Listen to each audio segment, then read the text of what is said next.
Who the heck is Pep Talks? I'm not gay, but I fantasize about Marco Rubio. Pep talks. Pep talks. Pep talks. Let's eradicate the Kung Flu. I'm literally coming. Pep talks. Pep talks. Who the heck is Pep Talk? They want our women. They want our children. Pep talk. Sometimes no means yes.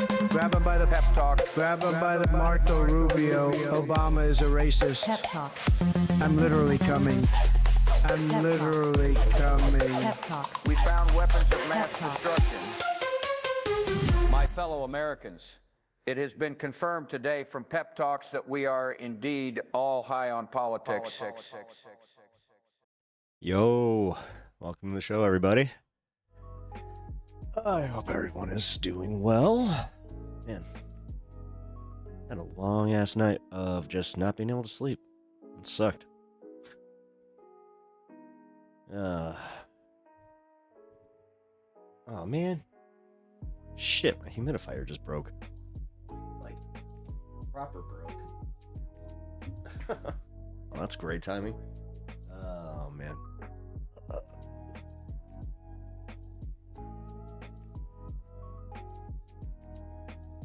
Great. Well, it's not like there's any news going on or anything like that. You know, nothing super important to talk about. Except for the fact that, yeah, today might be the actual last day that we are, like, part of the old world order. What do we call it? Because they just kind of walked right into it too. They're just like, yeah, we want this. We're doing the new world order thing. It's like, oh, cool. I thought you guys were like the ones being like conspiracy theorists about it. It's like, we just never said that we didn't want it. It's like, I thought that was the whole point. It was built out of fear. Guess I misjudged that. But either way, as I said, I hope everybody is doing well. Hit that like button as you join the stream, and hold on, I just gotta fix my camera.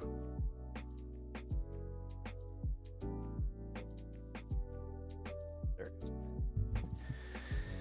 Hey Anna, how's it going? How are you this fine day? Man, we're gonna be covering the ZALENSKYY thing as more people kind of file in here, but that today has been a wild news day. Gotta say that. I was most excited to play the Sam SEDER on Piers Morgan, and I was gonna lead with that story, so not anymore.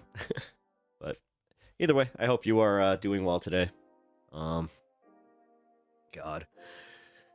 I apparently have a debates coming up here soon that I'm gonna need your help with. I'm probably gonna ask you to help me prep with that. So, oh, you are the first like, hell yeah, got him.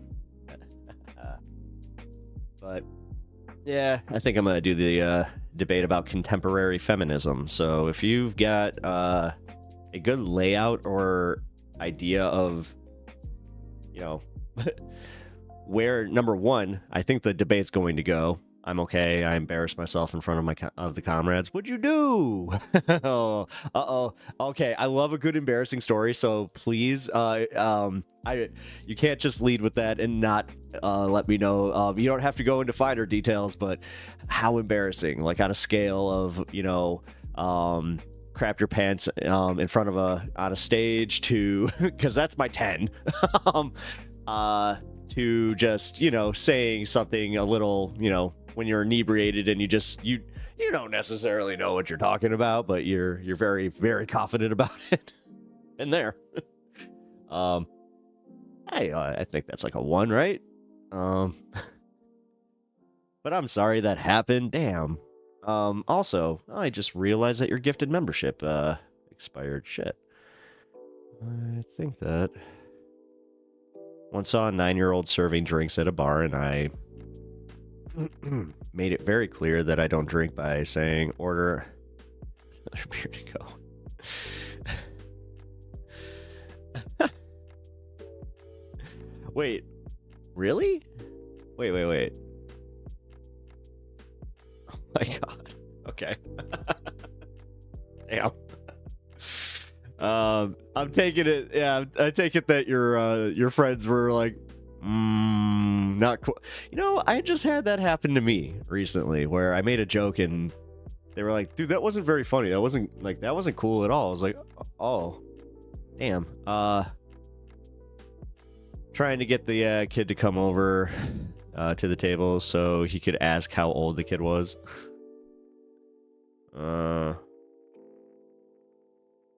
Was it... Wait, did you confirm that this was a 9-year-old? Like, wait a minute, that's whack. Like, wait a minute. You can't just... What is happening in Florida? Number one. I just have to ask, what the hell? But also, yeah, what the hell? Just, yeah, that's it. What the hell? Okay,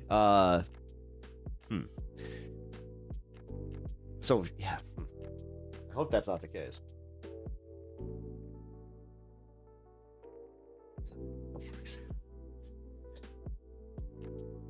You can't order a beer to go.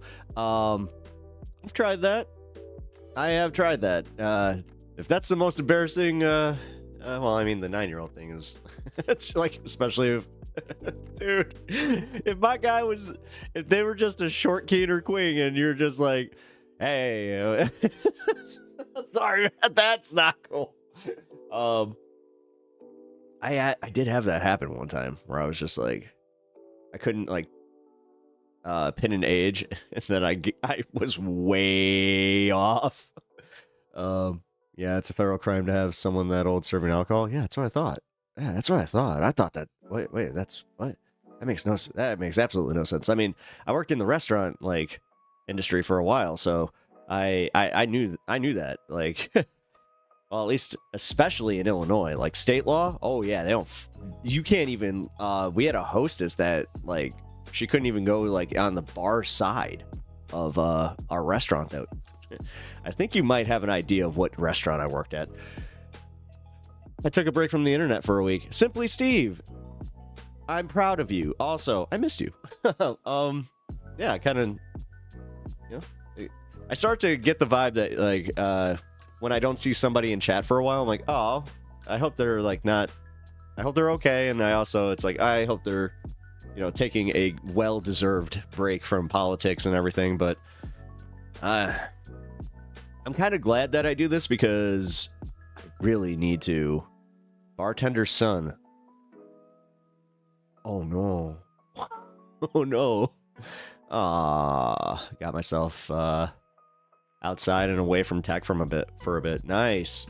Yeah, I did. That's actually kind of funny. I was talking about that yesterday, that I did the same thing on Thursday for the first time in a while, where I've been very, you know, keyed into doing this and putting some videos together. I got some more members only content coming out soon, and I also have a few other videos that I want to cover just outside of stream.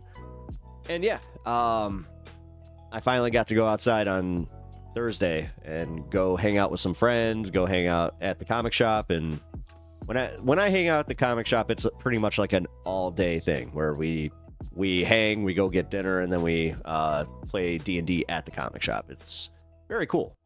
But yeah, I got to also see a lot of pissed off people because the comic shop that I go to, he kind of made an announcement where he was like, yeah, pending our lease coming up, and if our landlord tries to dick with us, we might have to close shop. And it was like one of the sadder things that I am dealing with. I'm gonna be honest. It's my third space. I don't know what I would do without it. So, and the people there.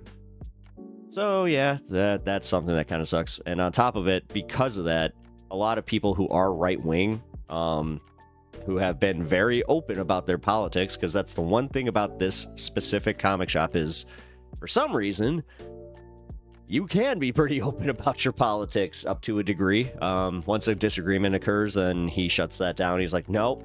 Like, that's when he pulls, this is a comic shop, but if it's, you know, civil, he'll let it go. Yeah, you had a lot of people finally just going like, yeah, I don't know what this guy's doing. When I heard two different people say, you know, I support him, I like what he's doing with this. They keep saying the Doge thing. They're like, I like what he's doing with Doge, but I don't know what the hell. Like everything else, they're like, I'm starting to kind of feel like he doesn't know what he's doing in this whole like the economy. They're starting to feel it, guys. Like, just so you know, any Trumper in your life is feeling this too, unless they're like super rich. But even then, like they're gonna complain about it. They're at some point gonna bring up the gas prices. Yeah, he was just a kid, bartender's son at 2 p.m. on a Friday. Anna, this is some of the most Florida shit I have ever heard. I'm sorry, I'm not trying to be like, yeah. But that's fine if you think so. All I know is that all the people who aren't like terminally online and just getting fed a whole bunch of pro-Trump stories, they're not happy, man. Just gonna say they're not happy with his pivot to Russia. That's not as popular as a lot of people think. This whole Andrew Tate thing blew up in his face pretty quickly. He lost guys like Dave Portnoy, so that was a trade up, or a trade down, I would say. Because Portnoy is annoying sometimes, but he's more sensible than a lot. He's also just kind of a douchebag. Whatever. I got another Mazer tank model I need to build. Oh, nice. And paint. I got the twin barrel one from the later movies. Nice. Yeah, I don't have any Mazer tanks. Never got any of those. I honestly think Elon and Trump are a great duo. Huh. I'm happy for you. You're like one of a very small contingent of people. So. Yo, what up, Imperious? Imperious Hungaroo. Yo. Did I mention that I really need new glasses? That's what I should probably put in the supporting the stream. It's help me get new glasses. Portnoy said your music was bland. Damn.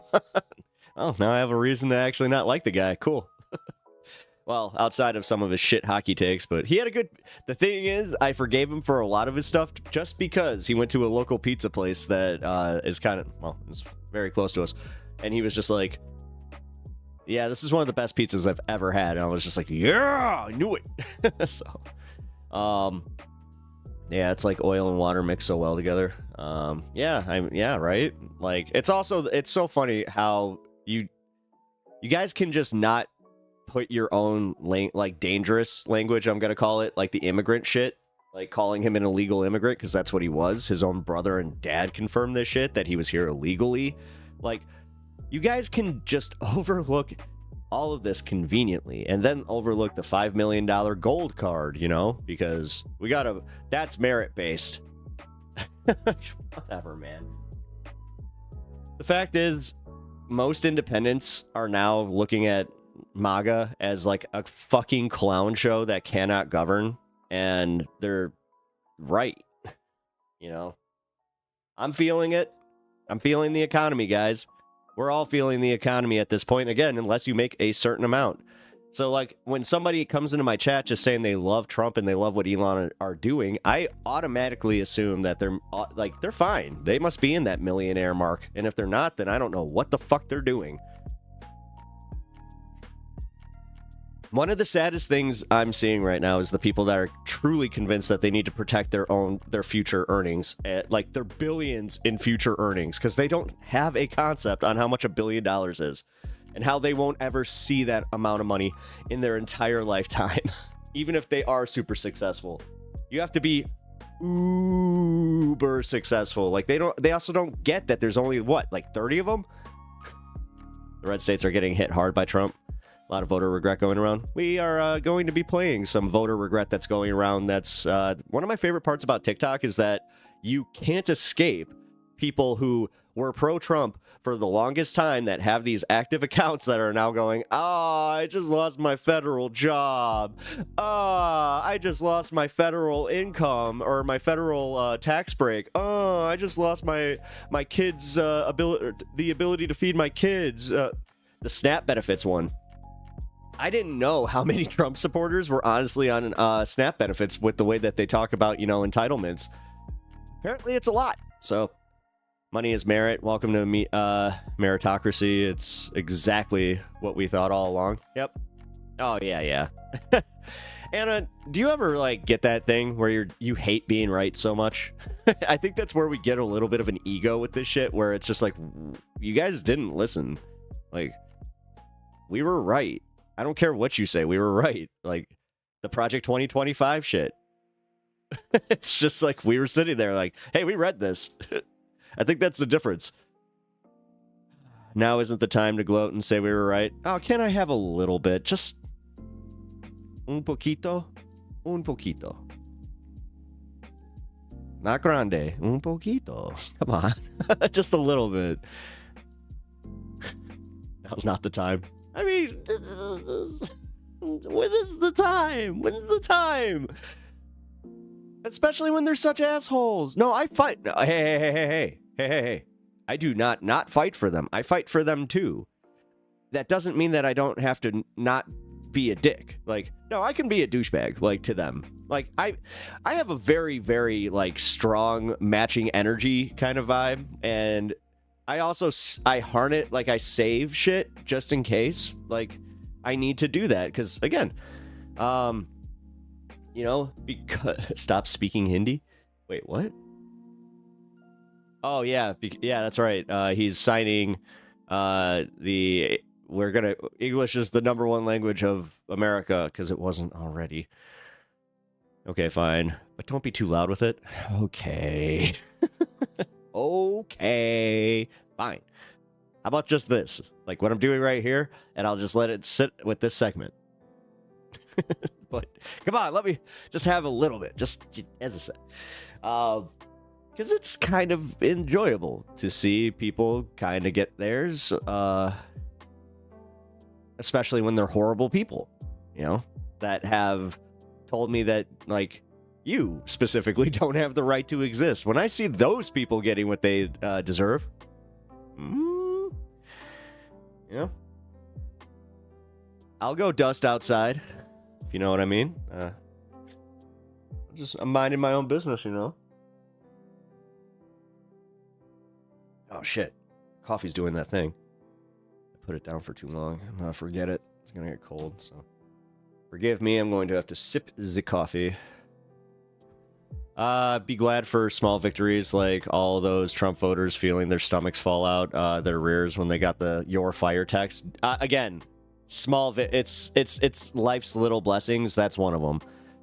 Like, thinking about that does kind of feel like, again, you know how they did it's the stupidest thing, the liberal tears and everything, but I am just going to smugly kind of just be like, well, that's too bad.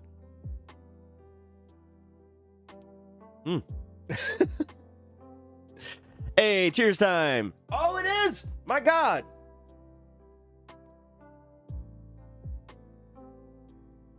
It's like 420 for me.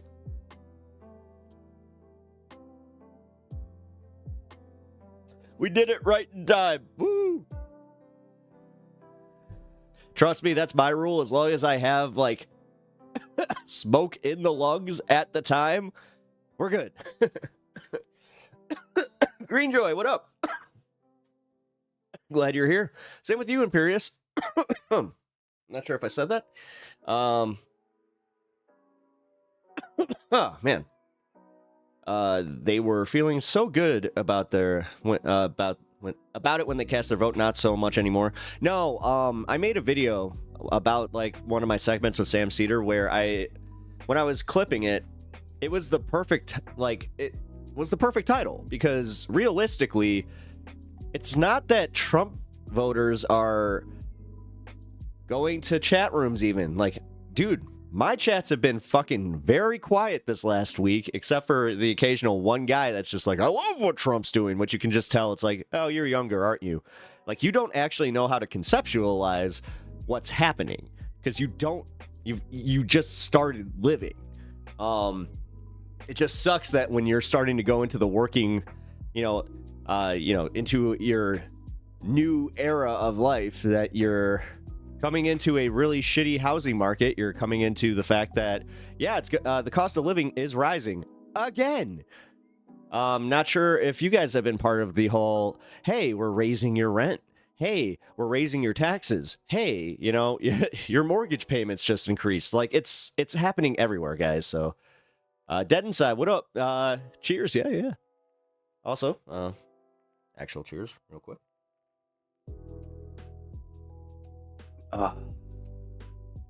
Sometimes just a nice black coffee hits perfectly. Your utilities are going up 30%. Yep, I already saw that. My water bill is increased, and it's insane, guys. It's insane. I don't know. I don't know what to say about this. And then on top of it, people are cutting back on spending, and then it's already kind of starting to cascade. And notice how Trump hasn't brought the stock market up for quite some time. He tried to, I think it was like 2 or 3 days ago when it was on the rebound, because he was like, look, it's back in the green. Like, that's how he works, man. He tanks shit, and then he's like, look, I fixed it. Which is the problem. He literally starts the fires, and then he's just like, I put the fire out. I'm such a good firefighter. Everybody should give me my little red hat. Wait a minute, it's almost like I already have a little red hat. You're just dumb is my retort usually. You know what? Every once in a while, the simple ones work. Let's just admit that. I can't do black coffee, only black tea. Yeah, I'm one of those weird ones. I don't know. Is that like... Huh. I wonder if that's like a neurological thing or like it's an actual taste thing. Because it's kind of like the cilantro thing. I'm one of those people that like cilantro tastes like soap to me. So I don't get to enjoy a lot. Like a lot of stuff. Like my friend, all of my friends, my wife, she loves cilantro. They're all talking about it like it's the greatest tasting thing, and I'm just like, I feel like I'm eating a Dove bar. Why is this happening to me? Oh, I do have one of those Chipotles near me that has a special parking space for me, so that's kind of cool. Although someone's always there, and they don't. I know they're lying. I know they're lying. I'm just kidding. But no, I'm one of those weird people that can do like black coffee and black tea.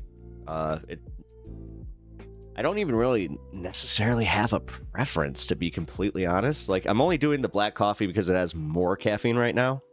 So yeah. I love cilantro. Damn. It sucks. It sucks. Everybody tells me how good it is. I'm like,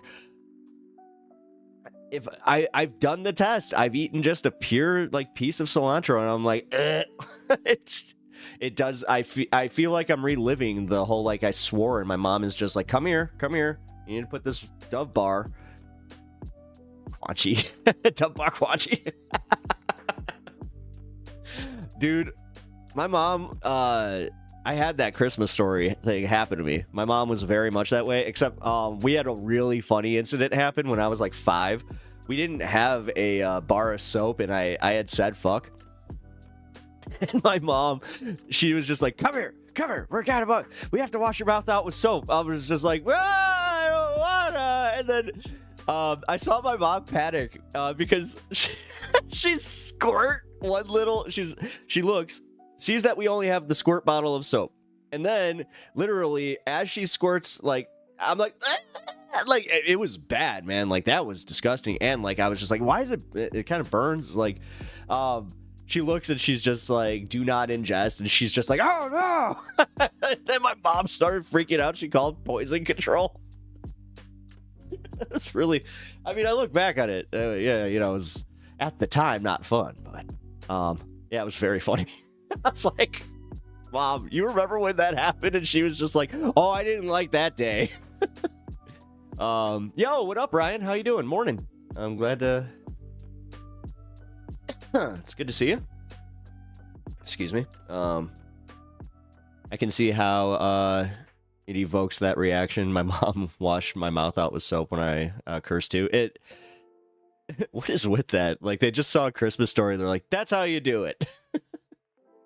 Like, was that movie just a blueprint on how to do like basic parenting, where you're like, it's not technically abuse, not as bad as the HUD video.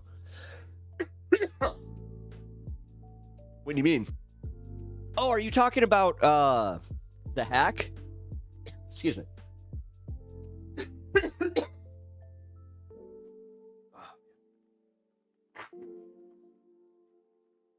What do you mean the HUD? The HUD video.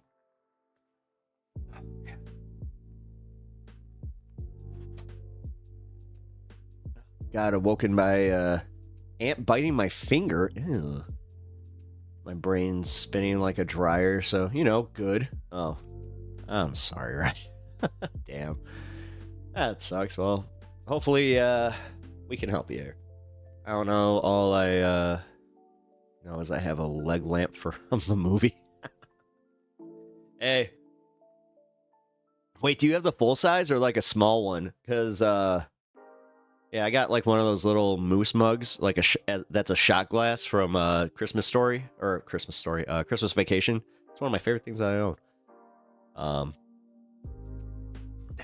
Man, it just sucks because the one thing I can say is for the cilantro one is because they put it like it just comes like pre-made and shit that I'm just like every little bit of like anything that has the cilantro in it, I'm just like. It's got that light tinge.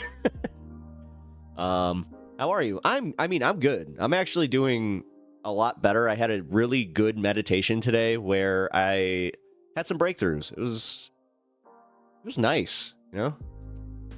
I haven't had that in a while too, where like I ended a meditation and I didn't kind of feel like more dour, what you're not supposed to do, you know? You're supposed to center yourself and bring yourself back. But centering myself kind of made me realize it's like, oh shit, things are bad. You know, and you just have to start preparing for it. Do you have the full size? Oh my god. No life was like that. And then the guy wrote a fictionalized memoir that became a Christmas story. Oh yeah. No, I kind of remember that it was like a book. And then, yeah. Too bad Ralphie's like a hardcore Trump supporter. I've never watched that movie. How? What? You've never seen A Christmas Story? Dude, you have to check that out. It's like an American classic. Hey, breakthroughs are great job. Thank you. I appreciate that. I'll take the pat on the back for sure, because well, in the USA, things aren't as bad as in my country. Ah, shit. Yeah, oh. Wait, I kind of remember. Aren't you from Ukraine?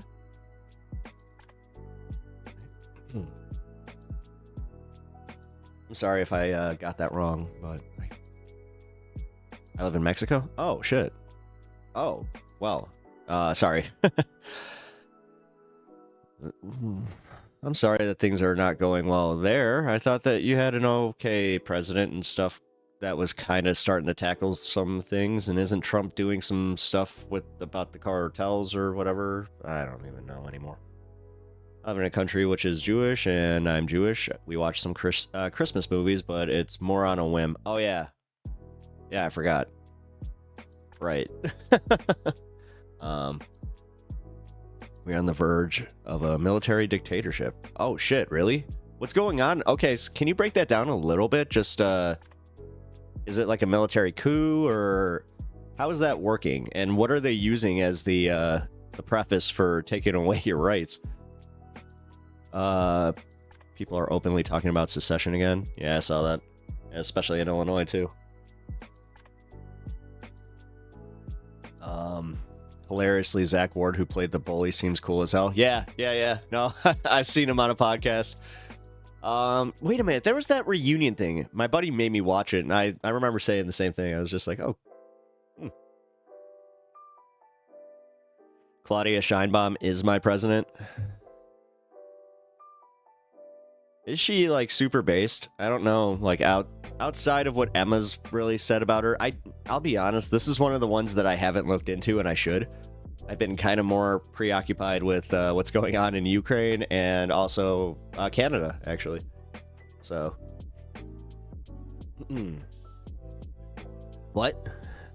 I'm just asking, is she, like, are her politics based? Like, I just know that Emma Vigeland has talked about Claudia Scheinbaum.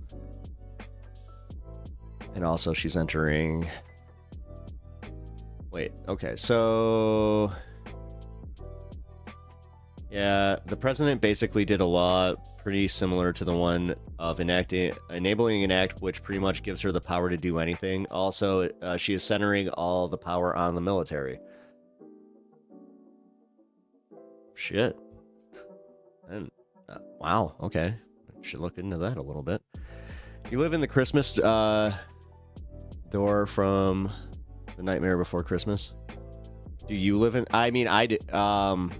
I can tell you right now that, like, my house, yeah.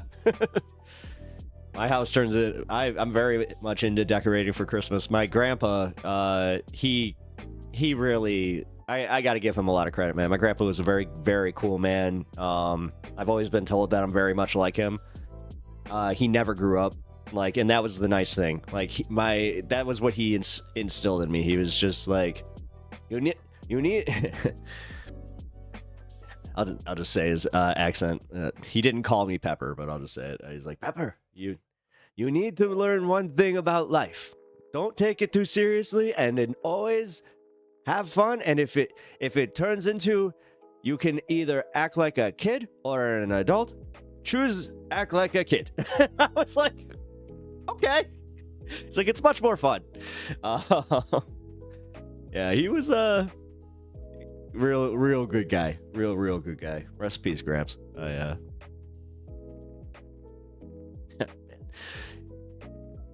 But yeah, I just realized, I'm like, I took that and ran with it. I was just like, hell yeah. My grandpa essentially just gave me the Toys R Us pass. I always say that I took the Toys R Us oath. I don't want to grow up. I am a Toys R Us kid. There are so many games that toys and games I can play with. Sorry, there's a delay. Yeah, Marina is great. Almo is pretty popular. Okay. So what's going on with the military thing? Because I do know that, like, there is an increased military presence. My dad, he was actually, he was in Puerto Vallarta recently, and he was talking about that. Excuse me. God, what is going on? I know what's going on. It's 56 degrees outside, down, like, up from, like, 30s.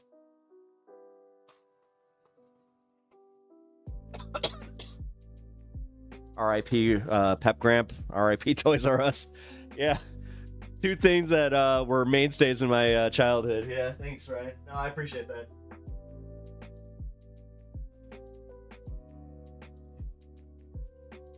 Alright. We are all good. Not my beard, is it? Okay. Alright. Tried to do a check down there. I'm like, good, we good? Okay. Yo, Duke, what up? It's good to see you. Hope you enjoyed the show. Yeah, sorry about the end there. It was, I'll be honest, I was getting a little sleepy.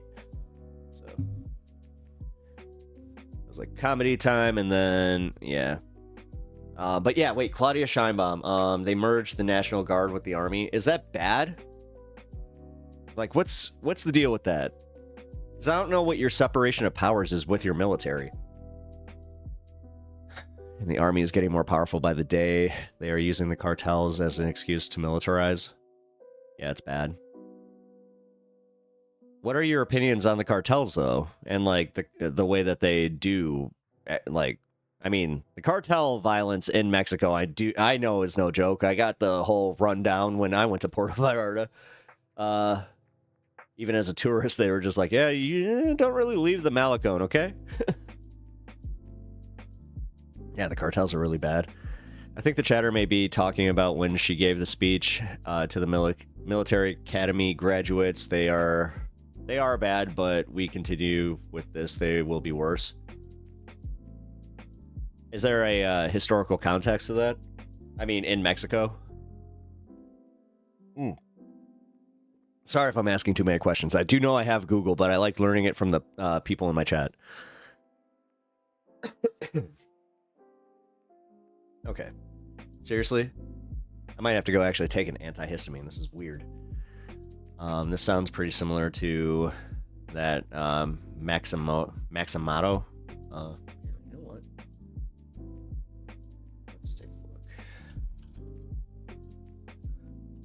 Maxamato.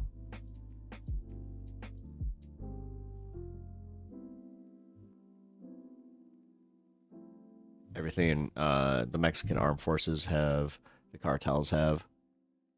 Claudia is extremely anti-cartel. Now I've got a nosebleed. What is happening tonight? Dude, yeah, what is happening with me? Okay, so... Maxamato. Of course it's in Spanish. English.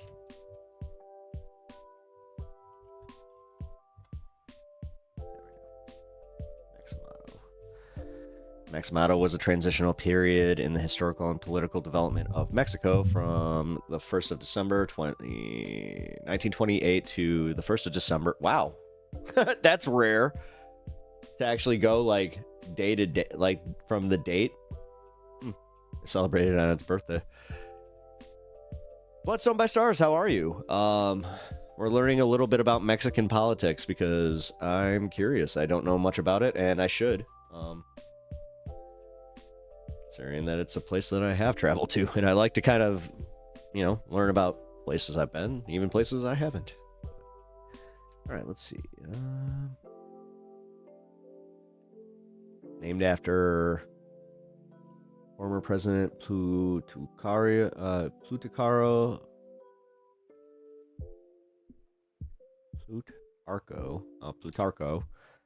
Elias Carreras the Maximoto. He was it's called the Maximum Leader, was the period in which Carreras continued to exercise power and exert influence without holding any presidency. Wow, interesting. It's very Elon Musky. So, are you saying that this is where it's going now? Like that you're kind of heading towards that? Maybe the ant was radioactive when I'm about to become Ant-Man. Man, just make... Yeah, I don't know. I don't know about ants in, you know, Israel, so... I do know that we have, like, ants in America that... there are some that you just do not want to mess with. Specifically fire ants. But, since the last president stepped down, he is basically controlling the new president.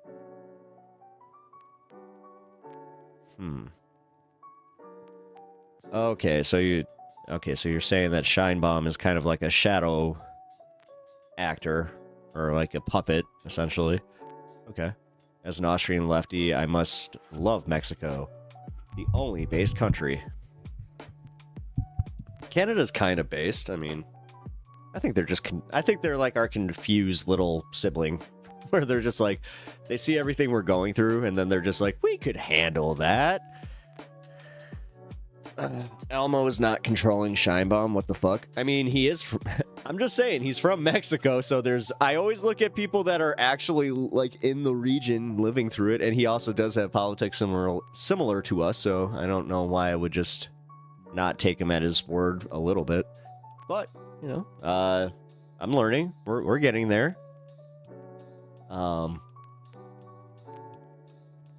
Okay, yeah, since the last president stepped down, he's basically controlling the new president. Also, we are under the threat of an invasion from the USA.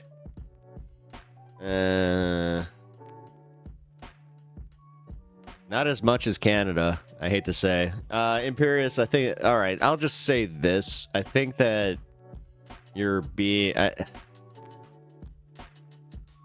hate saying this, because it's like... It's telling somebody they're being hyperbolic, and then, like... You get that moment where it's like, well, I wasn't, because that happened to us. I'm saying, maybe I'm a little traumatized by that, where it's like, no, guys, you know that whole Project 2025 thing? We weren't being hyperbolic after all. We were being completely fair with our alarmism, so I don't know where to go with that. He definitely coached her leading up to the election, but controlling her after, I don't know.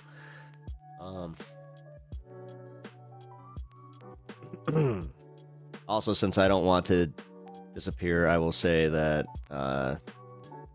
this is all my very biased opinion. Okay. Well, I mean, you're not gonna disappear. I mean, if you're talking about like your government or some shit, that's crazy, but I'm not gonna like ban you. Like, what? No, dude, you have a different opinion.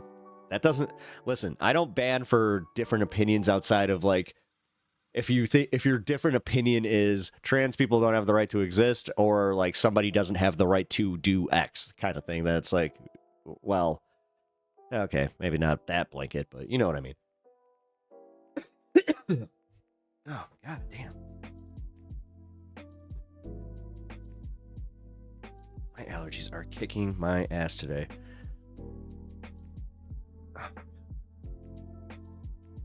Talking about the government, I don't want to disappear. Well, I mean, to be fair. Somebody was telling me that I, like... It's like, you don't have to worry. I'm like, I don't know, man. I don't know. Things are a little, scary, and it's... Dude, for everybody that takes Trump at his word when he says something that they like, they immediately go, hey, he's just talking. He's just talking. He's not actually going to come after, like, leftist content creators. That'd be crazy. I'm just being more prepared for it's like, oh, see? Again, man. I think maybe that's my trauma thing right there. What's going on here? Oh, shit.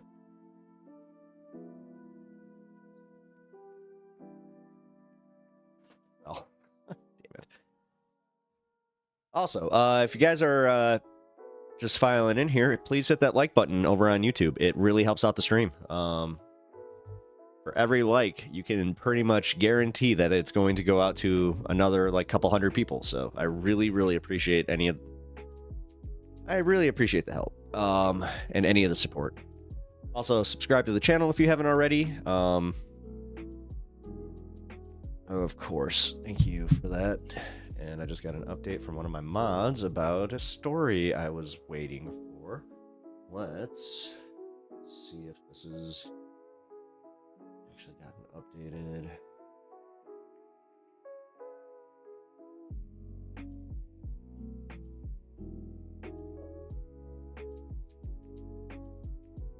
Russia says it's sending new U.S. ambassador in latest sign of thaw. Oh, great.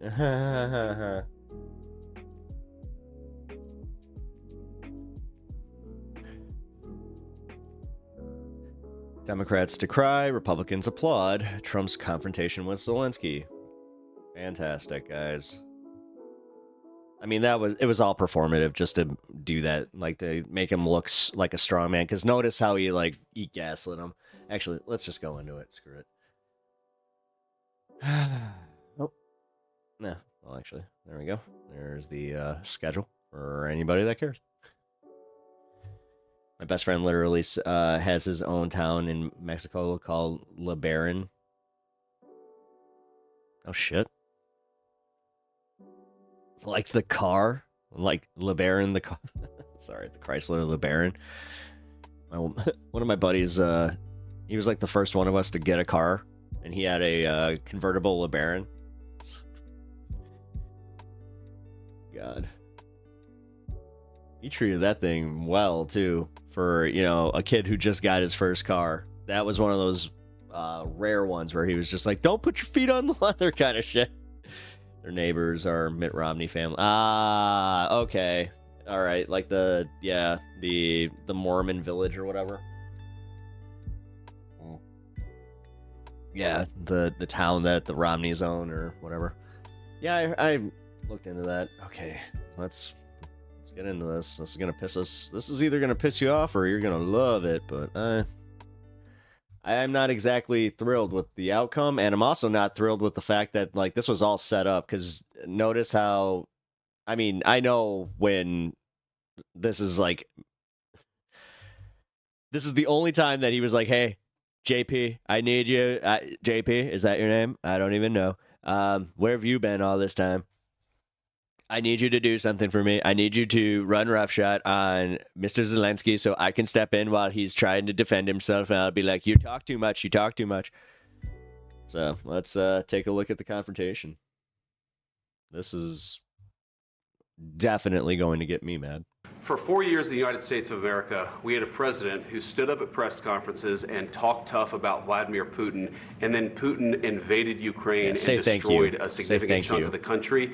The path to peace And the path to prosperity is maybe engaging in diplomacy. We tried the pathway of Joe Biden of thumping our chest and pretending that the President of the United States' words God, I just realized I'm like damn near the same age as this asshole. mattered more than the President of the United States' actions. What makes America a good country is America engaging in diplomacy. That's what President Trump is doing. Yeah. Can I ask you?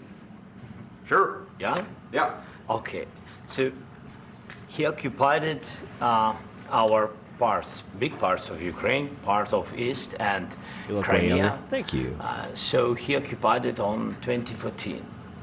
So during a lot of years, so I'm not speaking about just Biden, but those time was Obama, then President Obama, then President Trump, then President Biden, now the President Trump, and God bless, now President Trump will stop him. But during 2014, nobody stopped him. He just occupied and took. He killed people. You know what the contact line? 2015. 2014. 2014 and 2014. 2014. Yeah. So I was, he killed. I was not here. Yeah, but That's exactly but- right. Yes, but during 2014 till 2022, yeah, the situation the same. The people are been dying on the contact line. Nobody stopped him. You know that we had conversations with him, a lot of conversation, my bilateral conversation, and we signed with him. Me, like a new president. In 2019, I signed with him the deal. I signed with him, Macron and Merkel, we signed ceasefire. Ceasefire. All of them told me that he will never go. This is painful. We I know. signed him with gas contract. Gas contract. Yes, but after that, he broken this ceasefire. He killed our people. Trump is so effing clueless. Yeah, I mean, look at him. It's kind of scary that the leader of the free world literally doesn't even have like basic civics like skills, or like he doesn't have a grasp of basic civics, let alone the geopolitical frickin' situation that's going on with Ukraine. And he just keeps hearing, you need to make Putin happy. You need to make Putin happy. I mean, yeah, actually, this is a perfect freeze frame for the situation. Because look, he's just waiting to speak. He knows that he's already got this lined up to try and embarrass Zelensky. And he didn't exchange prisoners. We signed the exchange of prisoners, but he didn't do it. What kind of diplomacy, He looks like me after hitting the fish tank bubbler. you are speaking about? What you have? All right. What do you mean? I'm talking about the kind of diplomacy that's going to end the destruction of your country. Yes, but if you Mr. are not President, strong- Mr. President, with respect, I think it's disrespectful for you to come into the Oval Office and try to litigate this in front of the American media. Right now, you guys are going around and You started it, dipshit. forcing conscripts to the front lines because you have manpower problems. You should be thanking the president for Have you trying to ever bring been- an end to this Have conflict. you ever been to Ukraine that you say what problems we have? I have been to. Come once. I've actually And then come once. watched and seen the stories, and I know what happens is you bring people. You've seen the stories. You've seen the Russian propaganda. No, You bring them on honestly. a propaganda tour, Mr. Sorry, President. Do you disagree that accent you've had thing. problems bringing people into your military? We have problems. I do have that problem where I hear an accent, then I immediately try to do Do you it. think that it's I will respectful answer. to come to the Oval Office I of the will United answer. States of America 5 and years I attack must the fight against administration that's Russians, trying to- thanks. trying to I prevent always knew the peace was a destruction of your lie. country? A lot of questions. Let's start from the beginning. Sure. First of all, you Yeah, I mean, the fact that, Undead Banana, he's from Austria, and he's already just like, oh, great. So you guys, you're forming the new axis. Like that whole thing that happened in Saudi Arabia is going to be seen as the creation of the new axis of evil. during the war, everybody has problems. Even you, but you have nice ocean and don't feel You now. call it the but you axis will of power feel right now, it but seriously. in the future. God bless. You don't know that. God bless. Because I can tell you right now, China, the European Union, they're going to start making deals, and then Trump is going to start decrying that, and then he's going to start being like, look, they're our enemy. They're our enemy. God bless. You will not have a war. Don't tell us what we're going to feel. We're trying to solve a problem. Don't tell us what we're going to feel. I'm not telling you. Because I'm you're in no answering on this position to question. dictate that. That's Remember exactly what this. you're doing. I'm not You're dictating. in no position to dictate what we're going to feel. You We're will- going to feel very you will good. feel influenced. We're going to feel very I'm good and telling very you, strong. You will feel influence. You're right now not in a very good position. You've allowed From the yourself very- to be in a from very the very bad position, beginning and of he the happens war. to be right about From the it. very beginning of the war. You're not Mr. in a Brown, good position. I You don't was have in the cards right now. With us, you start having not playing cards. But cards. right now, you don't. We're not playing Very cards. playing serious, cards. Mr. Yeah. President. You're I'm playing very cards. serious. You're I'm gambling the with the president lives in of war. millions of people. You think- You're gambling with World War What do you- III. what do you You're speak about? gambling with What do you World speak War about? III. And You- what you're doing is very disrespectful to the country, this country. I'm That's with back all to you. respect to your Far country. more than a lot of people said very they respect. should have. Have you said thank you once this A lot entire of meeting? times. No, in this Even entire meeting, have today. you said thank Even you? today. You went to Pennsylvania and campaigned for the opposition in October. Offer some words of appreciation for the United States of are you America speaking about? and the president who's trying to save your country. Please, you think that if you will speak very loudly about the war, you He's can... not speaking loudly. He's not Yeah. speaking loudly. Your country's Can I- in big can I- trouble. No, you are, you dumb motherfucker. Can I Wait a answer? minute. No, Can you've I done a answer? lot of talking.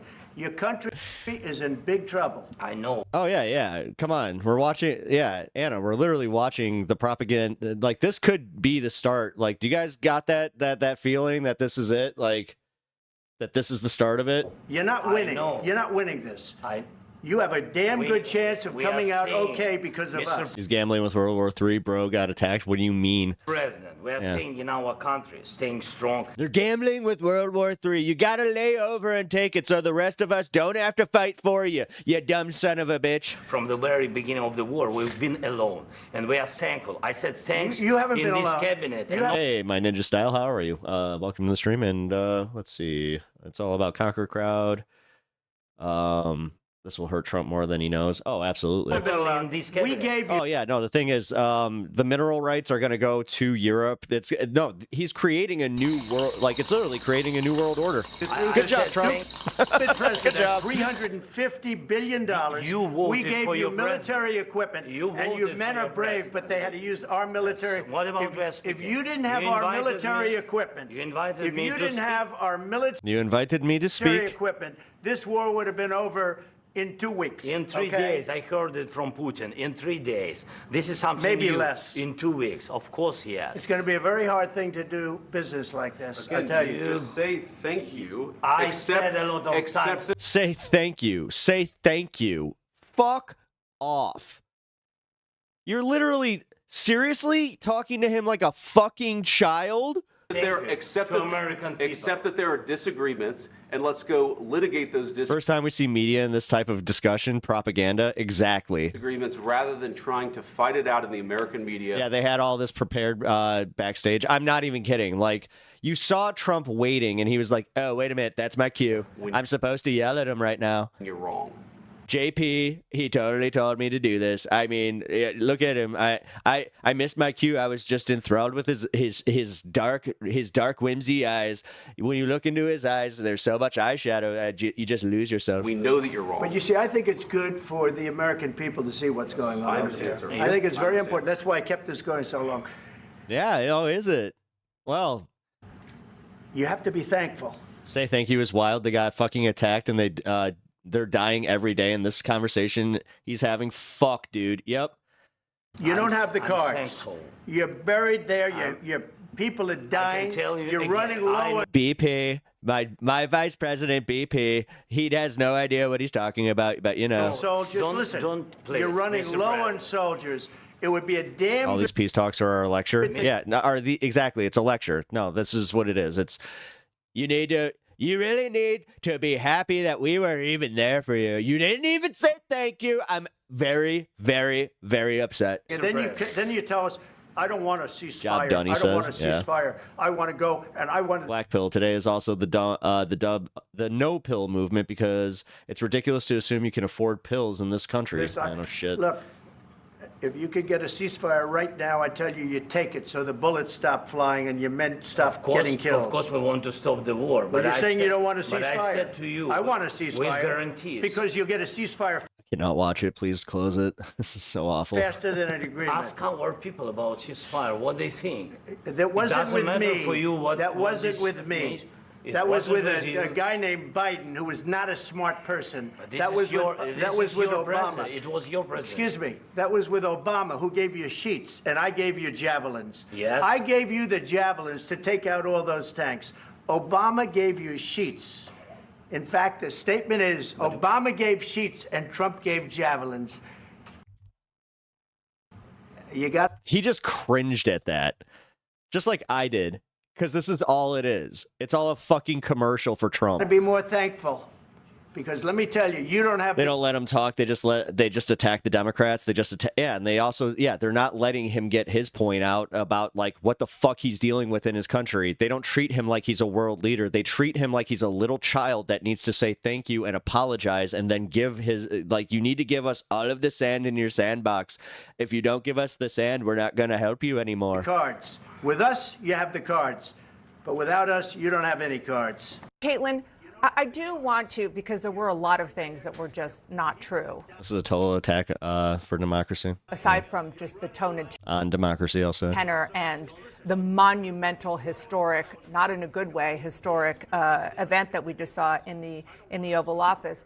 Caitlin, it really did seem to devolve when the vice president said to Zelensky, we just want diplomacy. And what Zelensky was trying to do was say, we had that. We had a deal with Russia. We had an agreement, the Minsk agreement. And Russia didn't abide by it. So I want some guarantees that that won't happen again. And then it devolved in a way that is really, really remarkable. The screaming, I mean, you have been with Donald Trump a lot. We have seen and heard about Trump getting upset and losing. The restraint Zelensky has to not beat the ever-loving shit out of Trump. If he did, I'd vote for him. Temper. I think this is probably the first time we have seen it like this. There was a journalist that asked him why he don't use a suit. He said maybe at the end of war, but I don't need one so expensive as yours. On Epic. camera. We Hell also yeah, should say, Caitlin, that let's just be clear. I'm not saying that there wasn't genuine anger here, but he understands when the television cameras are there. Yep. As does No, they're saying it's performative, guys. Yes, JD Vance. so strong, big leader. You guys, the fact that all of you lap up the propaganda so easily tells me how weak-minded you are, and it's kind of funny as far as like if you're a Trump supporter. Like, so I know I got Church of Holy Moly in here, and I'm speaking specifically to him at this juncture because, yeah, I banned the other fucking asshole. Vance, and we can't lose sight of the performance aspect of this. It was incredibly genuine, though. I mean, JD Vance said that this shouldn't be litigated in front of the press. Trump said, actually, no, it should be. I'm glad that this is happening. And, you know, the way that this built, just to give context of the 40 minutes that happened before what you just watched, the most remarkable part of this interaction was there were moments where President Zelensky would do what we saw the other European leaders do this week, where they step in to correct either on aid to Ukraine or to talk about Putin and the fact that he can't be trusted. At one point, Zelensky called him a killer and saying that there should be no compromises with him. And the U.S. officials were sitting there just kind of listening to this. And it was at that point, though, where Vice President Vance stepped in. Trump was silent at the beginning of that, and then Trump also got involved. And then they were just essentially yelling at one another in this. And with Trump, all of his diplomacy, we know, is personal. That's why the world leaders who have come here this week have tried to flatter him to essentially get what they want when it comes. Guys, the fact that he can't even get his shit seen, he's so mad. He's so mad. Comes to negotiating the end of this, and that was not what we just saw, the tack that Zelensky took here. He was, as Nice lady, Zelensky that typically journalist. is, Yeah. straightforward in his opinions and what is the reality on the ground. It was kind of chastising Vice President Vance for not having come to Ukraine. And at one point earlier, when Trump was asked if he would go to Ukraine, Zelensky was saying that was what he was going to ask Trump as well. He's been very, he's emphasized a lot that he thinks these U.S. officials need to be there. But to give you a sense of how this negotiation is going, right now they are meeting behind closed doors. They're supposed to come out for a press conference any minute now, and that's where they're signing that minerals agreement that they've been touting as a big first step here. There are real questions about what this looks like going forward, because you heard what President Trump said to me there at the end. I asked, can the two of you still go in a room and negotiate after Yes, the chiseled face of Plato. what just happened? And he said, we'll see, essentially. And Dana, there was one moment where I looked around the room at the officials who were there. It's the top Ukrainian advisors, the Secretary of State to President Trump, the Treasury Secretary, Vice President Vance, obviously. The Ukrainian ambassador to the United States had her head buried in her hands as this shouting match was going on between the three of them. Yes, I saw you put that on social media. It is one of the many. There you go. We're putting it up on the screen now. Just a bunch of Russian kiss asses. I'm so tired of this ridiculous show. We are so screwed as a country. That is the Ukrainian ambassador. No, again, we're watching the new Axis of Power form, and we're actually like giving up our place in it. Like this idiot over here, who he's a band evader, so you guys can't even see him. But yeah, it's kind of funny because these guys, they're just like, oh, this is such winning, blah blah blah blah blah. What, are you gonna cry, pussy? Blah blah blah blah blah. Of course I banned the other one. Yeah, no, I banned the other guy just because he's new to this. At least I'm giving you a chance, holy moly. But, I don't know, man. You're kind of just a pain in the ass. Not a good faith engager. You kind of break my rule on that one. Because you've already been banned, or, you've been timed out at least, so. But yeah. I just find it funny that you're the one who's having a little bit of an emotional literally an emotional outburst in a fucking creators chat, so that's kind of funny. Oh boy.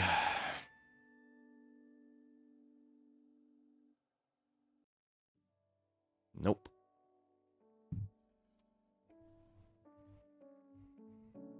Resorts to censorship. Uh-huh. Because it's censorship to evade to ban somebody for annoying you.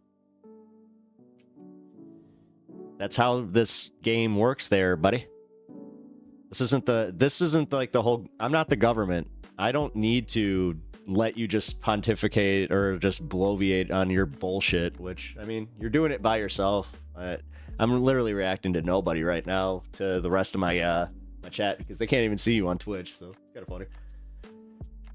Yeah, here, guys. I'll read some of his bullshit. We won. You losers did what you always do, which is lose. Trump won. You will simply have to cope. Bloviate, good word. Yeah, it's bloviate. That's all this guy is doing. I mean, keep going there, dude. Seriously, keep going. More energy. More energy. Because Trump won. Eat it. Yes, because I am government just by merit of who I vote for. You're a fucking retard. You deserve that one. Oh yeah, that's right. I forgot that I'm not the tolerant left that the very intolerant left. Dude, seriously, are there any bigger bunch of pussies that they don't know how to just walk away? They sit there, they're just like, yeah, I'm gonna call this guy keyboard warrior, even though I'm literally check. Dude, it's fucking funny. I mean, it is. Like, I'm having some fun with it. Just a bunch of yep. Conservatives solve nothing like religion. Yep. Well, no. Again, the fact that people like him, we're not even 2 months in and they're already like they're doing panic typing, like in left-wing chats. Like, that's hilarious. They're trying to just be like, look how strong, look how we have no grasp on geopolitics or what the fuck is gonna happen to us. Oh. Okay.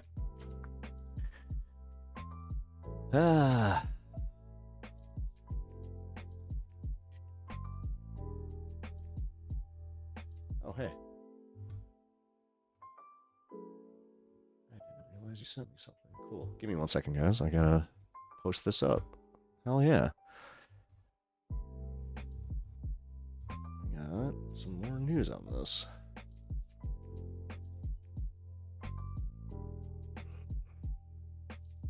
U.S. consumer spending hits lowest rates in 4 years. Uh-oh. Uh-oh. Blame Biden. Blame Biden, you guys. We can't blame Trump for this. It's a bad report. That means that Trump had nothing to do with it, guys. That means that only Democrats. These fundamentally just unserious shitheads. Whatever. U.S. consumers reduced their spending by 0.2% in January, the largest drop since February 2021. Inflation fell to 2.5 in January, a decrease from 2.6 in December, as reported by the government. Trump announced his double tariffs on Chinese imports and Canada and Mexico of 25% and 20%. Economic uncertainty is rising, with concerns of tariffs may increase inflation and slow economic growth. That's fun. That's fun. You know, stock market crashes. I have nothing to do with that. Literally, I said it at the beginning of this. Then it rebounds, and he's just like, "Look, I'm the savior." That's fun.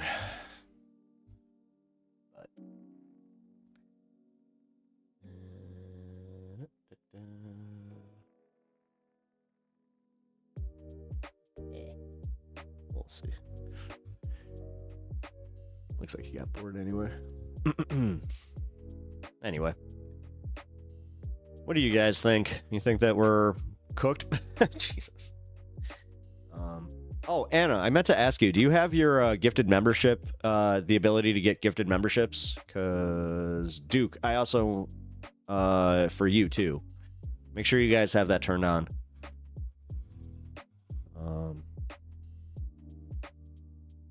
Because wait, it's still saying that, shit, I think it might have gotten refunded. Damn it.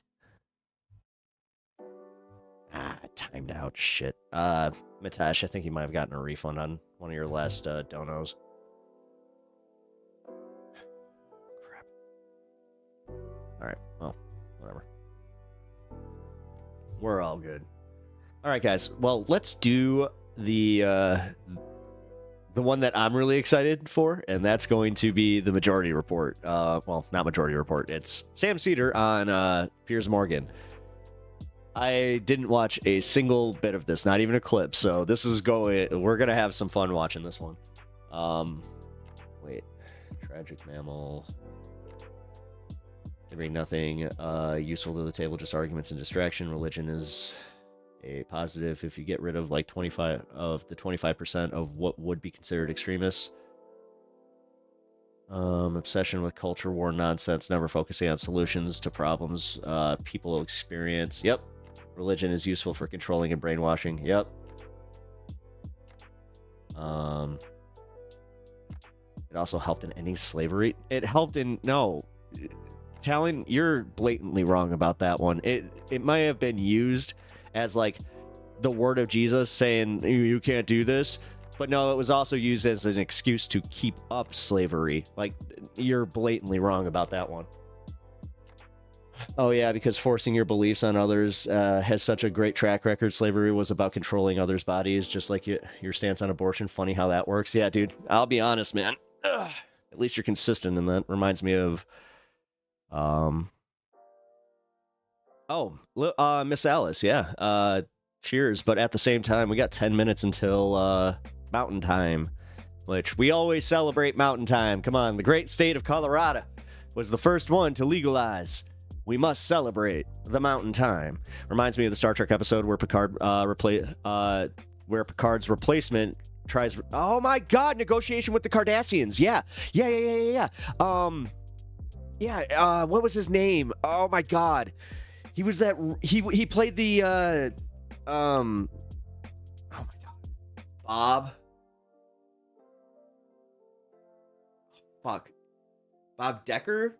He was in RoboCop. He was the CEO who was trying to take over, and he had the Ed 209 program, and then he was a really, really shitty captain. Wasn't he an admiral that just commented? No, he was a captain. God, to this day, I watch that episode and it pisses me off. I get so mad. I'm just like, oh, give him back the Enterprise. Give him back the Enterprise. He didn't like Riker. He hated Riker. And that, remember, that's the episode where he's like, you've turned down a ship like 4 different times. Why are you still here? And I think that was the first time we learned that as an audience, that like Riker had been offered a captain's position and he just chose to stay on the Enterprise. One of the coolest parts about him as a character, by the way, like, we can all just agree Riker is, like, the GOAT of Star Trek, right? Like, we don't even need to argue this. This is just a fact. The Cardassians. Yes, technically you spelled that right. Yes, it's not with a K. I said it right, though. Cardassians. It's not Kardashians. Some Star Trek fans do that now. It is funny how that kind of happened. The one thing that horrifies me is the idea of a state-enforced pregnancy. It would be hard to think of anyone or anything more grotesque and more authoritarian. Yep. Anyone who claims the right to tell me that I must bear a child is arguing for totalitarianism. Yeah. No. I know. That's why, like, my whole thing on abortion is, like, if you don't actually see a woman as a human being that has her own agency, then fuck you. And just, like, I'm so pro-life that it's like, no, it is their choice. Or pro-choice, not pro-life. Jesus. Oh, that's gonna get clipped. I am so pro-choice that it's literally just, no, it is the woman, and that's it. Like, I hate when dudes even try to interject and, like, they're just like, well, wait a minute. So you don't believe in father's rights? It's just like, okay, now we got a problem. It's like, I guess I don't, because up until that baby is born, no, it's not your right to tell her if she can or cannot have that baby. I'm sorry.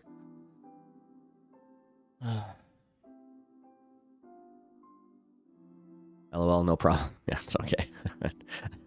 I misspoke. It's okay. It happens. All right. Well, here, forced pregnancy is not going to ever happen. Are you fucking serious right now? Controlling people's bodies is never just about controlling people's bodies. It's a way of, it's always about someone making money. Yep. I don't think a woman should be forced to choose between giving birth and a child she doesn't want and a unsafe legal procedure. Yep. No, it's insane. It's absolutely insane. Just the lack of agency that they give women in this, even in these discussions, let alone the actual choice of the matter, or, like, it's insane. It's always these bureaucratic old fucks that are just like, I believe that it's the choice of the father. It is always the most fantastical opponents of abortion who are the most misogynistic, the most liberal, and the most ignorant about human sexuality.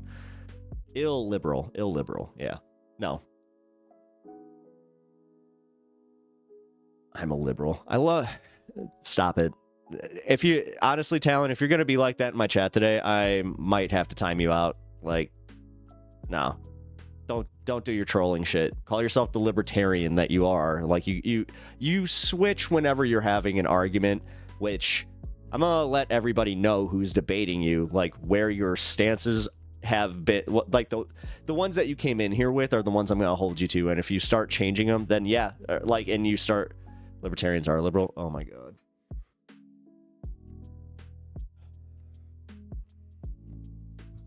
Anna, you want to take over this one over on Twitch? Because I kind of feel like you could just body this guy. But then again, I don't want to put that. I don't want to. I feel like I'm doing a tag team battle, but you're sitting there eating. You're just like, hmm? No! I'm eating! You got this! That was the guy who said to his girlfriend, "We are way too R-worded to be parents." It's sad but true.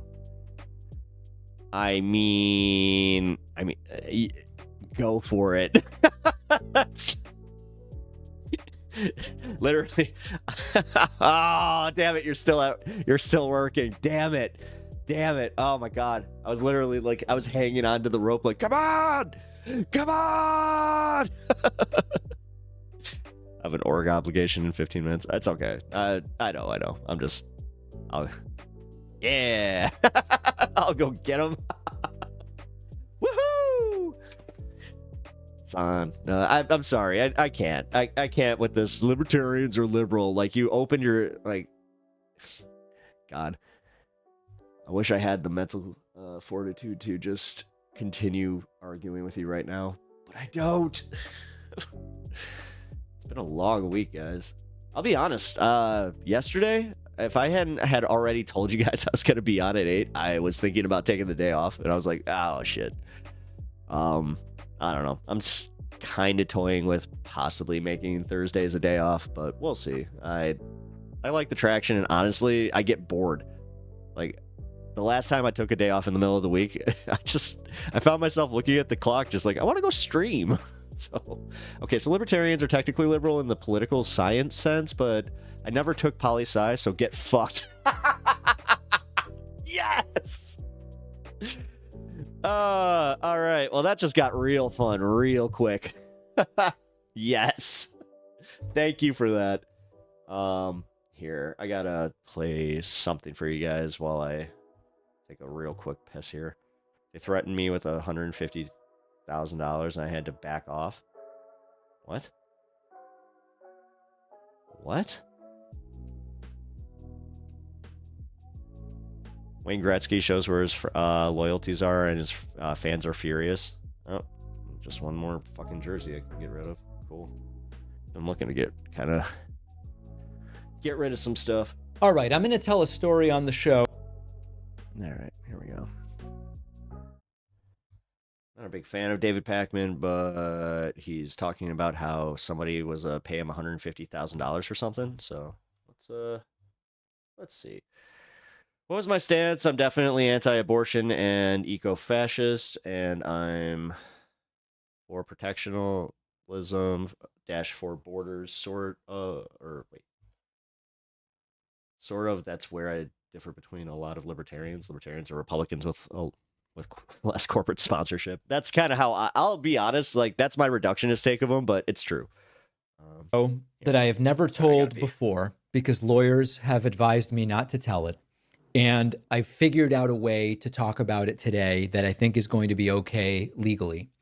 And the reason I'm going to tell this story today is because some of you reacted by saying, when I said last week, I'm hearing from lawyers about how they would go after progressive independent media, they being the Trump administration, they would do it indirectly. They wouldn't do it with criminality. They would do it with audits. Frivolous audits, or they would do it with frivolous lawsuits, or they would do it by pushing social media to demonetize or restrict. And a lot of people wrote in and said, no one's ever done anything like this to you. Nobody ever would. And you don't matter, essentially. I want to tell you a story of what happened. This is a few years ago. We did a piece of content, and an elected official was mentioned in that piece of content. And I'm sorry that some of the details will be vague, but what our lawyer who represented us in this matter said is, you just don't want this to crop up again. Right. We did a piece of content about an elected official. And shortly thereafter, we received a letter from a very expensive DC law firm saying, we believe that this piece of content is defamatory. We believe that you knew that what you were saying was false, and you specifically decided to publish it anyway to ruin the reputation of our client, an elected official. And we believe that this might be $150,000 worth of damage. Now, of course, they throw around these numbers to scare you. And I was scared. And so we got a lawyer who specializes in this stuff. And he looked it over, and he spoke to the attorneys representing the elected official.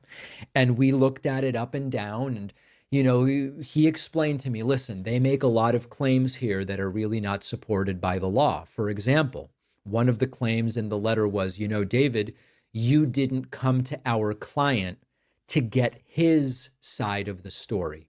And our lawyer explained to me, that's true, you didn't, but you're not required to. It's not defamatory because you didn't try to get that guy's reaction. That doesn't determine whether it is or isn't defamatory.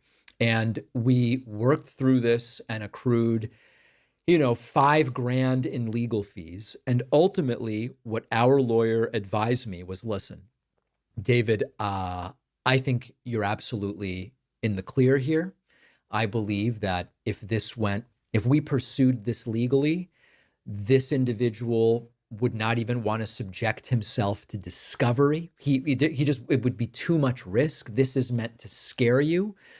If it went forward, I believe that you would win and you would be eligible to recover attorney's fees. However, I have to advise you, based on the representation that this individual has, how long these things are likely to go, you'll eventually get your legal fees back, probably.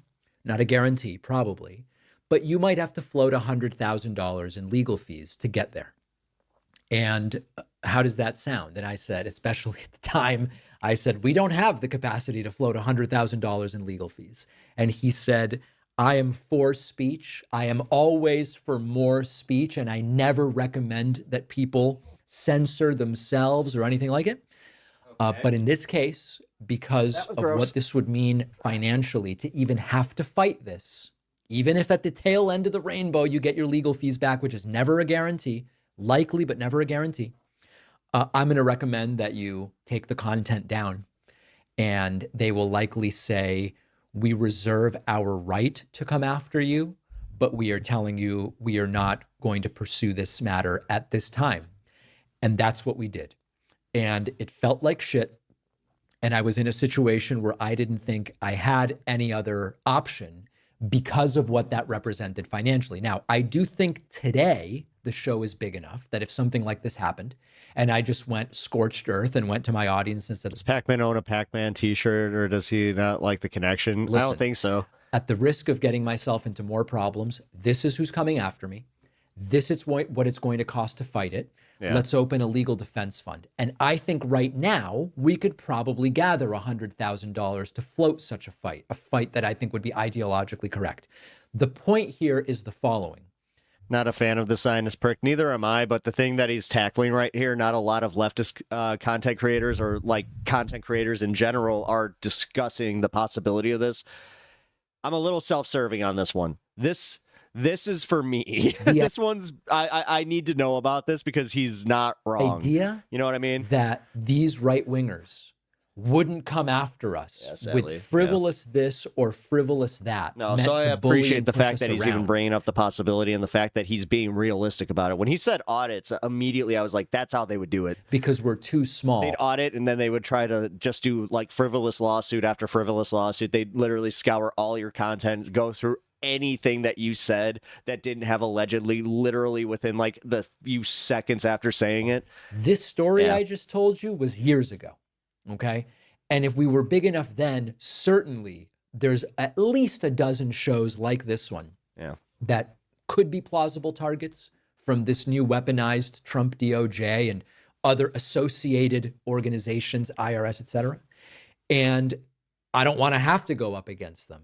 No. But lest anyone think it's... No, but we're all kind of preparing for it, even as smaller content creators. I was having this talk with another content creator. I don't really want to blow up their spot, but they said that this is real. This is why we need to like stick together. This is also why we need to really start shifting our messaging to being like an actual movement, like to like just work together, to put aside some of our differences and to really work together. Plausible. We dealt with what I just told you years ago, and we were already talking about 100,000. Which somebody also tried to say that it's too early to be doing that. And I was like, what? Wow, that was a very defeatist take, in my opinion. $50,000 then. Just think about what it could be today. Terrifying stuff. Best thing you can do, just make sure you're subscribed. Subscribe to the podcast, subscribe to the YouTube channel. If you've got a few bucks, certainly get a membership. But the most important things are, the bigger we are, the bigger our network, the larger the number of people. Yeah, memberships are a great way to support the channel, by the way. If you guys just want to kick a few dollars, like I think that my memberships are only like $1.99. Well, so. if we have a problem, I can go to and say, guys, this is what we're up against. Let's figure out what to do. Well, he wrote a book and blah, blah, blah. Anyway, I'm going to be away for about 2 hours. See ya. All right. You have fun. Give give some good vibes to the crew over there. I'll still be on though, so I'll see you in 2. Anyway, guys. All right. Saving the world is exceptionally not fun. Well, it's a lot of meetings. A lot of logistics that you didn't really think of, right? You thought it'd be just putting on a cape and then oh man, God, I have superpowers that I don't know why I just started thinking of Stephen Lynch's song. If I could be a superhero, I would be awesome man. I'd fly around the world fighting crime according to my awesome plan. And if I saw criminals trying to lie, hurting other people and making them cry, I'd haul them off to jail in my awesome van. 'Cause I would be awesome man. Oh, man. If you guys don't know that bit, it is something that's worth looking up. It's an older comedy bit. Stephen Lynch is also somebody that I'm not sure. The last time I checked into him, he kind of fell off a little. I think that he's starting to kind of show some political views. Like, God, I hate when that happens. But I hated school as a kid. Yeah, me too. I was a bad student. I was and I don't mean like I was a bad kid. I was just a bad student. I barely, my ADHD was so, undiagnosed, number one. So they were just like, what is going on? Got someone to YouTube chat by my favorite buzzwords. Zionist. Dude, it is kind of funny how if somebody says Zionist in chat, Ryan's just like, poof. He's like, what did you say? I gotta say, Ryan, maybe not the best look for you to just be like, I am now part of this conversation. Oh, man.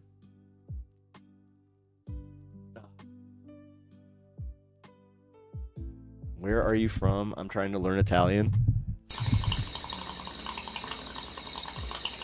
Pray for Israel. 500. Oh, God. Ruh-roh. Is it bad anytime that I see people follow me that I'm like, are we ideologically opposed? Like, oh, I can't oppose that, can I? You're just gonna follow me just to be a dick. Whatever. I hope we're not ideologically opposed, and even if we are a little bit, then hey, I hope we can agree to disagree, and you can be just a cool person, and we can kind of go our separate ways on that one. It's my Beetlejuice. It really is. You don't even have to say it 3 times. You just have to say the full word. It's just like, don't. You want Ryan here? Do you want Ryan here? I'm glad Trump booted that dictator out of the White House and no one followed you. Because I like having these types of conversations, not situations. Is it weird that I actually, I saw it as situations, but I was like, there's no way that you meant situations. And the fact that you corrected yourself means you are not a bot, so. Sorry, been getting a lot of that. So that was a quick way to vet yourself. All right, that's fine. Whatever. Dictator out of the White House. I full on disagree with you. What is with this Russian propaganda bullshit going on Twitch? All of a sudden, everybody's pro-Russia all of a sudden. Okay. Super not based. Super not based. I love how everybody can also just be like, yeah, you damn commies and blah, blah, blah, blah, blah, blah, blah, socialists. And then they're just like, but Russia based. What is happening to this fucking planet? God. Also, the fact that, ZALENSKYY, I'm sorry, the last time I checked, people were, for self-defense, especially, people that lean conservative. They're just like, I'm for protecting my family, I'm for protecting my land. It's so Russia comes in, they try to take land, and then what? It's I'm not pro-Russia, but I don't agree with either side. You don't agree with either side, I'm sorry, then you're dumb. You're dumb. You're in, especially if you're saying pray for Israel, and what? So just by merit of supporting Israel, you agree that countries have the ability to protect themselves. So you can't be that just ideologically opposed to your own, like, your own conclusions, right? Right? Come on now. That doesn't make any sense. I think that you might be huffing a little bit of that propaganda, like the American propaganda at this point. I don't even have to say frickin' Russian propaganda. Like, it's insane. We actually have like a very effective propaganda machine too. And I'm not talking we as far as the leftists. Like, as much as they're just like, yeah, the leftist propaganda machine. It's like, what? Like the 4 of us left on YouTube that still have audiences that don't hate each other, that were like, Jesus Christ.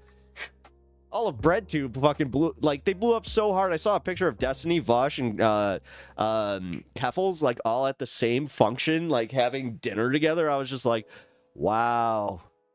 How that blew up. Pray for Israel. I'm Israeli, you. Can we boot Elon out of the White House? Yeah, that'd be nice. Yeah. I mean, I'm all for deporting that immigrant for sure. I'm an isolationist. Isolationism is dumb, especially in this world we live in. Isolationism is one of the dumbest things you can do, and it would lead to the destruction of this country. Like, you don't understand what you're talking about. I hate people that are so fucking just like, it's cartoonish. It's literally a cartoonish way of thinking. Like, you might as well just create your own little Disneyland and then try to apply that, and also see how human behavior won't allow you to continue that practice. But whatever, man. As I said, I'm not in the mood. I'm not in the mood today. To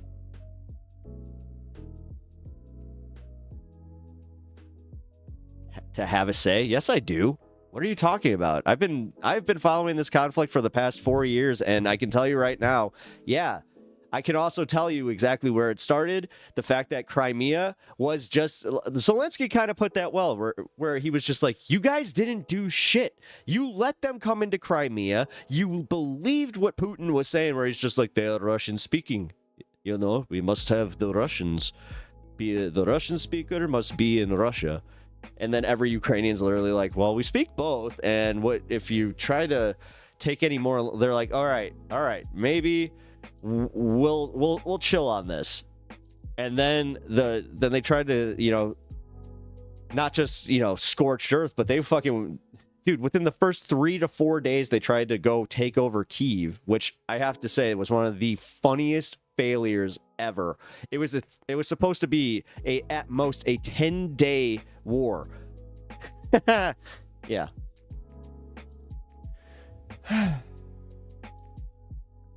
I'm neutral on the Russian-Ukrainian war because both sides have committed awful war crimes against one another, and I would rather have peace. Well, I would rather have, you know, a pony that is actually a unicorn, and that unicorn has blood that can cure all cancer. But, you know, that's what I call a dream. And, yeah. So, that's nice. You know, I am, by all means, like... I am ideologically a pacifist. I'm ideologically a communist. I am ideologically, like, just utopian, where I'm like, yes, I want everybody to just have a good, like, a good experience on this planet and a fair experience on this planet. But people don't think that way. People literally have this other thing that I don't have, where I don't look at people and go, I hate them for having that. I don't. So I think that maybe I'm the brain broken one, apparently. I don't know. I ask myself that sometimes. MLK had a dream, though. Oh my god. Oh, we're doing that, are we? Okay. Why do I have a feeling that this is gonna go nowhere? So, always makes me think of the critic buy my book. Yeah. And he's here to promote his book, Buy My Book. Wait a minute, didn't fucking what's his face? Ruben do that? Yeah, he used that. He's like, don't buy this book, or was it don't burn this book? I forgot. I just remember one of those dipshits did that. All right. Well, pup is doing something elsewhere. So. All right, guys. Well, we're going to go into the Sam Seder thing here. Give me 1 second. All right. That is in the bag. Sweet. Let's go. Wait, what the hell? Hold on. I got to pull it back up. There we go. Oh, there's that face. Ew. He always looks like he's just, I don't know, coming out of like a nap. Just, what? And that's coming from me.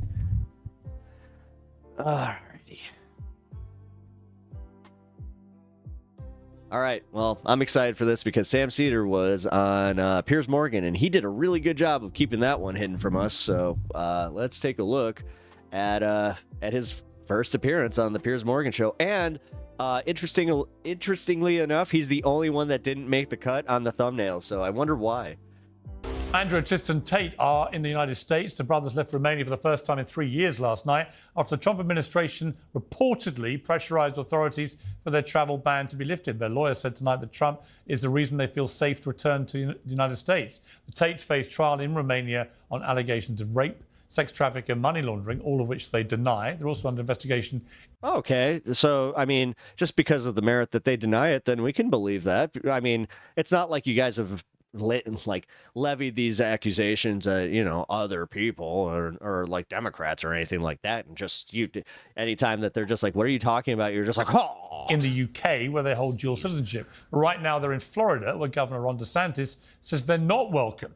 Later on, I'm going to see my bombshell interview with White House Counsellor Alina Habba, whose support for Andrew Tate sparked a backlash from influential US conservatives. We also talked about the Epstein files and what she told me about the likelihood of criminal charges is already making headlines around the world, which I'll discuss with my panel. We'll begin tonight, though, with the latest special guest in the Oval Office. It's a great honor to have Prime Minister Starmer in the Oval Office. It's a very special place, and he's a special man. And the United Kingdom is a wonderful country that I know very well. I'm there a lot, and I'll be going there, and we expect to see each other in the near future. We'll be announcing it, but we're going to be discussing many things today. We'll be discussing Russia-Ukraine. We'll be discussing trade and lots of other items. As British Prime Minister Sir Keir Starmer at the White House with crunch talks with President Trump on many things, including Ukraine. Starmer has played his Trump card. He'll raise UK defence spending to 2.5% of GDP by slashing the foreign aid budget, and he'll put British troops on the ground in Ukraine if there's a peace deal. But will he get anything in return? Both the UK and France say they need the US to help guarantee Ukraine's security if a deal gets done. So far, Trump says no thanks. That's Europe's problem. Maybe the big mineral deal he's due to sign with Zelensky tomorrow is the missing piece of the peace puzzle. And from mineral wealth to mental health, the US remains gripped by Doge derangement syndrome. Elon Musk was invited to Trump's first cabinet meeting yesterday, but not everybody was impressed. And I should say, we will make mistakes. We won't be perfect, but when we make a mistake, we'll fix it very quickly. So, for example, with USAID, one of the things we accidentally canceled very briefly was Ebola, Ebola prevention. I think we all want Ebola prevention.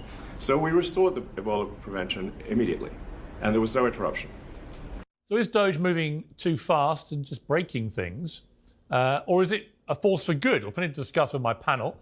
Joining me now are the host of The Benny Show, Benny Johnson, star of the Keeping It Real podcast, Gillian Michaels, and co-host of the Majority Report, Sam Seder, and George Galloway will also be joining us a little later. So welcome to all of you. Benny, I want to start with you because I interviewed Alina Habba just actually before I did this debate with you guys, because she appeared on your show only last month, and you had Andrew Tate on, and she was being very fangirly towards him, which people are now looking at in a different light, saying, you know, did she put any pressure internally at the White House to help facilitate the Tates being allowed to come to America? She emphatically denied that to me, said she had nothing to do with it. But there's no doubt something's happened that has allowed the Tates to leave Romania and go to Florida. But there, Governor DeSantis instantly reacting in a very negative way, suggesting he doesn't want them there. Let's take a look.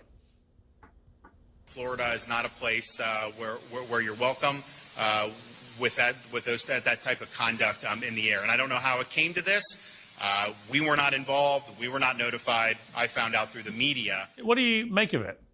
Well, Alina Habba is the spokesperson for President Trump, and she can obviously speak in her own right. Also, well done with the questions about Jeffrey Epstein. And this is breaking my entire feed right now, Piers. Yeah. So this is spectacular. And we really, truly look forward to having these documents and having justice for the people who've seemingly been protected by the federal government, pederasts, and some of the most famous people on earth, including, but not limited to, members of the royal family, potentially presidents, Bill Clinton, some of the most wealthy men on earth.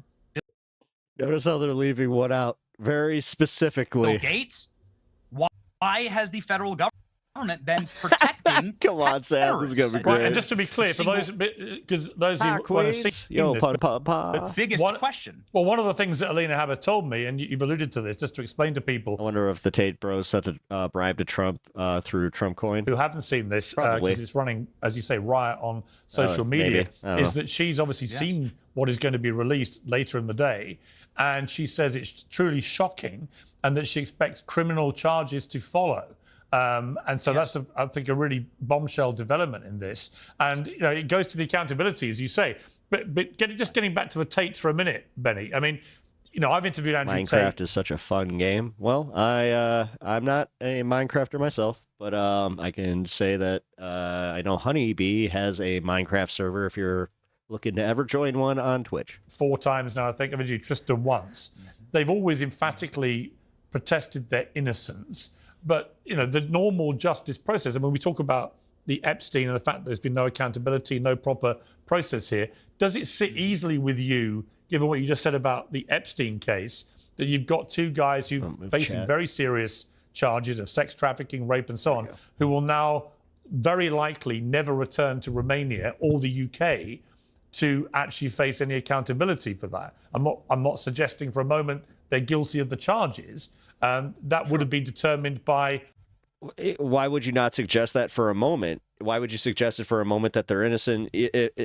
No, you have to suggest it both ways. They're guilty or they're innocent, and you can say that, a court of law, but we won't get to that stage. Innocent till proven guilty. Now, do you feel comfortable with that? But that's Romanian law. I don't know. Well, I mean, based on my reading of the voluminous news reports about what's going on in Romania. God, his delivery is so disingenuous. I hate people that have like TV presentation like all the time. These charges have been thrown out. Like a human, man. And so, and they've looked at the files and there's nothing in them. And so that's up for a Romanian court to decide. I don't speak Romanian. All I have is news reports to go on. So they were set free by the jurisdictions in Romania where these charges were brought. Well, they've not been set. They've been allowed to fly. Slightly different. And the UK... Oh, hey, look at that. It's almost like, you know, your framing was completely disingenuous and you were trying to just be like, well, I mean, it makes absolutely no sense. Where they face other serious allegations. I really do. Some of the conservative politicians here, led by Robert Jenrick. Did they show the Trump-Epstein relations? No.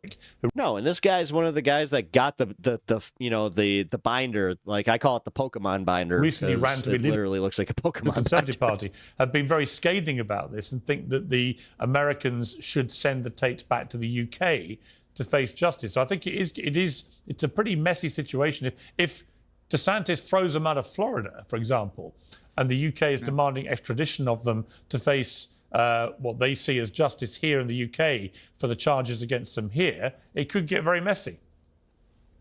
It could get very messy. It was very messy for Prince Andrew of the royal family, who had to pay a untold amount of millions to Virginia Giuffre, who was sex trafficked to him via Jeffrey Epstein. Yeah.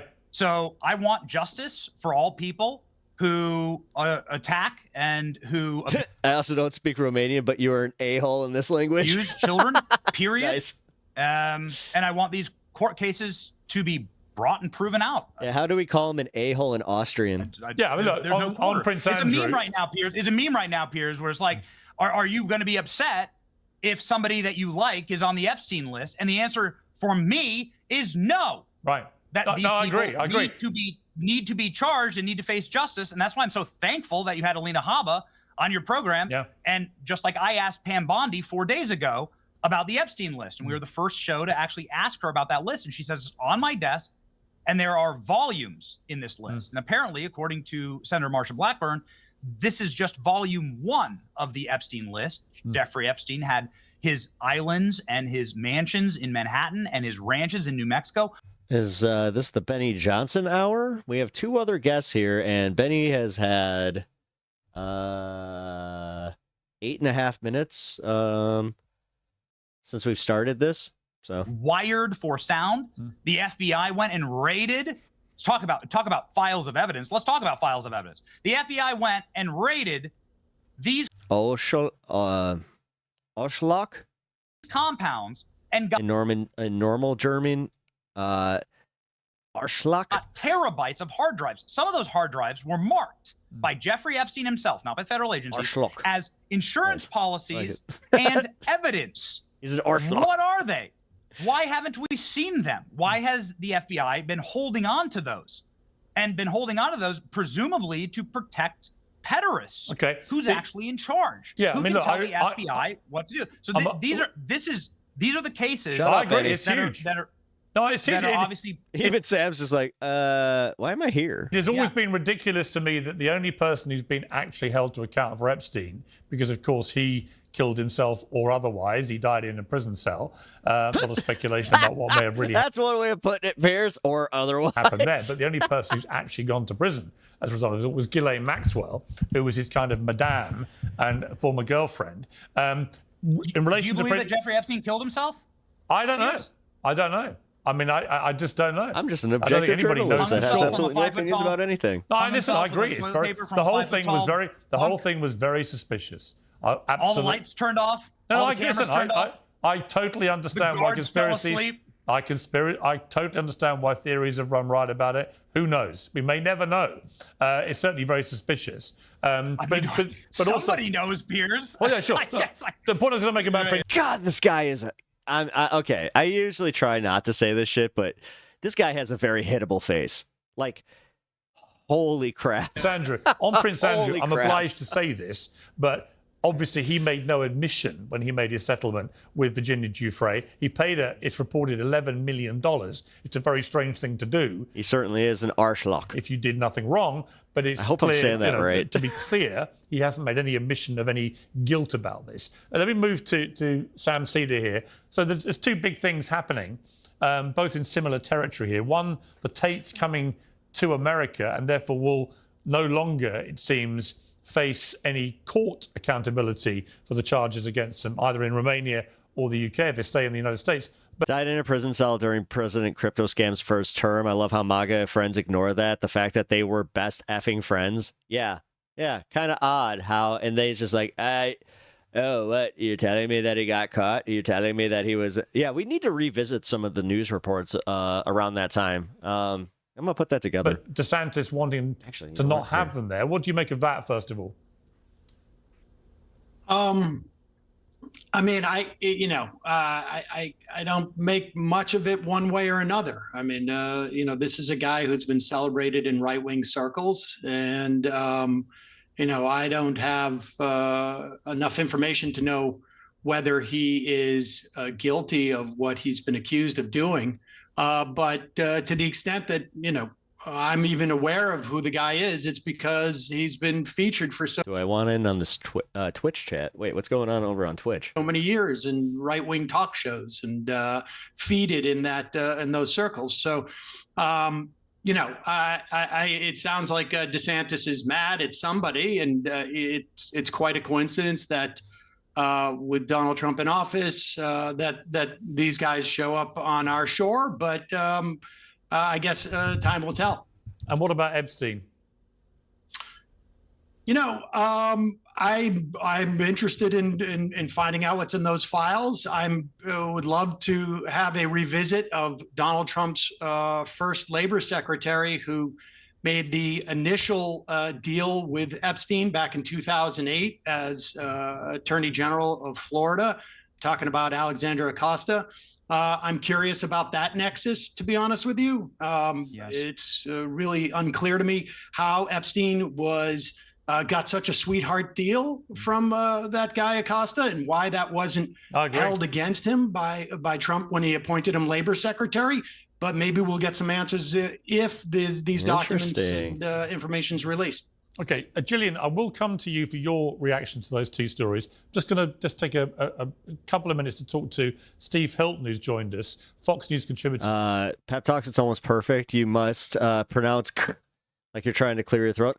And David Cameron's former advisor. Steve, great you found time for us. Thank you very much. I appreciate it. Okay. Just specifically on Keir Starmer, the Prime Minister of obviously my great country and yours. Right? They're kind of like I'm speaking Klingon. At the White House today, the big talking point is clearly going to be Ukraine. Who's this what do you think is going to happen here?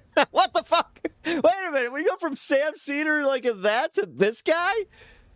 Well, I think the fact that Keir Starmer has made his announcements about increasing defense spending, stepping up in the way that Donald Trump wanted the Europeans to do. That was the whole point of the Trump argument, which is to say, you Europeans need to step up. Keir Starmer has done that. And so that's a positive beginning to the conversation, if you like. I've got some... That guy looks like Smeagol before he got super sick. Concerns, really, about the relationship between these two. I mean, yeah, you put my precious. You and I both know the president well. And he's Speaking very of my much precious, a relationship kind of Precious guy. is here. I don't know Keir Starmer He's personally, back. but looking at him, he's not on its face the kind of individual that I think President Trump is likely to establish a warm rapport with. Frankly, it seems to me he's a kind of pompous, uninteresting mediocrity, not the kind of person that Donald Trump is going to immediately warm to. So I don't know how the guilting me. relationship is going to go, but on the substance, I think it's promising. I think Starmer's played a trump card, for want of a better phrase, by when they were talking to the press just now. He revealed he's got a letter from the King Charles, which he's given to Trump. Did you see the judgment in that look? Which will doubtless be very positive. And Trump, as we know, is a sucker for the British royals. His mother, who was born in Scotland, was a massive fan of the royals. And Trump once told me he remembered watching, his mother waxing lyrical about the royal family. She'd actually watched the coronation of the Queen back in the 50s, etc. So I think that playing the royal card's a smart move. Yes, and I think that I don't know whether he had a hand in it, but the new ambassador to the US, Peter Mandelson, very smart operator, whatever you think of his... What is the format of this? Why even have a 3-person panel and Piers Morgan and then overbook the show with this guy? Politics, and I think his and role in Alina all of Habba? this, I think, Wait, is only what? going to be positive because he really For does real? understand how to get things done on this kind of international level, has good relationships in Washington, and I think can really help smooth things along. So I think that is a net plus for the UK in making this whole thing Who work. looks more like a wiener, Bezos or this guy? They both look like wieners, just different type of wieners. This breaking news story about the Tate brothers being allowed to travel from Romania to Florida and Governor DeSantis reacting very negatively to that. What do you make of this? Well, I think the whole thing is bizarre. I think that Ron DeSantis, is someone who regularly wants to assert his independence from Donald Trump, his independence from what you might broadly call the MAGA movement. And I think he's just, laying his claim to that. I think we need to understand a little bit more about how it happened so quickly and what's behind all of that. But as you've been discussing, I mean, this is a very, very popular character, but in many ways a really unsavory. Speaking of wieners, I heard rumblings of Anthony Weiner returning. Yeah, I heard that too. And so I was just like, please do it. Please do it. This is not... Nothing was funnier than a guy named Anthony Weiner getting busted for sending dick pics. That couldn't have written itself. Something that anyone, I think, should be celebrating, but we'll have to see how the process plays out. Yeah, and as things stand, he and his brother are innocent until proven guilty. The controversy about it is that they're likely to never face any courtroom now, either in Romania or the UK. That's the where problem, all these allegations have come from. And that's what is grating with people. Robert Jenrick, who's a leading member of the Conservative Party in the UK, has come out very angry about this, demanding that the Americans basically send them back to the UK. But I don't think that's going to happen. Yeah. I mean, it just skips right over their right to even have like a crack at him.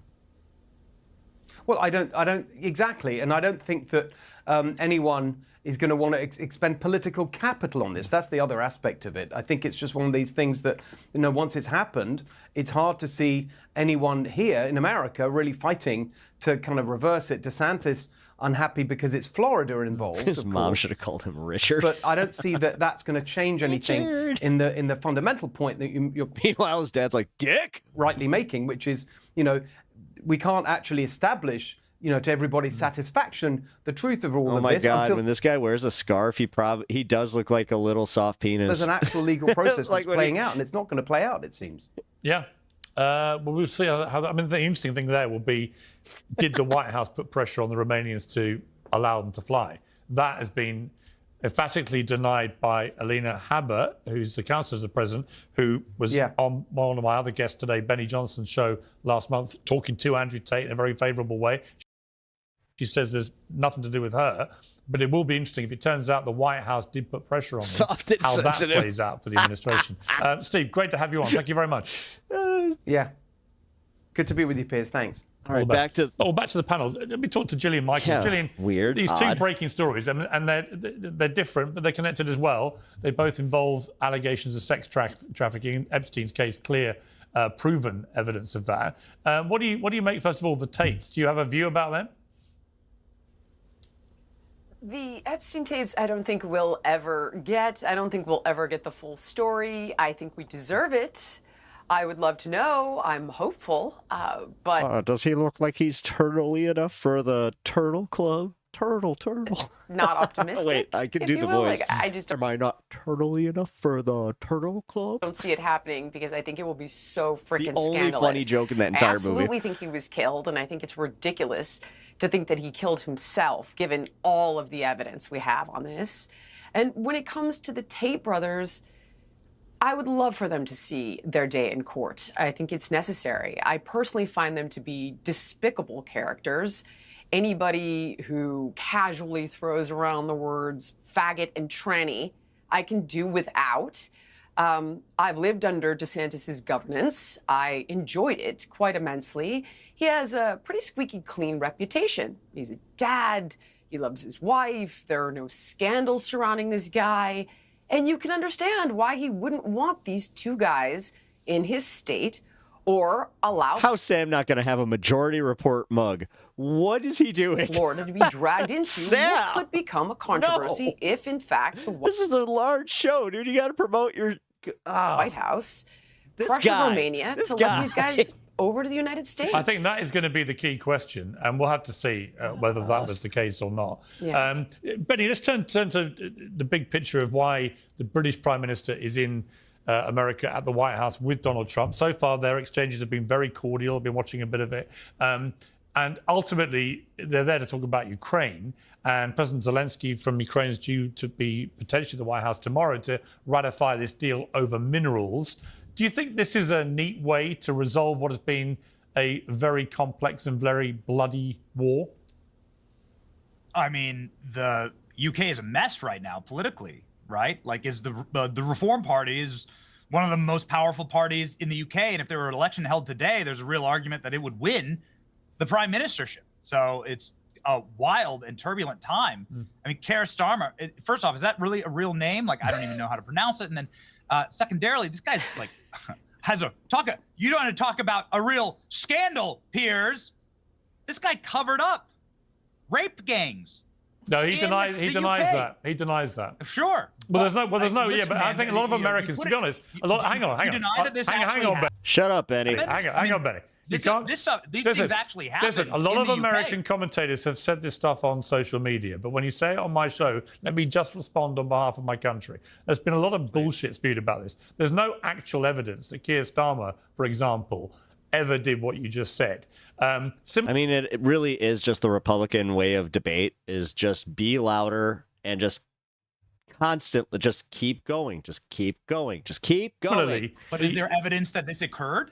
There's obviously it clearly occurred, but he was director of public prosecutions. If this occurred, and it's horrific. I think it's horrific in this country with Jeffrey Epstein. I think it's horrific. I agree. I mean, right? On that, we have agree. Principles. No, it's just about whether you don't want monsters who are predators, of course, here in the country. And so listen, there is somewhat of a connection, but I understand, and nor do I pretend to be some type of expert on geopolitics. I focus very much closely here at home, and I appreciate Sam actually bringing up Alex Acosta, saying that there were higher powers that forced him to give Jeffrey Epstein a plea deal. Who the hell were those higher powers? Sam's right when he brought that up. I think that's insane. I don't know. It's so weird that they're asking about these higher powers, even though, I mean, technically. And I'd like to know. Yeah. It's just that like, was during the Bush era. That was in the year 2008 when that decision was actually made. Yeah, no, I agree. So, yeah, again, I think that the guy's in big trouble. I think this guy looks like a less cool Matthew Lillard. Trump's being magnanimous right now. We were just at the White House for Kash Patel swearing in. Trump is in a very, very good mood. I think he's doing his best to bring people into the orbit.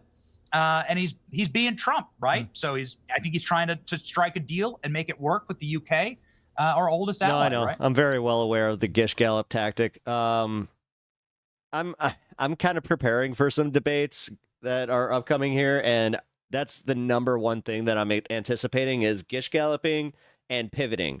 I have a feeling we're going to start on one topic, and it's somehow going to completely pivot to 4 different other topics, and they're just got to constantly try and keep me on my toe. Yeah, I don't like it. I mean, the thing is, I'm not dishonest enough to argue like that. I like having debates where I genuinely want to know where a person formulates their position. Sometimes it's just they're formulating their position based on just being the opposition, and that's bullshit. Sam, let's talk for a moment about the other big thing that's going on, which is this whole Doge stuff with Elon Musk. You, I think, posted that the idea that Doge is in any way about efficiency is absolutely a joke. They're not doing an audit. They're destroying the apparatus of our government. What do you base that on?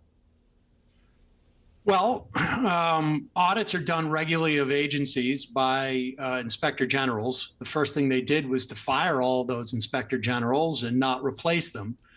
A. B. Audits that lead to firings within a couple of days are obviously not being done. The notion that this is about efficiency when you're laying off thousands of IRS agents, when it is well known that every dollar spent at the IRS returns for the government $6 or $7. The fact that you have to say that in my chat right now kind of means that you're feeling the heat, dude. You're clearly I'm sorry, not, man. Anybody that's still simping for Trump as hard as as you are in my chat there, Mr. OP Smoker, which hey, I appreciate the name there, but talking about efficiency. I can tell you right now, people are feeling the heat, man, including the people living in the red states that you kind of need their support. Well, maybe, I don't know. I think that's kind of part of this is the crowing is coming from a lot of people that have just accepted that they want a dictatorship, and they're just yeah, we want a king, and it's just they have zero concept on how anti-patriotic and how anti-American that is. Honestly, this goes back to the whole "Make America Great Again" thing, where it's just think about that. Just think about the optics of that in general. You're openly saying that my country isn't great, and then you're oh, it's because there's this other side that lives in it that thinks differently than me. It's almost like we should just, I don't know, get rid of them, and then we can just have a country that all thinks alike. The fuck is wrong with you people? Here as measured in any other way. You never make it to that point, and then if you do, then you're yes. And then you're I'm not a Nazi. Other than allowing wealthy people to get away with cheating on their taxes. I mean, I could go on, but there's absolutely no evidence that there's a single audit going on to the extent that they've saved any money. I'll pray for you and the propaganda that you, for you good bro. Oh, yes. The propaganda, the independent liberal, I'm actually leftist, by the way, but yeah, liberal, fine. But I'm doing the propaganda, pal. Meanwhile, you're sitting there just give me all the Cheeto. Dude, you have so much orange shit around your mouth. It's sad. It's never coming out. It's worse than a mustard stain. largely dismissed as clerical errors on their part, and we still have no substantiation about it. So it's well, that's not. Hang on, hang on.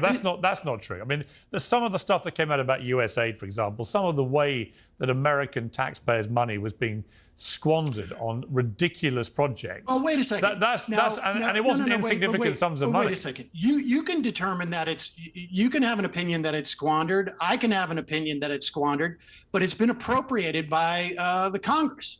And in America, we have actually both statutory, constitutional, and court cases that say it's so much more boring than Piers wants this to be, where he's like, I want this to be an ideological fist fight, but then Sam's just coming in here with like bureaucratic. It's like, yeah, it's a bunch of bureaucrats that do, numbers, and they have spreadsheets, and Piers is just like, meh. President of the United States and the executive branch cannot decide unilaterally that they're not going to appropriate money that Congress has appropriated. I mean, the line item video has been found to be unconstitutional. We have the Impoundment Control Act from 1974. Trumpians are rare in this chat. I wonder why, really, honestly. Or we have right? Train v. New. I mean, at least he just kind of took himself out, where he's just like, oh, it's a liberal channel. I don't want anything to do with this. I don't want to engage with the other side at all. New York City from that's not how you learn. 1974, which no, they just again. They want to have the enemy. They want to feel like they're superior. This is a superiority complex, because remember, this is where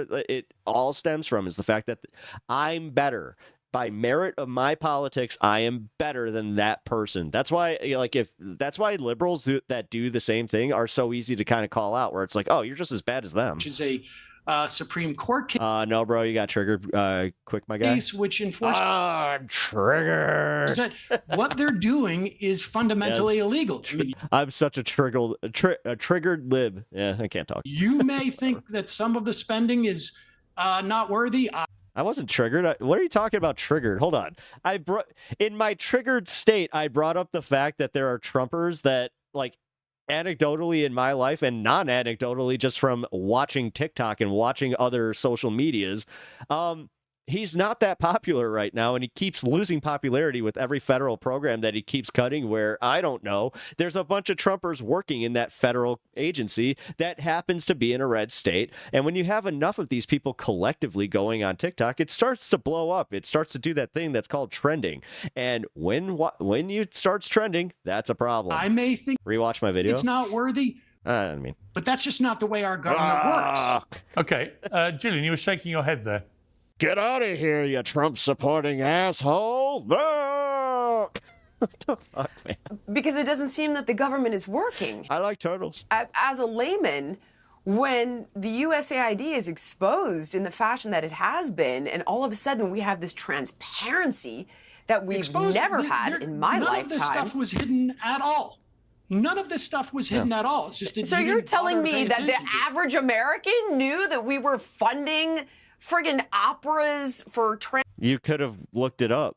The thing is, you're lazy. Trans people in what blame Fox News for not going and focusing on it more. What is this argument that she's making? This is really stupid. If the average American was interested in what USAID was supporting, they could have just troll. LOL. Anyone who listens to Trump can't read or write. Hashtag facts. Man, do you really believe that?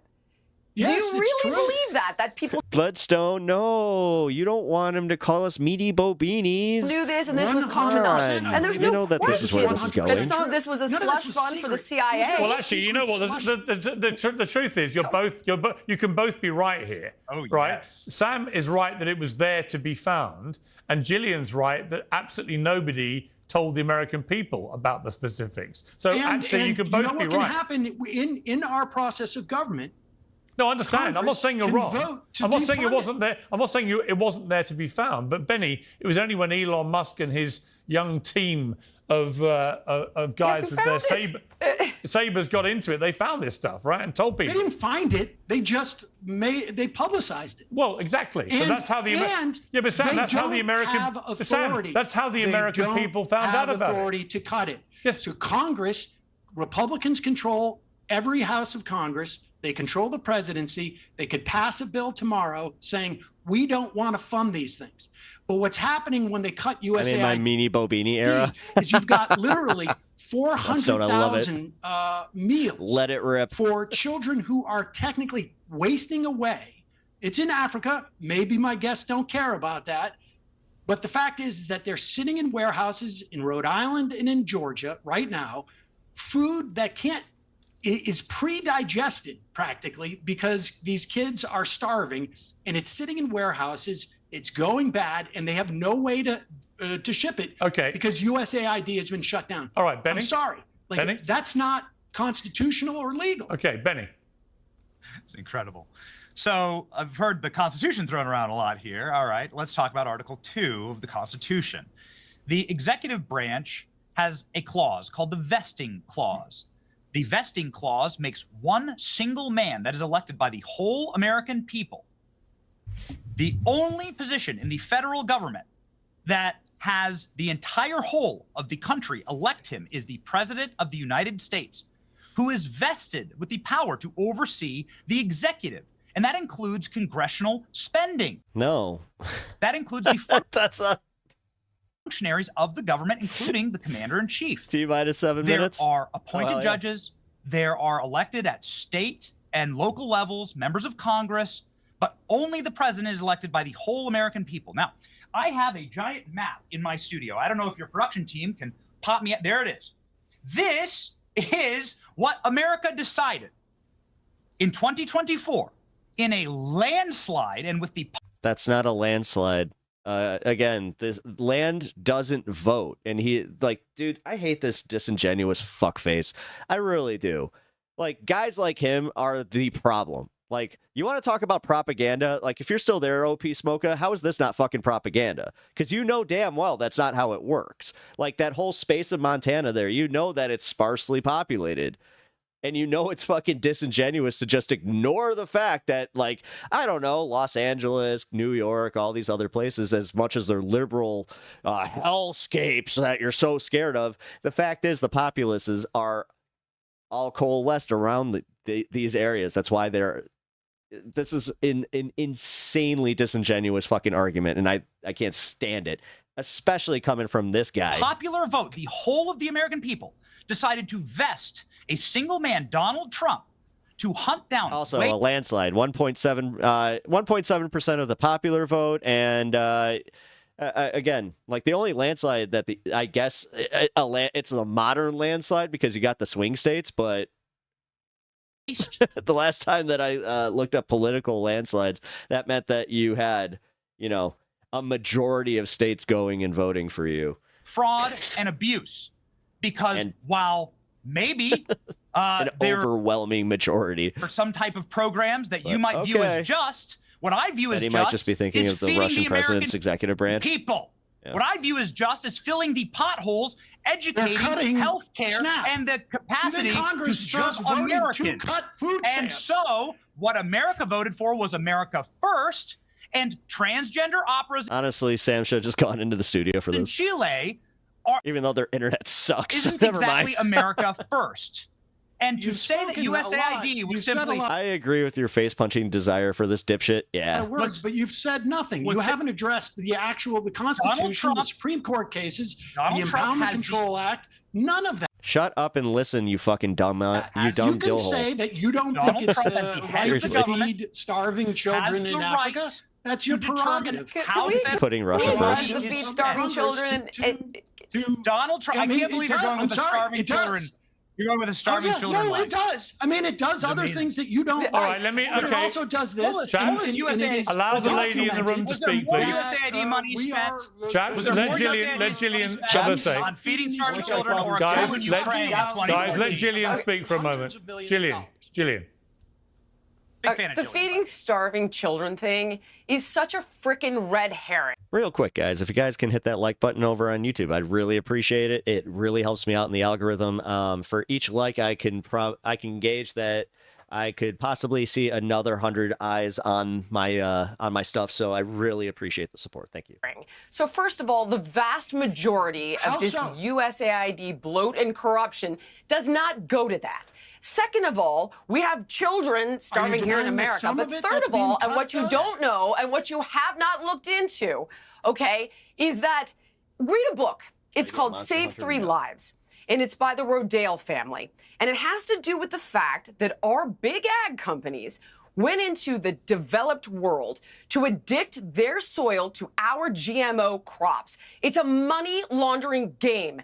They can grow their crops in their soil far more efficiently and did for thousands of years before ConAgra and Cargill and Monsanto and ADM went in. You just don't know that because you haven't done your homework. So you're like, oh, there's children starving in Africa. When really, it is about billions of dollars going to big ag. That's what that's really about.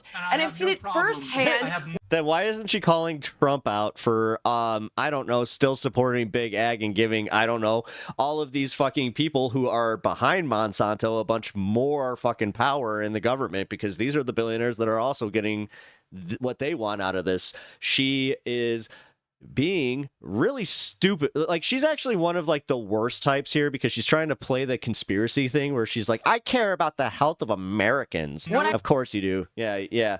You know, the way that you didn't exploit those biggest loser contestants at all. I went to South Sudan and stayed at a refugee camp. So don't play your starving children card. I can't. Well, listen, it's not my card. It's just simply the reality. And the fascinating thing about it is your card, though. Oh, don't play the card of something that I don't want to hear because it bothers me because it might be true. Your game and is it makes me look bad. We are talking about USAID is a percentage point, like literally less than 1% of the U.S. budget. But because there is this attitude amongst the frankly, it's not just USAID. I don't like them cutting the IRS. I don't like them cutting the EPA. I don't like them cutting Labor Department. I don't like them cutting the National Labor Relations Board. I don't like them cutting the FDA. Do you like the level of debt your country's in? I don't think it's as much of a problem as you do, but. Here we know the debt shot off like a rocket with the Bush tax cuts and then with the Trump tax cuts, and they want to extend those. And so if we want to deal with the debt, and if that's a genuine concern, we can go back to the time in this country where we had the greatest economic expansion during the 50s and the 60s, when we had a top tax marginal rate of 90%. Of every dollar that would be earned over $470,000, today it would be $3 million. And if these guys are very concerned about the debt and deficit, we have a way of raising that money. We can go back to the greatest economic time of this country. So if that's genuinely their concern, we have that power to do it. I mean, West Coast 420. We're not spending as a function of GDP. We're not spending significantly more per capita than we were in those years. The problem is that we don't have the revenue. There's been huge tax cuts for millionaires and billionaires and presided over by two Republican administrations over the past 20 years. Okay, Benny, on that point, respond. Piers, I love it. I love it. This is my favorite argument I've ever heard on your show. I love it. Go to the American people. Sam, I beg of you, join the DNC, run for DNC chair. I'll do anything, okay? I want your ideas to be the ideas that Democrats bring to the midterms and to the 2028 election. More IRS agents. Raise taxes to 90% of wages. I love it, Sam. No, you disingenuous fuckface. Wages 90. No. I can't. I might not be able to release this video. I might actually have to go and edit this because I can't stand Betty Johnson. I really cannot. How do I do it? How do I do it? Where can I donate, Sam? Just send the money to me directly. It's the greatest argument ever. You're right, Sam. Taxing millionaires and billionaires actually does quite well in terms of polling. And when Americans see what wealth disparity looks like in this country today, when they actually see the wealth disparity. Yeah, we've seen it's wealth quite disparity. popular. It looks like a federal government that's $37 trillion in debt, spending money on total bullshit. You don't know what wealth disparity means. And absolute and total fraud. Hey, Sam, why don't you answer a quick question? You can Google it and find out what it means. Hey, Sam, why don't you answer a quick question for me? Why are the richest counties in all of America the 5 major counties in the DMV right around Washington, D.C.? Can you explain to me, what do those counties do? Are there some mineral deposits there I don't know about? Did they strike oil? Is there some type of rich industry that's created around Washington? Maybe you can answer me that question. Why are those people so filthy rich? You don't seem to like rich people, so maybe explain. He's literally saying, I can answer that question if you just stop talking. Why? I can answer that question. Yeah, Benny's argument is essentially just, nuh-uh. What does DC... He can save so much time just by going, nuh-uh, Sam's wrong. Want me to answer? Sam. It's lobbyists. It's lobbyists like all of the ones that have been appointed to Donald Trump's cabinet and to political positions. Rich lobbyists for all sorts of these industries that you supposedly have a problem with. I mean, that's where all the money is being made. It's not being made by federal workers. It's being made by the smug prick lobbyists. Okay, maybe I take back what I said about David Pakman. I would like to see Pakman go versus him, because that's smug versus smug. And those are sent by corporations. If you will join me as part of my campaign that you're interested in me running the Democratic Party, in calling for Donald Trump to fire all of the lobbyists he's hired so far, it wouldn't leave many people left in the government. But if you'll join me with that, we can start to chip away at that problem you have with the counties around D.C. We've just got some breaking news from this Keir Starmer Donald Trump encounter at the White House. In the Oval Office, Trump invited J.D. Vance to expand on his criticism of the UK for its free speech issues and alleged infringements in recent times. And he said, sitting opposite Sir Keir Starmer, we have a special relationship with the UK and our European friends, but there have been infringements on free speech. And Starmer hit back saying, we've had free speech for a very long time in Britain. It will last a long time, and we are very proud of that. So a bit of a battle, Benny. We talked just now about what was going on with the rape gang scandal in Britain, which was a problem. Watching Jillian have her process these things is kind of like proper scandal. In real time, just seeing she's the meme. She's the math meme. Keir Starmer was not, in the end, proven to have suppressed any information about that. This debate gives me brain cancer. It's so stupid, it hurts. In fact, the opposite turns out to have been the case.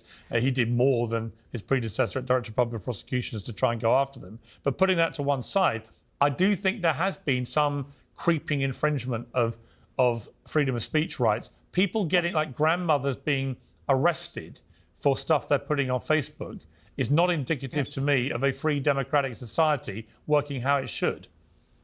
No, of course not. It's what the Gestapo used to do. I called a pot gnome today. I think I'm okay with that. That's not bad. East I like Berlin, when I'd almost run with it.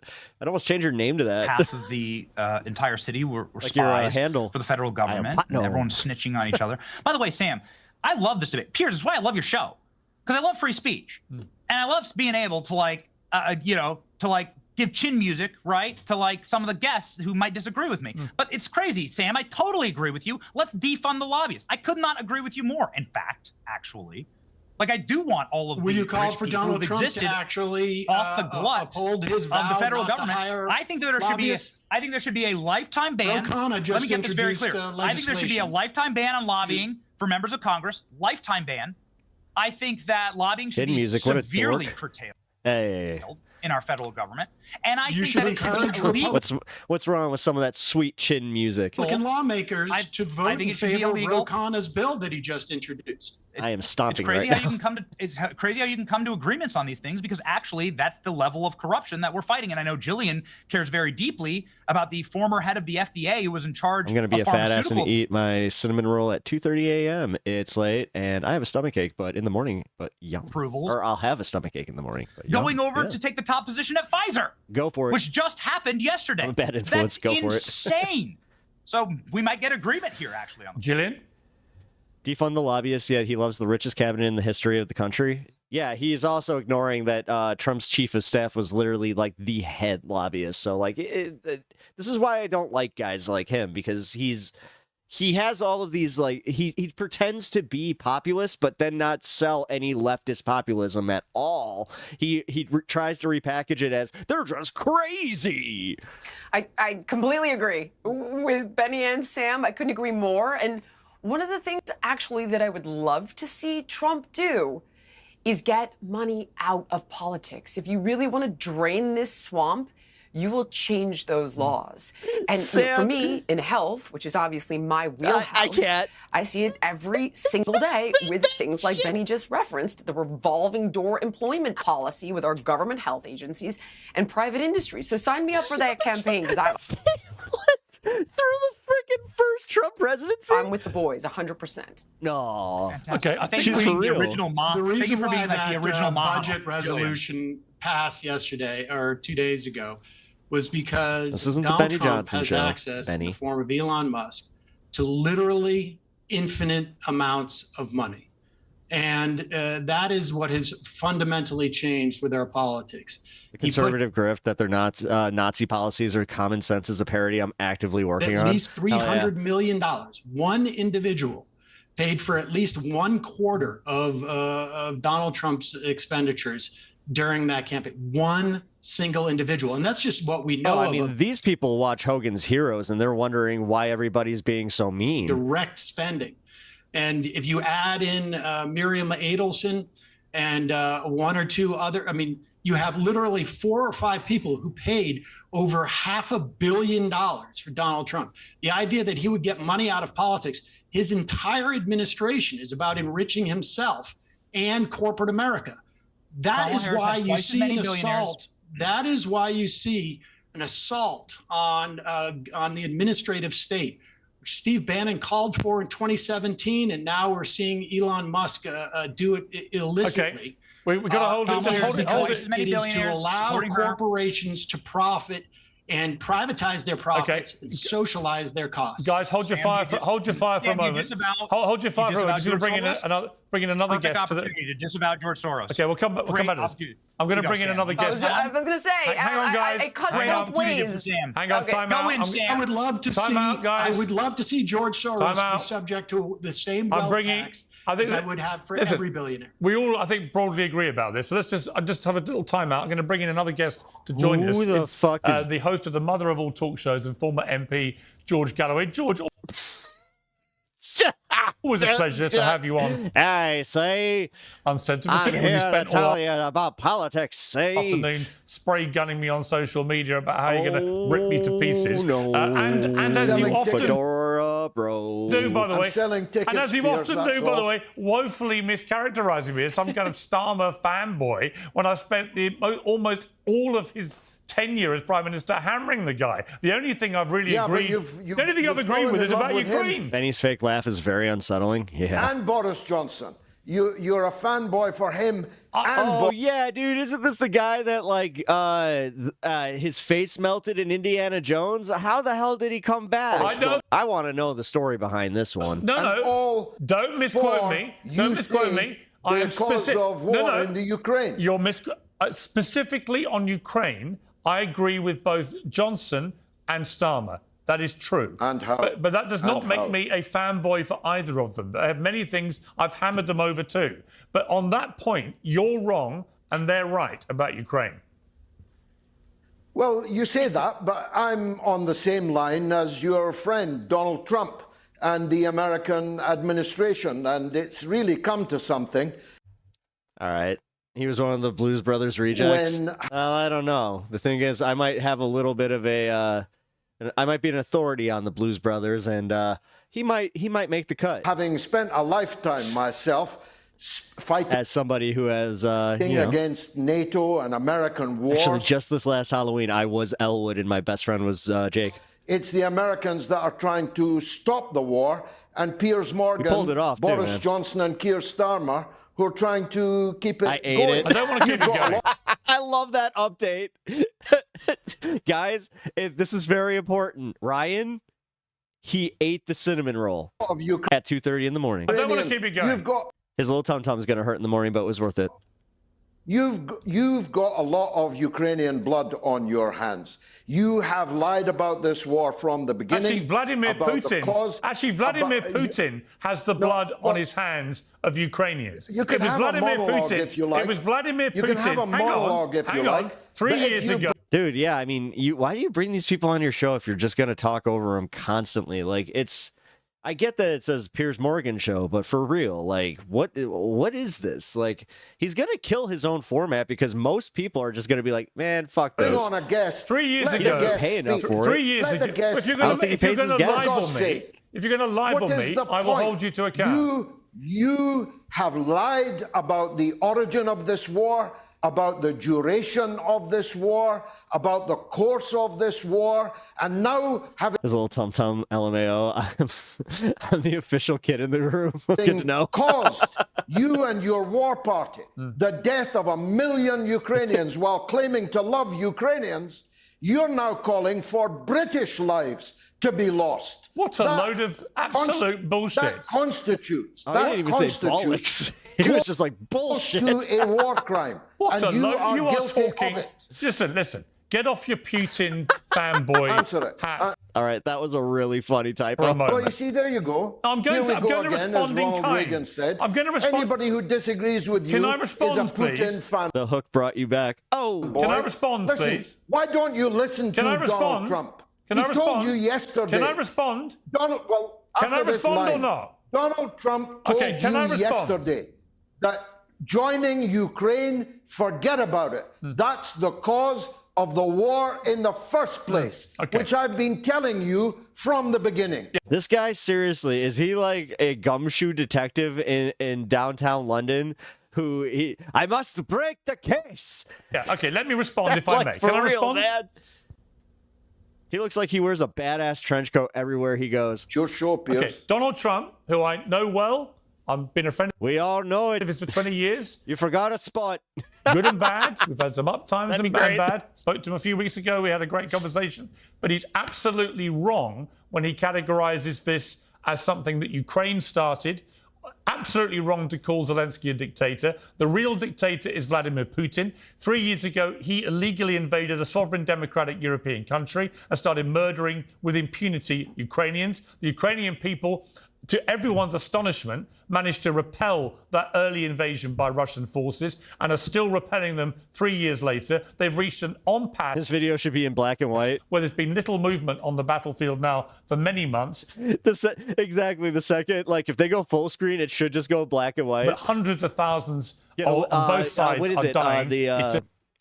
You know, the old-timey videos or like the old-timey footage where it's got like the camera burn. It's back to World War I scale of losses, and it has to end. I want the war to end like Trump does. It was a cold night in London until she came through the door with a case. I don't like his categorization of Zelensky. She was a great-looking dame, you see. Zelensky is a dictator. I don't like the way he's trying to... All of a sudden, I started sounding a little bit like Liam Neeson. Make out that they started this war when it was Russia, but I do agree with him that we need to have peace, and I actually think he's inherited the situation, and I think his way to try and forge peace by doing a minerals deal with Ukraine, which should satisfy his critics back in, particularly the MAGA critics who don't like the way they've wasted, as they see it, all these billions on Ukraine. This way they can recoup that through the minerals. I think it's a smart business deal by Trump if that happens. I think there's a general acceptance. You have to have the war now frozen on current geographic lines so that Russia would keep the territory it's taken but not have sovereignty over that, and Ukraine can try and politically get back the territory later because it was retained sovereignty. We'll see if that ever happens. But don't, please, with a straight face, try and tell me that Russia did not start this war 3 years ago. I know the history. I know what happened. And I know all the background to this. But the idea this is somehow bloody Zelensky's fault and Ukraine's fault is an absolute joke. Blimey, that was a long response, Piers. I hope I'll get as long to respond to your response without you interrupting me. You're going to regret it when very soon Zelensky is sitting in a beachfront villa somewhere counting his ill-gotten gains. And this guy's not based at all. All the secrets of the rampant corruption between the Democrats and the Zelensky This took a weird turn for me where I'm like, oh, wait, Piers?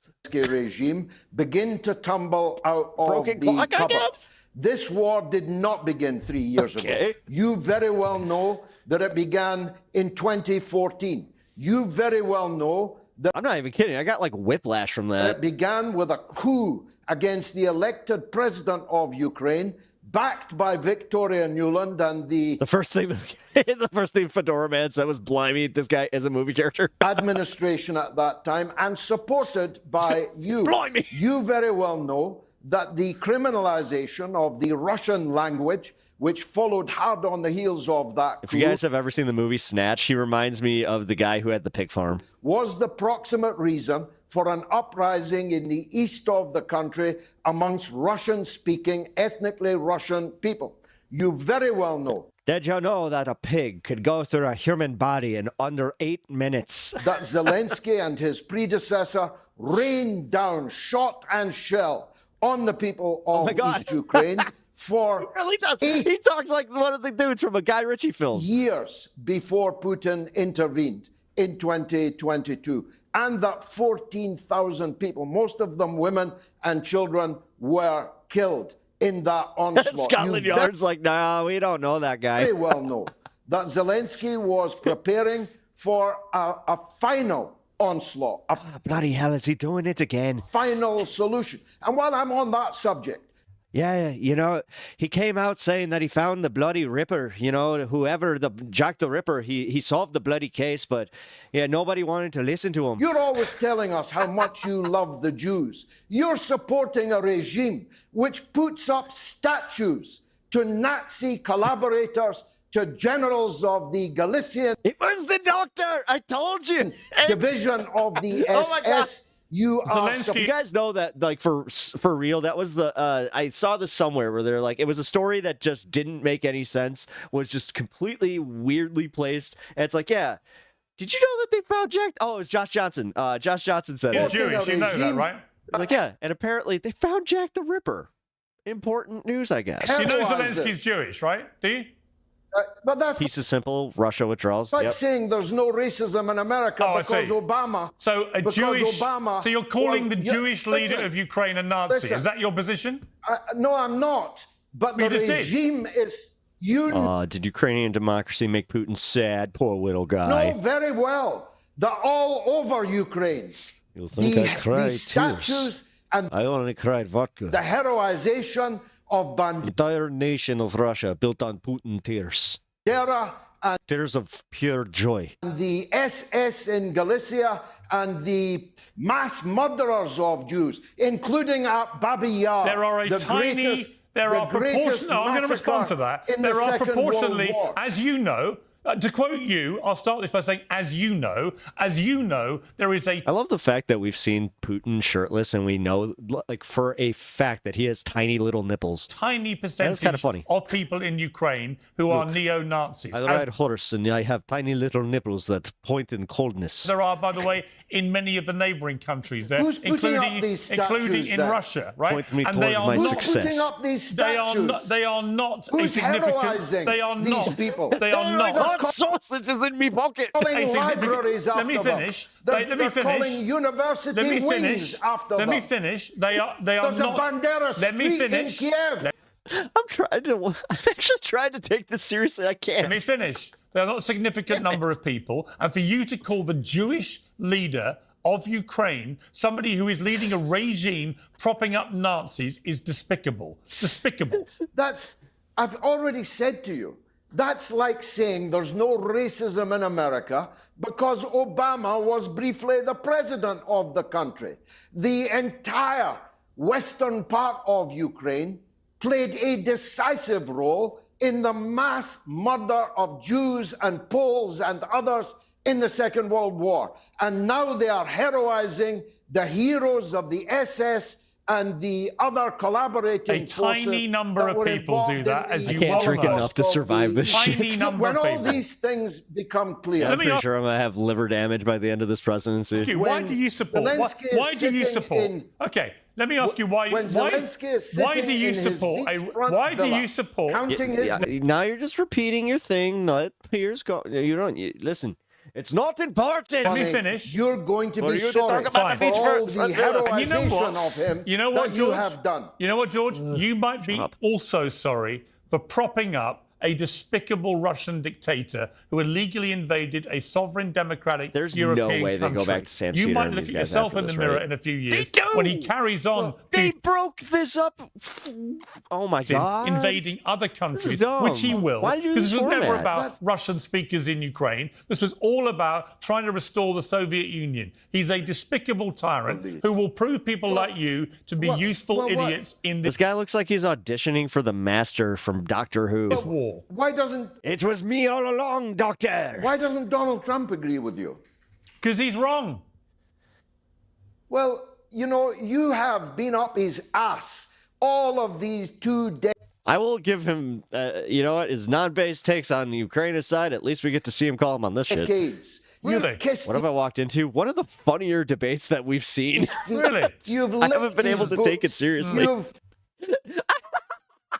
All right, this is the one time that I can say Benny Johnson and freaking Sam Cedar. fawned upon him. Really? You have been his super all fan, laughing and their now asses off. on this fundamental question of our age, This guy's a muppet. I love him. he's entirely Can he be wrong. on Well, no, every it's wrong show? to forward. It's wrong to call Zelensky a dictator. Make out he's the perpetrator of If you know it's good for your ratings, get this guy on the end of every show where he fights against your position each time. Oh my God, I love this. the war. Yes, he's right to forge He said peace. that NATO- He's right to the forge peace. joining of And by the NATO, way, which I you have hammered. By supported. the way, I hammered Trump so much over things like the COVID pandemic, January 6th, stolen With elections. Sam, he didn't yeah. talk to me for 6 months. So this idea, I'm always. Piers knows what gets clicks. No shit. I mean, listen, I was just criticizing the format for this where I'm like, why would he bring this guy in the middle of like these guys talking and having their thing? I kind of get it now. Sucking up to him. It's complete lies Well, everybody again. watching Complete knows. lies. Piers, everybody watching knows you are Trump's biggest ass I like kisser. him. I like Everybody him. Trump's biggest ass kisser. I like Donald. I love the conviction in which, dude, he said it so raw that he made the arse. He didn't even really arse kisser. I know you like him. I like don't him, like him. and You on many like him. things, this guy. on many But things, on this, he's I wrong. like him, and the on many things. fundamental question. Let me finish. The biggest question yeah. in politics in the world today, he's got it completely Shut wrong. No, you didn't hear me. Why didn't you listen to what I said? I'm sorry. This is. Oh, I'm loving this guy. I've literally said This to is you funny. on his plan to get peace. I He also had Queen Andrew on as well. Clearly, he knows who to get. agree yeah. with him. I don't agree with him about calling Zelensky a dictator, Does he do and I cameos? don't Oh, man. agree that it was Ukraine. Can I hire him for all my debates? Like anytime that I go on modern day debate, can I just have this guy? Like I don't know what his position is, but bloody hell, That started the war. You I'm going do to because you're piss you off. Putin's little expittle. Ukraine was the most corrupt. Oh, fuck, he's country awesome. in More corrupt than Europe Russia? More corrupt than Russia? It was designated by the economists, What about Putin? by the FT, What about by Putin? everyone who knows What about about these Putin? things. such a Tell me whiplash. about Putin. Listen, Joe What's Biden's Vladimir Putin, corruption, George? The Biden family's George, what corruption is Vladimir in Ukraine Putin? will turn out to I hope so. I want to hire him for my buddy's What buddy's is wedding. Oh my god, to read your best man speech, that would be brilliant. Vladimir Putin. I'm going to just parroting change a these few things. things, okay? He's a bit of a wanker. What is You're Vladimir going to Putin? regret it. It is Zelensky Tell me about and his Putin. predecessor You can't do and it, can Joe you? Biden You cannot and do Barack it. Obama You will not and criticize John Vladimir Kerry's son Putin. or daughter, whoever they are nowadays. won't criticize and Vladimir all Putin, the will you? American oligarchs. You won't who have criticize been Vladimir Putin. Look deeply at you. involved How pathetic. In the corruption in Ukraine. But no And you're corruption going in to find out Russia. all about it soon. No Because I'll corruption Every episode, dude. Every episode turns into this. tell you in what, Russia. I'll tell you what, your mate, Donald Trump, is going to open Meanwhile, Sam is just okay. every book, every Yeah. drawer, every filing cabinet, and you're going to be embarrassed. Okay, final question, George. Can you think of anything negative to say about Vladimir Putin or not? Well, I wouldn't have voted for him, as I told you. You wouldn't have voted for him. Okay. I would have. Okay. I would have voted. All right. I would have voted for the leader of the opposition. I got it. So you can't think of anything negative to say about the single most ruthless dictator in the world, and that says it all, George. Anyway, always a pleasure having you on Uncensored. Thank you very much. Well, okay. Now that we have that in the bag, as far as even like Piers, because like after today's thing, I can't wait to see what Piers says about this. Much, I appreciate it. Let me just quickly go to my panel for their reaction. I mean, as you can tell, George and I didn't wholeheartedly agree with each other, although mainly because he was trying to mischaracterize my position on this. I don't have a problem with what Trump's trying to do with the peace deal. At least he ends the panel with her. I have a problem with how he's characterizing this. I don't need to watch that. Sam, let me just ask you about that. I think it's... I don't think Trump has a lot of choice or options other than the path he's pursuing here to get peace, and I applaud him for doing it. But I also think that the way they're trying to characterize this as all coming from Ukraine is utterly disingenuous. Yeah, I mean, it's just simply a matter of fact that Russia invaded Ukraine. I mean, it's anybody who was sent it was aware of that. I mean, we're about to find out. I hope there is what does peace Benny think about there. Vladdy? I think the mineral rights deal is both a is really, I think, more of a paper tiger than anything else. I don't think that there's really much value in those rare minerals, as they're called. But if it allows for Putin to realize that there's a commitment by the United States and it causes a peace to break out, then the dude looks like a villain from Raiders of the Lost Ark and sounds and acts like a villain from Austin Powers. Yeah, baby. I'm all for that. Good call. I would appreciate if the United States was not in a position of extracting other countries' resources.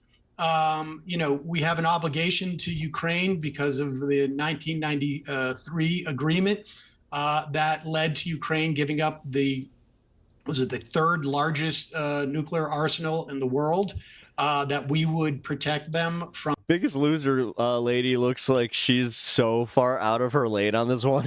An invasion by Russia, and so I think she's like, Ukraine's a country, an obligation we have. But I think if the Ukrainian people want peace, which my sense is that they are, after 3 years of war, are probably exhausted by this. I want are freaking lasers with freaking sharks with lasers on their head. Then I hope this is the fastest route to getting it. Yeah, I mean, Benny, you and I don't necessarily agree about this, but I think we could probably all agree. I've established that I need to watch that movie again. Trying to get peace is a good thing. I like to see an American president who pursues peace, not war. I also think he's being pragmatic about how he deals with the people in his own side, particularly the MAGA support that he has, who are very anti this, of continued support for Ukraine. That if there's a business arrangement to be done that involves the minerals, which looks like you're getting a quid pro quo, that it's an easier sell to probably his base, which I can get that. And in return, Ukraine's going to want America to be part of a security guarantee to make sure if they do this deal on the current geographic lines, Putin won't come and attack them again. I mean, how do you feel about the way I've characterized that? Well, let me begin by speaking for my entire panel here by saying that was wonderful. Maybe there is free speech left in the UK, because what we just watched would be tantamount to two drunken uncles going to blows on Thanksgiving here in the States. Now, you don't have Thanksgiving in the UK, so maybe you don't understand the reference. Christmas. Piers, we do it at Christmas. Those were drunken uncles, okay? Box of wine. That's insane to me that Benny still has a career after his Russian payments came out. Like, what the F? Yeah. Right? Too much whiskey on Thanksgiving. Yeah, the fact that he was like the main guy. And a lot of history between us. Right? Been simmering for years. You got the most payments out of that. And I respect it. That guy clearly hates you. I hate your guts. Okay, so let's establish what. And the truth is that George and I will probably find each other and go for a pint, because we're like that in Britain. We have a big old punch up, then we go and have a beer to settle our problems. I respect it. I think Sam and I agreed like once or twice even on this panel. So here you go. Cheers to you. Piers. So let's talk about things that we should hate. Literally had a guy buy me a beer after having a fight with him. That guy hates your guts. Here's things we should hate. People who cancel elections, right? People who lock up journalists, people who kill journalists, people who forcibly conscript their own population. You're talking about Putin. People Hey, talking about Putin. You talking about Israel? Is that Vladimir Putin you're talking? Israel, Italy, who shut down churches. America up until a certain point. Vladimir Putin you're talking about. Piers, see, this is the difference between me and the homie you just had on here. I think Putin's a scumbag dictator. I'm not here to argue for Putin. But I ain't here to argue for Zelensky either. One wrong doesn't make a right. One right doesn't make a That's difference. It's like one guy's a scumbag doesn't mean you have a right Knowing to he took Russian money is kind of funny. also behave exactly like a dictator, which is what Zelensky's done. Cancel election. What happened to the election? Hey guys, we are one like away from hitting that 1170. So if you want to be the 1170th subscriber to the channel, Piers, hit that subscribe button. Zelensky cancel the election. I'll tell you what happened. Benny, it's free for you and it really helps me out. Benny, hang on. Time out. Forcibly You asked me a question. You asked me a question. For the mother of Russia, no winter too weak, no winter too cold, no enemy too strong, and no vodka too weak. You asked me a How can question. you do it? Hang on. It's hang a on. dictator. No bear strong enough to go against Ivan. You He's asked me a a question. dictator, You all asked me a right? question. Let me reply.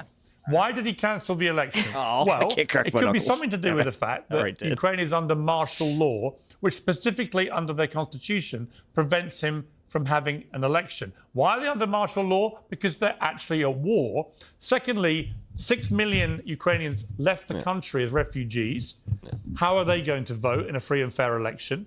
You then This idea that they need to call an election right now is just a red herring. have all the people who are serving in the military on the front line. How are they? Because it's also not it's a blatant misunderstanding about how the Ukrainian constitution works and how this is literally written in it. So like they're trying to impose their American sensibility, whatever the bullshit is, onto another country just by going, well, our country does it this way. It's so much better. No, that's how they should do it. They going to vote? It's like, no, this isn't an affront to democracy just to let them continue having a leader during wartime where they can't even have the possibility of putting a Russian puppet in. You have 20% of the country under current illegal occupation by The fact that Piers is on the right side of this kind of is strange to me, but also, hey, cool. the Russians. I'll take it. How are they going to vote in a fair and free election? There's 3.5 million of them there in that 20% region. So when you add it all together, how on earth are you going to have a free and fair election in Ukraine right now? And why would you possibly use that? I'll give you an analogy. In 1935, I just saw it. You used my word, Pep. You Beetlejuiced me. there was a UK general election. Do you know when the next one was after that? 1945, right towards the end of the war, when we'd already had VE Day and there was just the Japan element to be dealt with. And the reason we didn't have one throughout World War II was because Winston Churchill knew it couldn't be a free and fair election, which would represent the wishes of the people, because most of them couldn't vote. And so there's a precedent for that. America, I think outside of the Civil War... It's weird watching somebody just get bodied from such a bad argument. Other occasions, America's never had a And situation... he's not going to change his position in the slightest. where there's been actual warfare on American soil to prohibit an American election taking place. So why would you expect Ukraine to have an election? America had elections. New York City actually delayed its mayoral election. America had elections in World War II, but wasn't having a war on its soil in World War II. In New York City, we delayed our mayoral elections after 9/11. Okay, but I'll talk about a national election. I'm saying that these are all of that. America is the funder of this war. Oh my God. Okay, so it is really fun to see somebody just know he's so wrong. And dare I say, the reason the war started in the first place with the fake Maidan Revolution coup that was totally sponsored by America, Victoria Nuland and John McCain cheersing, having champagne toast as they Meanwhile, she's just like, oversaw it there. Somebody please explain that. Victoria Nuland on tape picking the new Ukrainian cabinet. So, yeah, let's just say that this country is pretty important when it comes to this war, and that Ukraine is effectively a vassal state of the American State Department. I don't like that. I don't want that to be the case. But given the fact that we're funding the war and we're probably the reason why it started in the first place in part, you would assume that American democracy would be something that we'd be fighting for because, you know, there's Ukrainian flags all over American neighborhoods, at least in dark blue areas where the smooth brains live. And when these people put up a Ukrainian flag, they assume that they're getting American democracy. That's what they assume. It's kind of funny because I actually have like Ukrainians in my neighborhood that have the Ukrainian flag out, but they're actually Ukrainians. I'm getting American democracy. And America doesn't just cancel elections because of I only emergency. like nationalism when it's American nationalism. That doesn't happen in this nation. Well, We you certainly just don't heard, you cancel just heard from presidential Sam that elections, the New York and election. we don't we just down heard. churches. Hang on, you just We heard. don't close down churches. You just We heard don't from lock up Sam. journalists. Hang on, Benny. As a You rule, just heard from right? Sam. The New York mayoral election was delayed because of the pandemic. So there's an example. You do. What you can say, what you After can say, 9/11. I'm and this sorry. is After the 9/11. final thing I'll say on this, and it's a very important point, is that we've been lied to, right? You get lied to that war is about one side being all the devils and one side being the angels. I agree with and that. The truth about war, Piers, is I that agree. most of the time, both sides are devils. I agree. Oh, And well, the I best don't think you can both ask sides. for- Oh, no. Wait, so I don't America think What you bad? can ask for Wait, is an America ugly bad? peace Betty, instead America of a hot, bad then? bloody war. And Okay. yes, I Come on, agree with Betty. you, my Betty. brother from another mother across the pond. I agree with you, Piers, that the killing should end and the dying should end. Okay. Gillian, I'd say Zelensky is a dictator. He's not. Putin's a dictator. But Gillian, final word to you. Maybe they're both dictators. Okay, if I could put on my tin hat.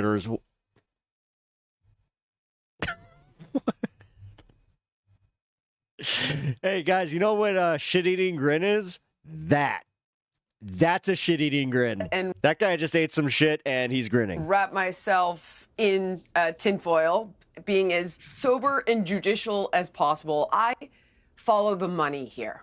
So yes, I agree with you. Putin is a really bad guy, but it obviously takes two or more than two. And if you follow the money, when you hear out of Zelensky's own mouth, it's like, oh, I didn't take money. I got the money in the form of weapons. Well, who got rich off the weapons?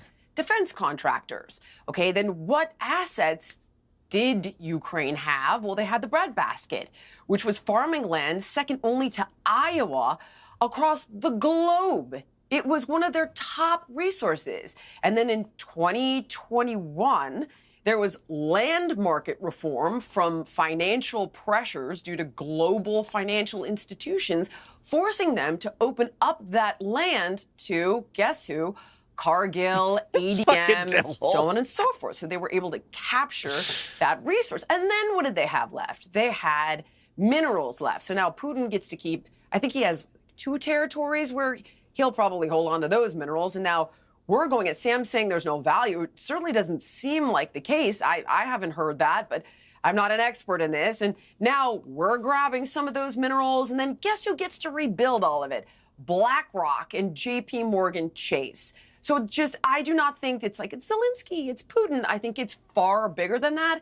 And please feel free to blow holes in my conspiracy theory, but that's just how it looks to me. You know what I've learned over the years, Gillian, is that a lot of conspiracy theories end up turning out to be true.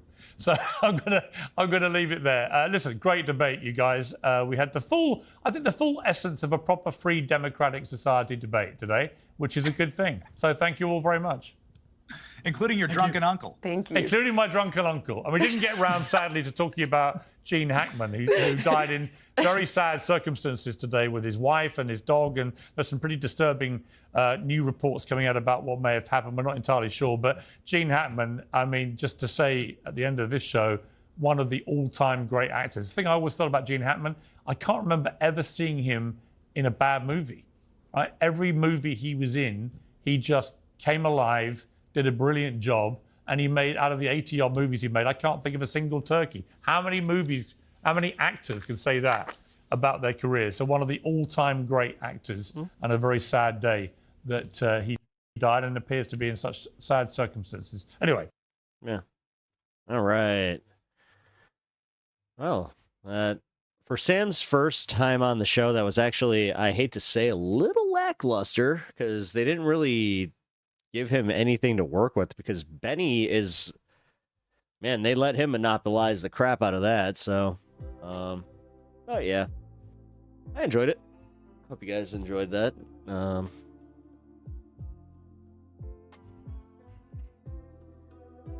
Why are they acting like Drunk Uncle is so effing funny? Wait, who?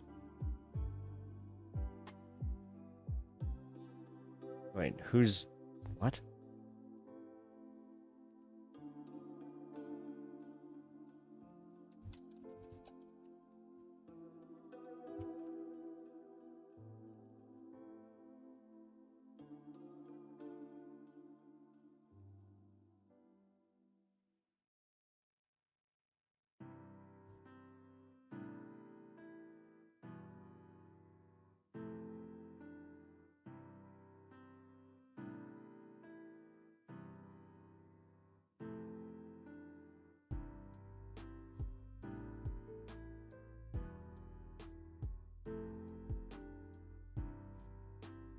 I can't play his stuff.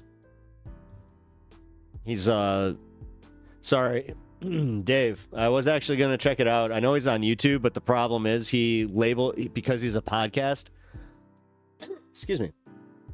He labels all of his stuff through Apple and Spotify, and they go after the copyrights. It's not necessarily YouTube. If he was just on YouTube, it'd be fine. But I'll check out his stuff in my private time. When I saw this video, I was so impressed by what he said. Too good. Okay. Well, I mean, again, I can't play it. Unfortunately, I just looked into all his stuff. It's all covered. Yeah. Every single one of these, every single one of his episodes is marked with a Spotify and a Apple logo. So, sorry, bud. Hey, take it up with him. He's the one who labels it that way. Which is stupid, because if he wants to get, like, if he wants fair use stuff out there, then he's kind of shooting himself in the foot with that, because he's not allowing people like me to just, because, like, if I were to watch that right now, what would happen is my video, or my VOD would go into revenue share, and I'm not doing that, so I'll just say that.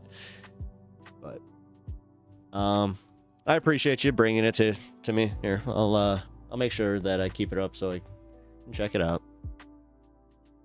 Appreciate the willingness to dono, but yeah.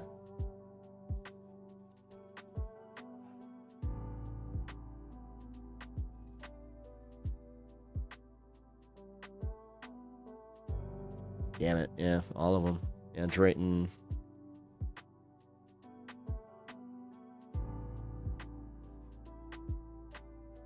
That sucks.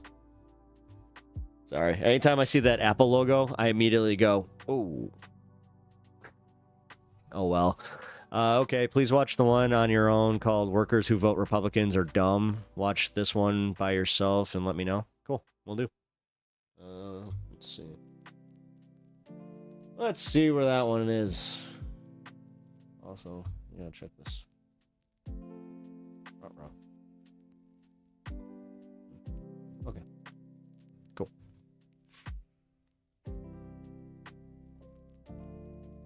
You will be shocked. I'm not shocked by anything anymore, dude. Very, I'm broken. With this political news cycle being what it has been the last few days, let alone the last few weeks. Come on, man. I can tell you right now, my weekend is going to be, well, my weekend, my one day that I have off. Because, as you can see, that's why I say help support the stream, but we already made our goal. My goal was for 420 to get to, as far as the Saturday stream, and we made it, so. That was kind of funny. We made it the first stream, and we made it pretty early into the stream where I was like, oh, geez. All because one guy wanted to flex how much Bitcoin money he had, and then we had somebody in chat just be like, okay, you want to flex? Or you don't want to flex because you can't? You know? All right, well, here. Ugh. Freaking Matash coming out and pulling the Hulk Hogan just... All right.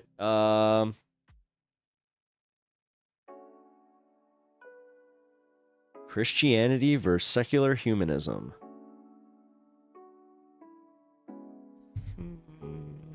Nah. Thank you for that, though. I appreciate that. I always appreciate when people send me stuff. It's just like, do you want to watch this debate? It's like, nah, I really don't. All right. Well, that was honestly one of the easier things to get to.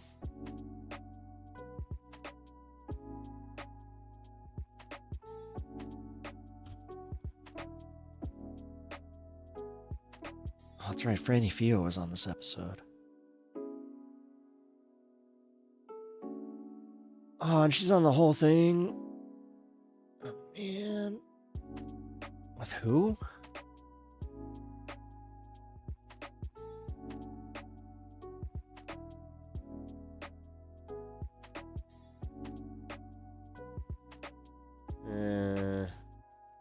All right, we'll see.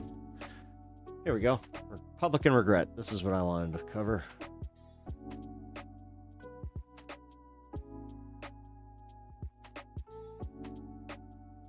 All right. Well, the one thing I don't like about this is I'm pretty sure that this is curated by AI, which I absolutely hate. But it is a good collection of MAGA regret. So let's see some of what MAGA has to say for themselves after the past few weeks with Trump in office. So many Republicans across the country are now regretting their vote for Donald Trump after his terrible policy directly affected them. Just take a look at this example that went viral on Twitter/X today. Marilyn O'Brien on February 12th said, "Thank God it's finally happening. Let's get rid of corruption and all the government waste," in response to Donald Trump and Elon Musk and Doge. But now the same user, Marilyn O'Brien, on February 16th, just 4 days apart, said, quote, "My daughter lost her job today. She worked for years to get what she had accomplished. She loves her job and bought a home nearby just a few months ago. Life was good until she lost her job today from Doge. I voted for you 3 times," in response to Donald Trump. See, a lot of these Trump supporters don't realize that Trump and Elon Musk's policy is garbage until it actually affects them. And you're seeing all these Trump supporters who either work in the federal government themselves or know someone who does, and they're losing their jobs, and they're hardworking people, and they're just gone. So maybe this will serve as a wake-up call for Trump supporters. I'm not holding my breath, but it seems like a lot of people are starting to realize that maybe they made a mistake. I'm here for it. A Trump supporter has just lost their job. Somebody was trying to tell me that I really shouldn't be doing this type of content, and I was like, nah, no. Directly because of Donald Trump's policies, and they are in a state of confusion. In this case, I'm going to enjoy this. I'm not going to be that mean, though. To Donald Trump for help and thinking that this should not have happened to them. Take a look at this. This person says, "My wife is a nurse and was recently hired by the VA. Our home is packed up. We have a new home, spent thousands to move from Fort Worth to Waco. Following Trump's hiring freeze, the VA rescinded her job offer." Now look at what's highlighted. We are all huge Trump supporters, and I know this was an unintended consequence. Stupid. What do you mean it was unintended? Still bootlegging. Did they really believe that Donald Trump could create... We know this was an honest mistake, Mr. Trump. Can you give us our job back? Policies that would only affect non-Trump voters, that somehow Trump voters wouldn't be caught up in all of this? This is the find out phase. This is exactly what you voted for, someone who would sow chaos. And it's not just going to affect the people you don't like, it will affect you too. And now all I can think is that this guy and his family Schadenfreude overload are singing, "I never thought." I'm really starting to regret my vote. Don't pretend you didn't know it was going to go like this. Everyone knew. Well. If it isn't the consequences of their own actions knocking at the door. And guess what? They didn't even bring a sorry for your loss card. Ladies and gentlemen, buckle up, because today's episode of FAFO MAGA Edition is serving up a big, steaming plate of reality. And this time, Dave, we covered it at the beginning of the show if you want to watch the playback. Not just regular Trump supporters feeling the burn, it's the big dogs too. The ones who rallied hard for him. The ones who thought they were safe. The ones who just knew these policies wouldn't touch them. I can't regret a vote I never cast. Because, hey, they were on the winning team. I've already appealed. I'm going to fight for my job back. I took an oath of office to fight for this administration.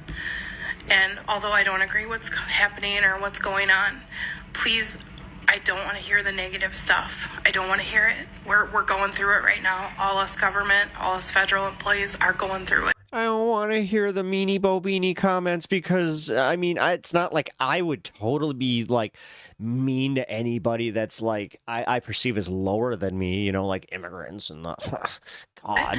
So the negative stuff, it doesn't help. No pity. No pity for you. This sucks. This is the perfect kind of example of a Trump supporter that I will not support and I will not meet halfway. Because this is someone who wants to skip the step of accountability. Yep.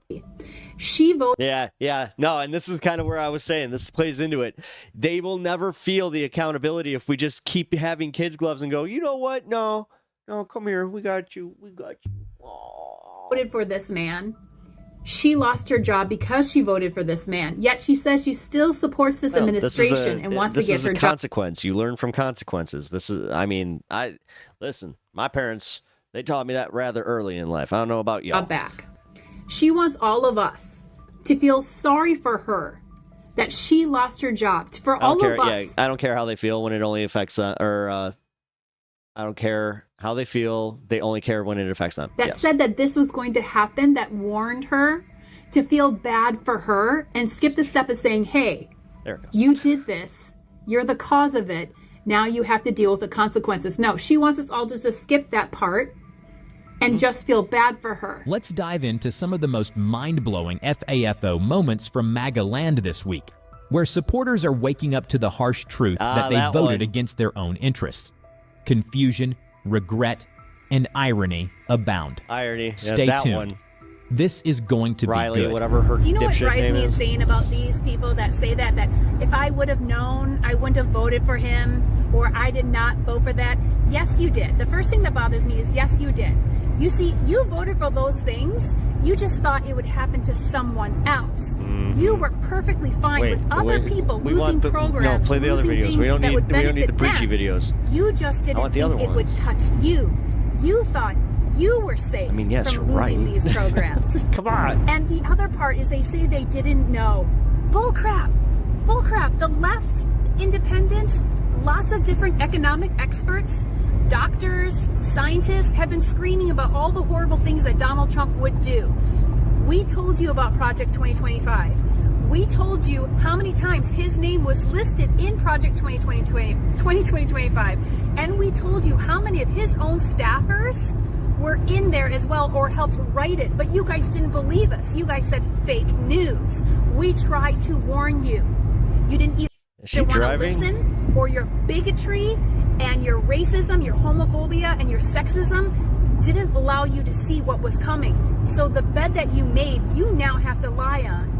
The sad thing is that so many of us are in the same bed with you, but we didn't vote that way. Yes, this is why it's funny, and I have no pity for them. More Trump regret, please. Yep. We knew that these things were going to happen. We knew that this was going to cause havoc for everybody. Regret.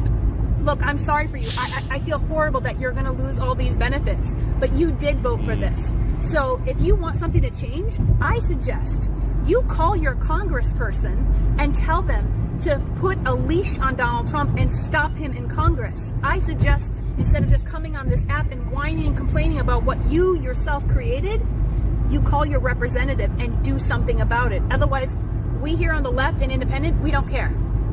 We warned you. Reality isn't just knocking, it's kicking down the doors of federal offices across the country. For years, MAGA loyalists cheered as Trump promised to drain the swamp, cut government spending, and shrink federal agencies. What many of them didn't realize, that swamp he was draining was their own jobs. In just the first month of Trump's administration, thousands of federal workers, including plenty who proudly voted for him, have been shown the door. Some are longtime career employees, others were fresh hires. But the result is the same: mass layoffs, job uncertainty, and the kind of budget cuts that make even the most die-hard fiscal conservatives start sweating. And this isn't just hitting Washington, D.C.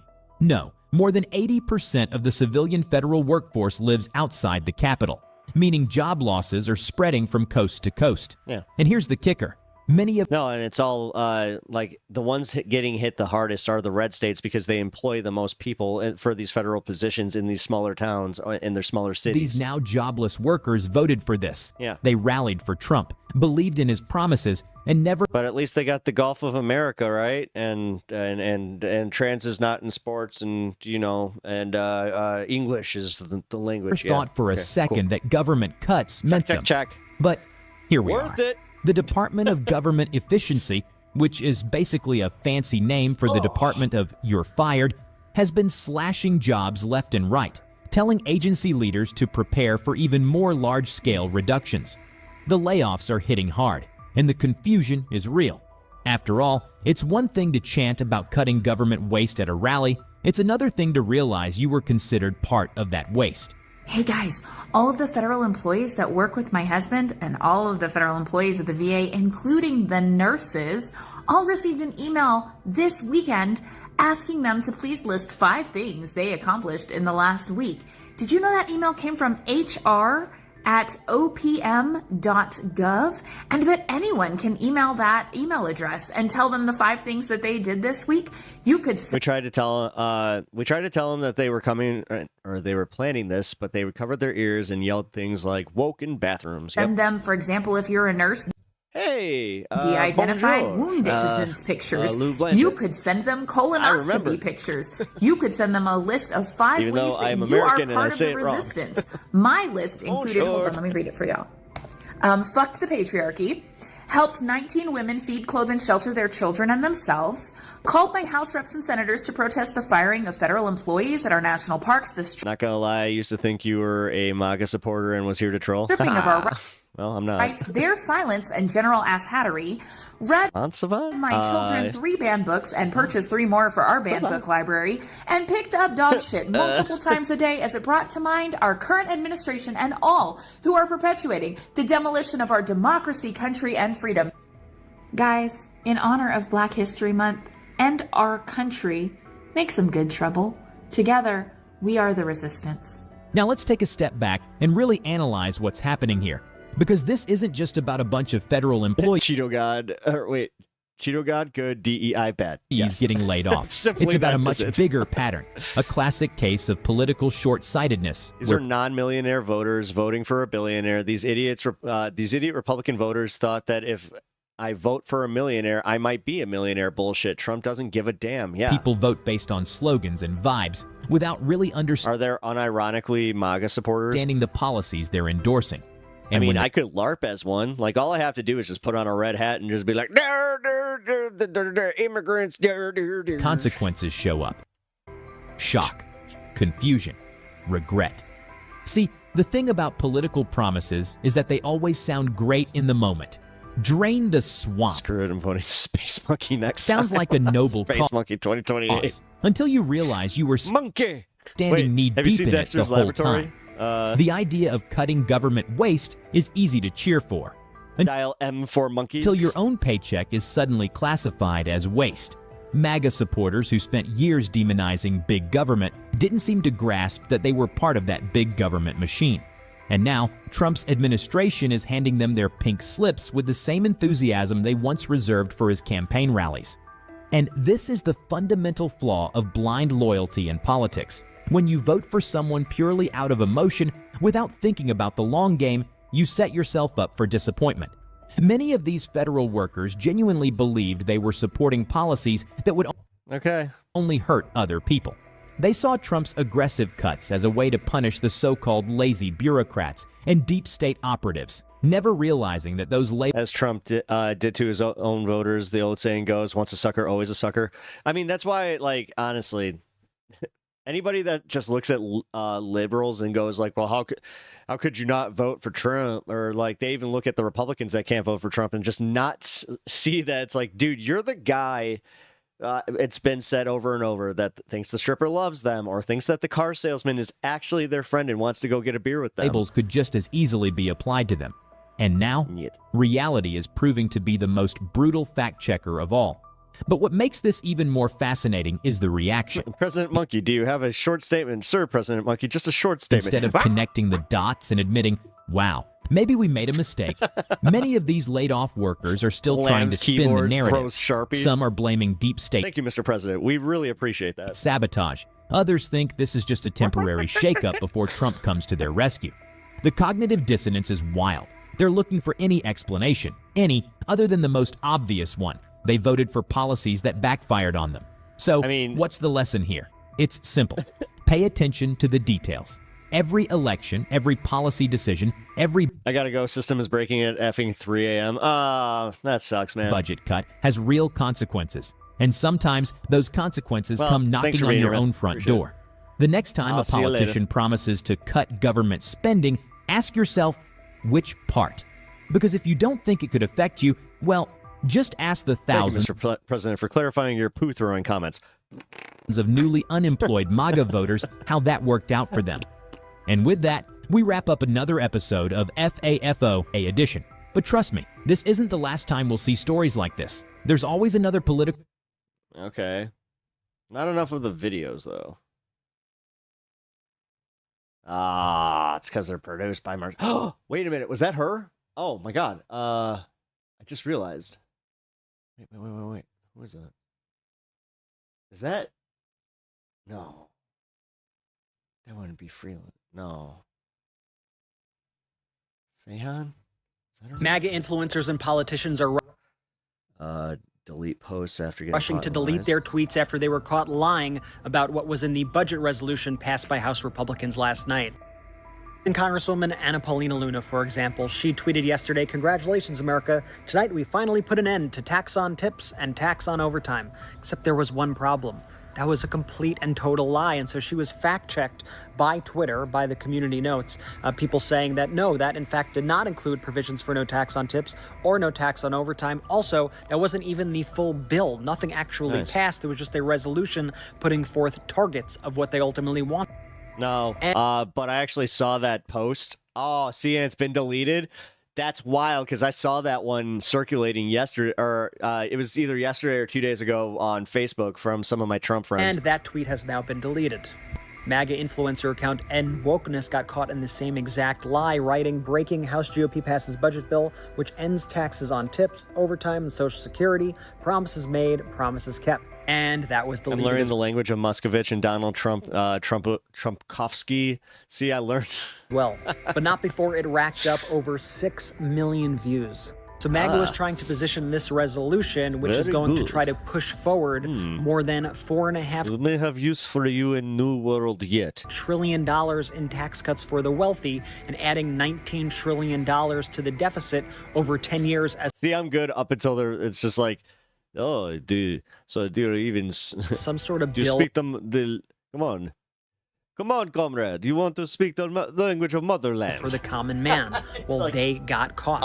And some of these accounts that lied about it still have these tweets up to the second. They are quite literally scamming their own base, yet their base doesn't seem to realize it or doesn't care. Well. It looks like he could have imposed no tax on tips first day. Yeah, that's actually one that he can cover under the executive orders and not have any pushback, but no, not a priority. And more of these MAGA morons are starting to realize what it is they voted for. I was just listening to a gentleman from West Virginia. He's a senior citizen, not a MAGA moron. He voted the right way. But he knows a lot of MAGA morons, as you'd expect, living in West Virginia. Anyway, a lot of these people are on insulin. And their insulin just went from $6 for a month's supply all the way up to $80. Yeah, and that $6, like it back to $80, just I think. Just like that. Yeah. And they're finding out that the reason is because Donald Trump immediately reversed a Biden policy to lower the price of insulin through the Medicare program. So now these idiots are going to be spending, what's the math on that? $74 a month more on their insulin? Oh my God. You know, there's consequences to stupidity.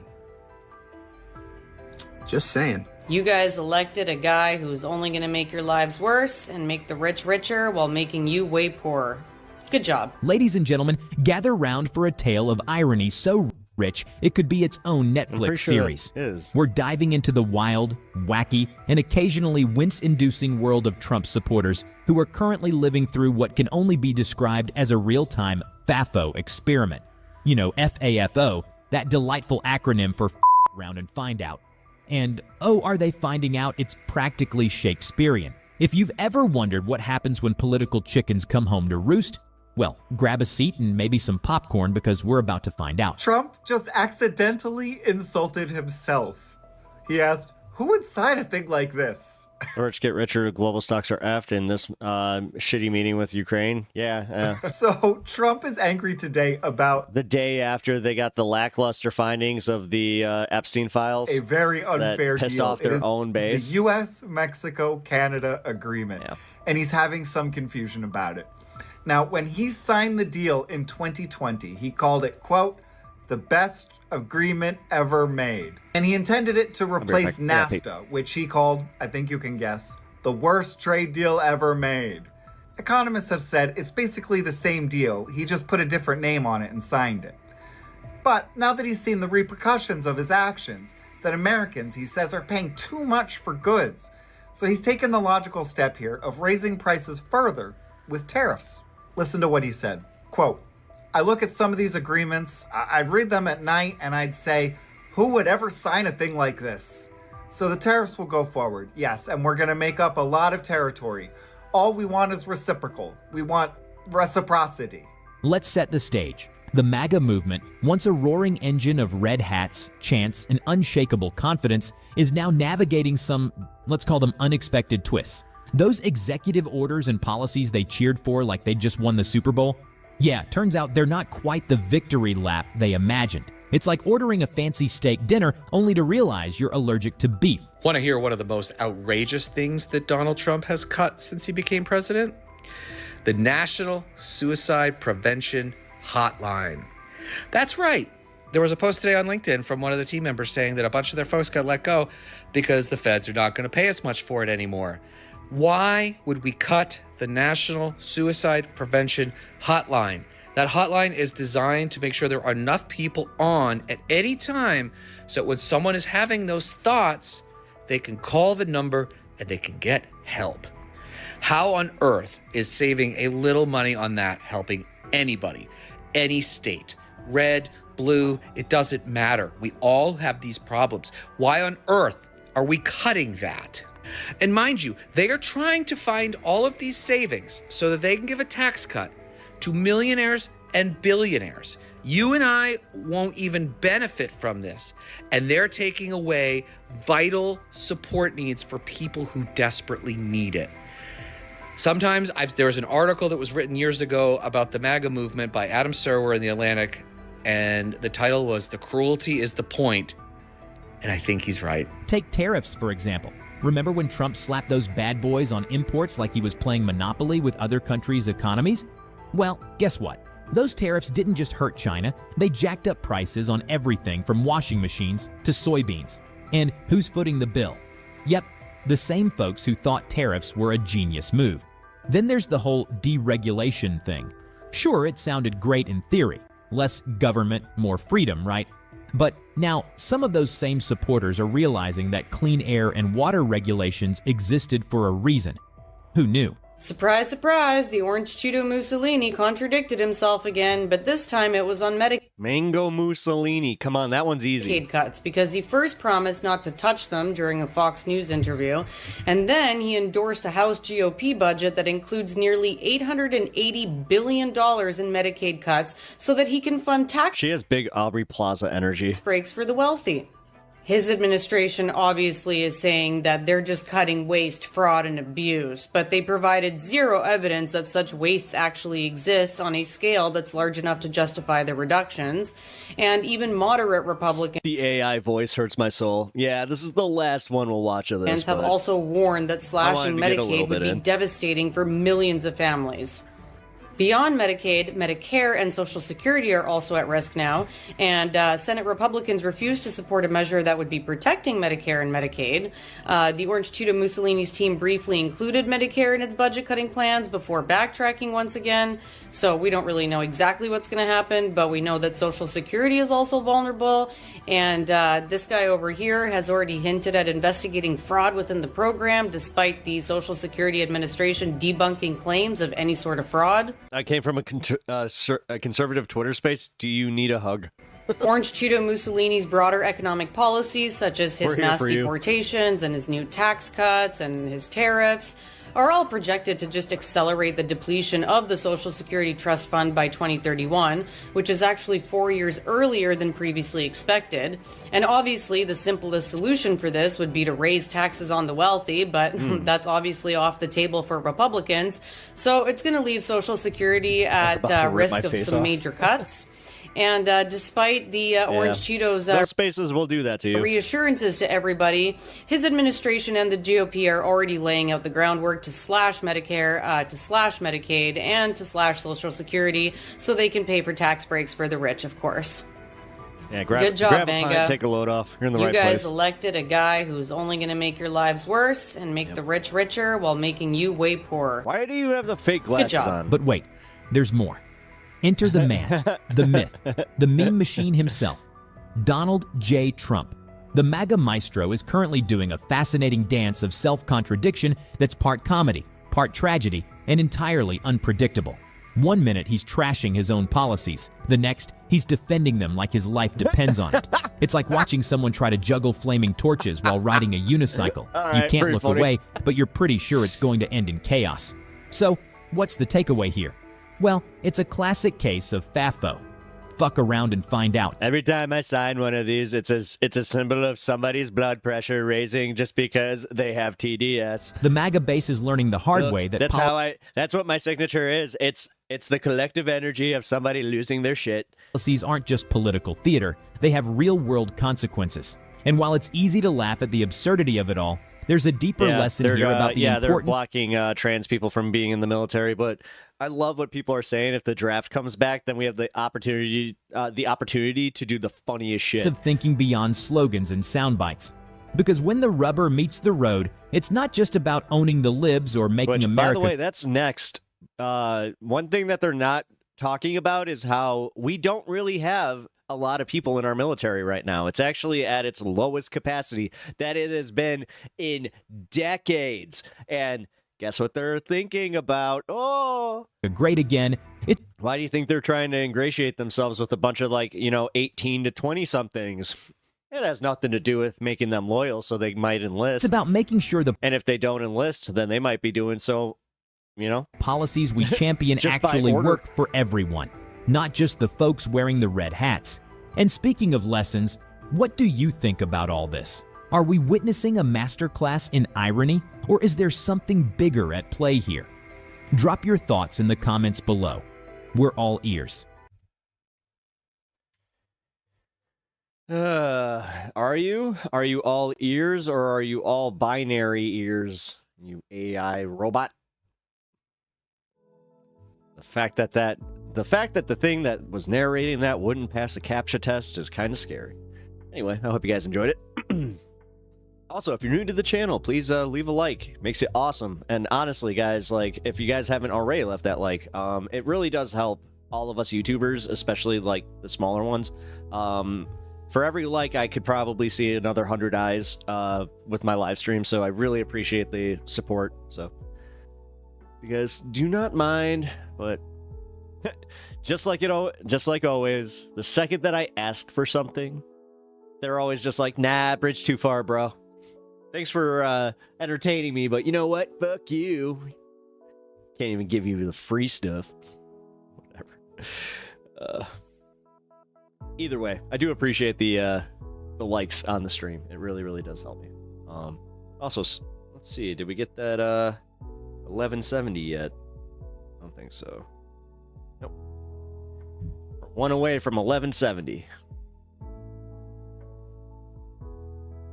I am noticing a disturbing lack of Squishmallow Dragon in chat today. I hope that he is going to Show up.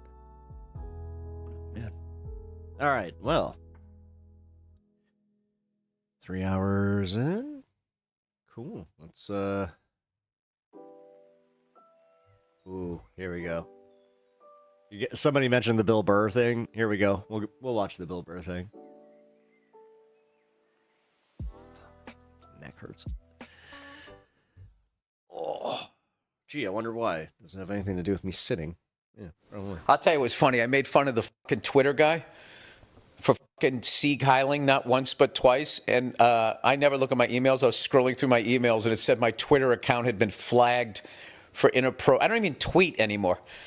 It had been flagged for what a fucking baby, just Tea like and Hitler. biscuits time. Oh, thank you, baby. Mitesh.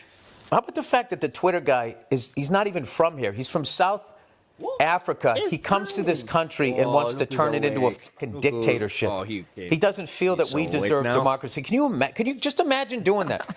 Going to another country and just deciding, yeah, you know what? I'm going to change this form of government because I've decided.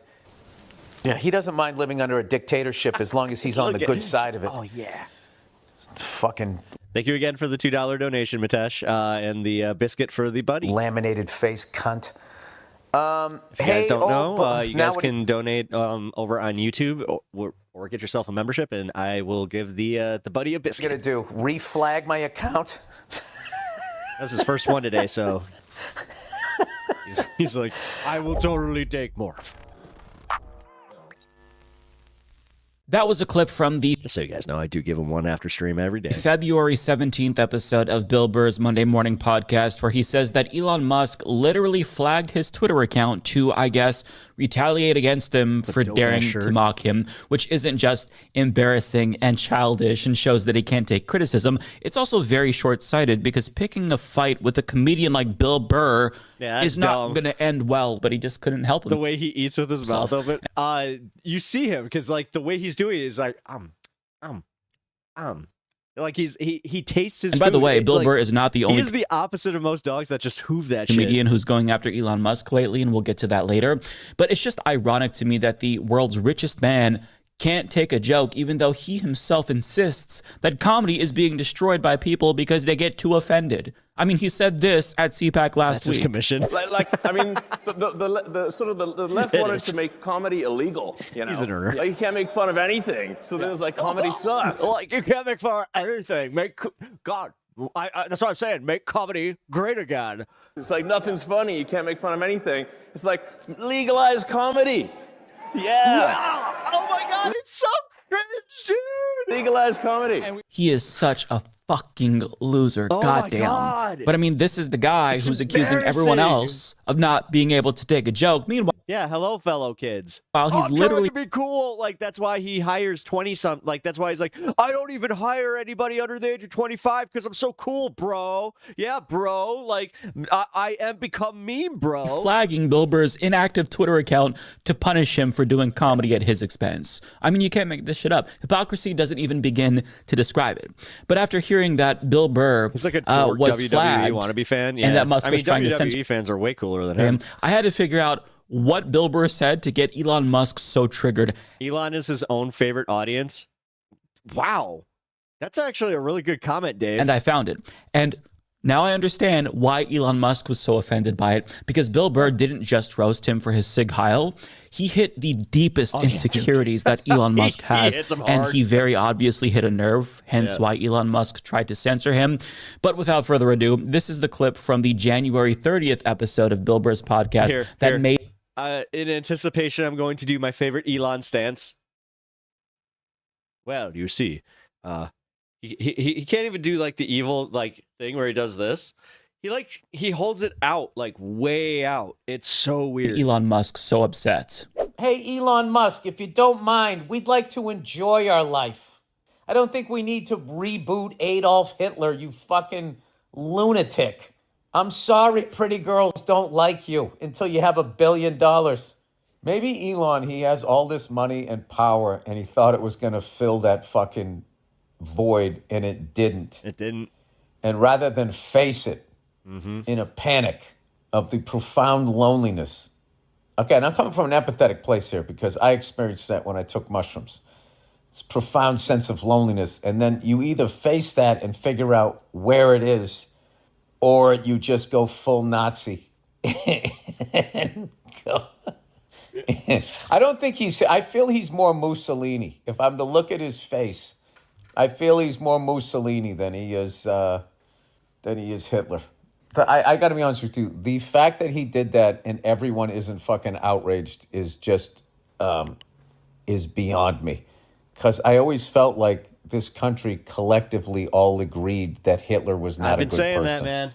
To put it mildly. And the irony that this fucking asshole was able to make $1 billion in the nation that those kids saved in the 1940s would then turn around and fucking spoon with the person that was killing their fucking fellow soldiers. It's beyond me. It's just fucking beyond me. You know what he reminds me of? Like back in the day, like when I was coming up, there was an entire generation of comedians that I was in that was enamored with Bill Hicks. And you'd see these Bill Hicks ripoffs, and they would go on stage, and they would have like a leather jacket, and they'd be smoking a cigarette, talking about society, man. I feel like he's doing that.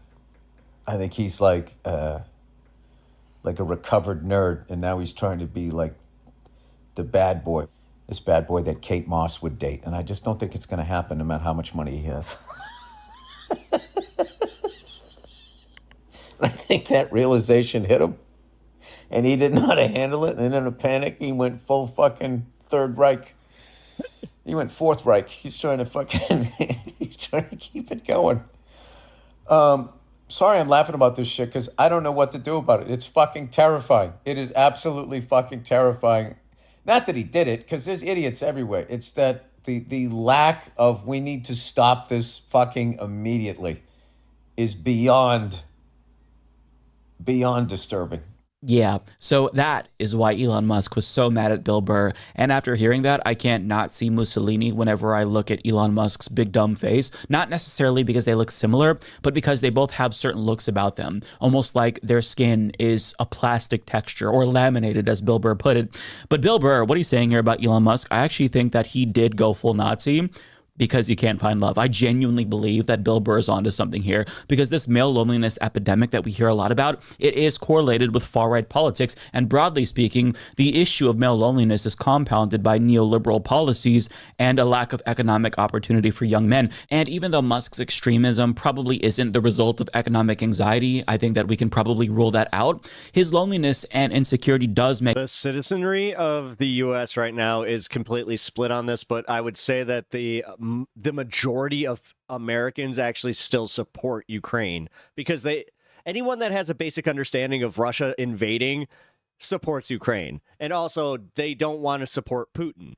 But a lot of sycophantic Trump supporters are thinking that he made himself look strong, big strong man, because cameras just happened to be there in this embarrassment. Like, it was an embarrassment ritual, man. Make him susceptible to right-wing radicalization in the same way that young men might be susceptible to it because of their loneliness as well. So welcome to the chat, Feener. Because it fosters a sense of hopelessness that's akin to the hopelessness felt by young men who have poor economic prospects. Although it's possible that Musk does feel some sort of economic anxiety, just on a different scale, where he feels... Thanks for the reply, man. I appreciate it. Yeah. No worries. Like the other billionaires are nipping at his heels and they could surpass him and become the first trillionaire before him.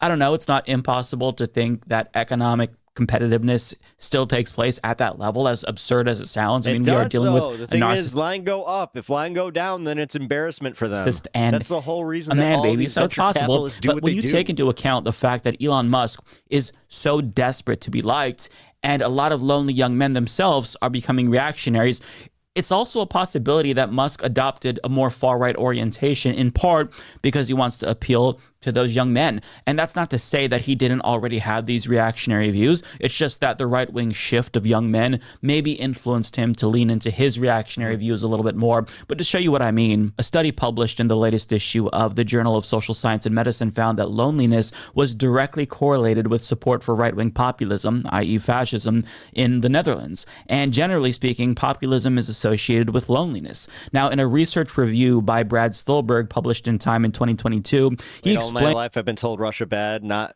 bad now, Russia good. How extended loneliness specifically makes you more susceptible to right-wing radicalization, writing, because they got rid of evil communists. Loneliness tends to build on itself. Dr. Cacioppo found that when someone is lonely for an extended period of time, they become more likely to further isolate, which in turn makes them lonelier and thus more anxious, insecure, and fearful. This may be exacerbated by a cutthroat economy in which those struggling to make it have little or no time to build community, and those at the top all too often suffer from status-driven workaholism, which also crowds out time for social connection. In fact, a 2021 study published in the British Journal of Psychology found that neoliberalism can reduce well-being by promoting a sense of social disconnection, competition, and loneliness. These findings echo what I found in reporting for my recent book, The Practice of Groundedness. Constantly keep us fighting with each other, as I said yesterday about the whole people looking in line for people with SNAP benefits going, oh, you're buying steak. It's like, why would you care about that when these billionaires are the problem, but you're sitting here going, no, it's the entitlements. Like, dude, the susceptibility of these people to the propaganda and the fact that it works so well to actually control their behavior is scary. When we are constantly focused on the next thing and trying to gain a comparative advantage, we generally don't build great connections. We too often prioritize productivity over people, optimization over community. This may feel good in the short run, but it tends to leave us worse off in the long run. He continues, a study published in the journal Group Processing and Not gonna lie, trusting a fart is pretty much treason. Well, after a certain age, Kirk, yes it is. Relations found that social exclusion is a leading factor behind radicalization. A 2021 study conducted by researchers at Rand Corporation found that loneliness is one of the predominant reasons people adopt extremist views and join extremist groups. A study published earlier in 2022 in the journal Political Psychology found that weak social belonging is associated with an increased probability to vote for populist parties, especially on the right. So this is what's happening at the individual level. But when you apply this to the macro level, we're beginning to understand one of the many reasons why capitalism inevitably devolves into fascism. People work longer hours for lower wages. Young people today just don't have the upward mobility that their parents and grandparents had. They can't buy homes, they can't buy cars, they're in debt. They barely have time for a social life because they're so overworked and they're crippled with anxiety and depression that goes untreated, since mental health care in this country is very inaccessible. And to the extent that they can even have a social life, it almost exclusively takes place online, which poisons their perception of people, since these platforms incentivize toxic behavior to keep you engaged longer.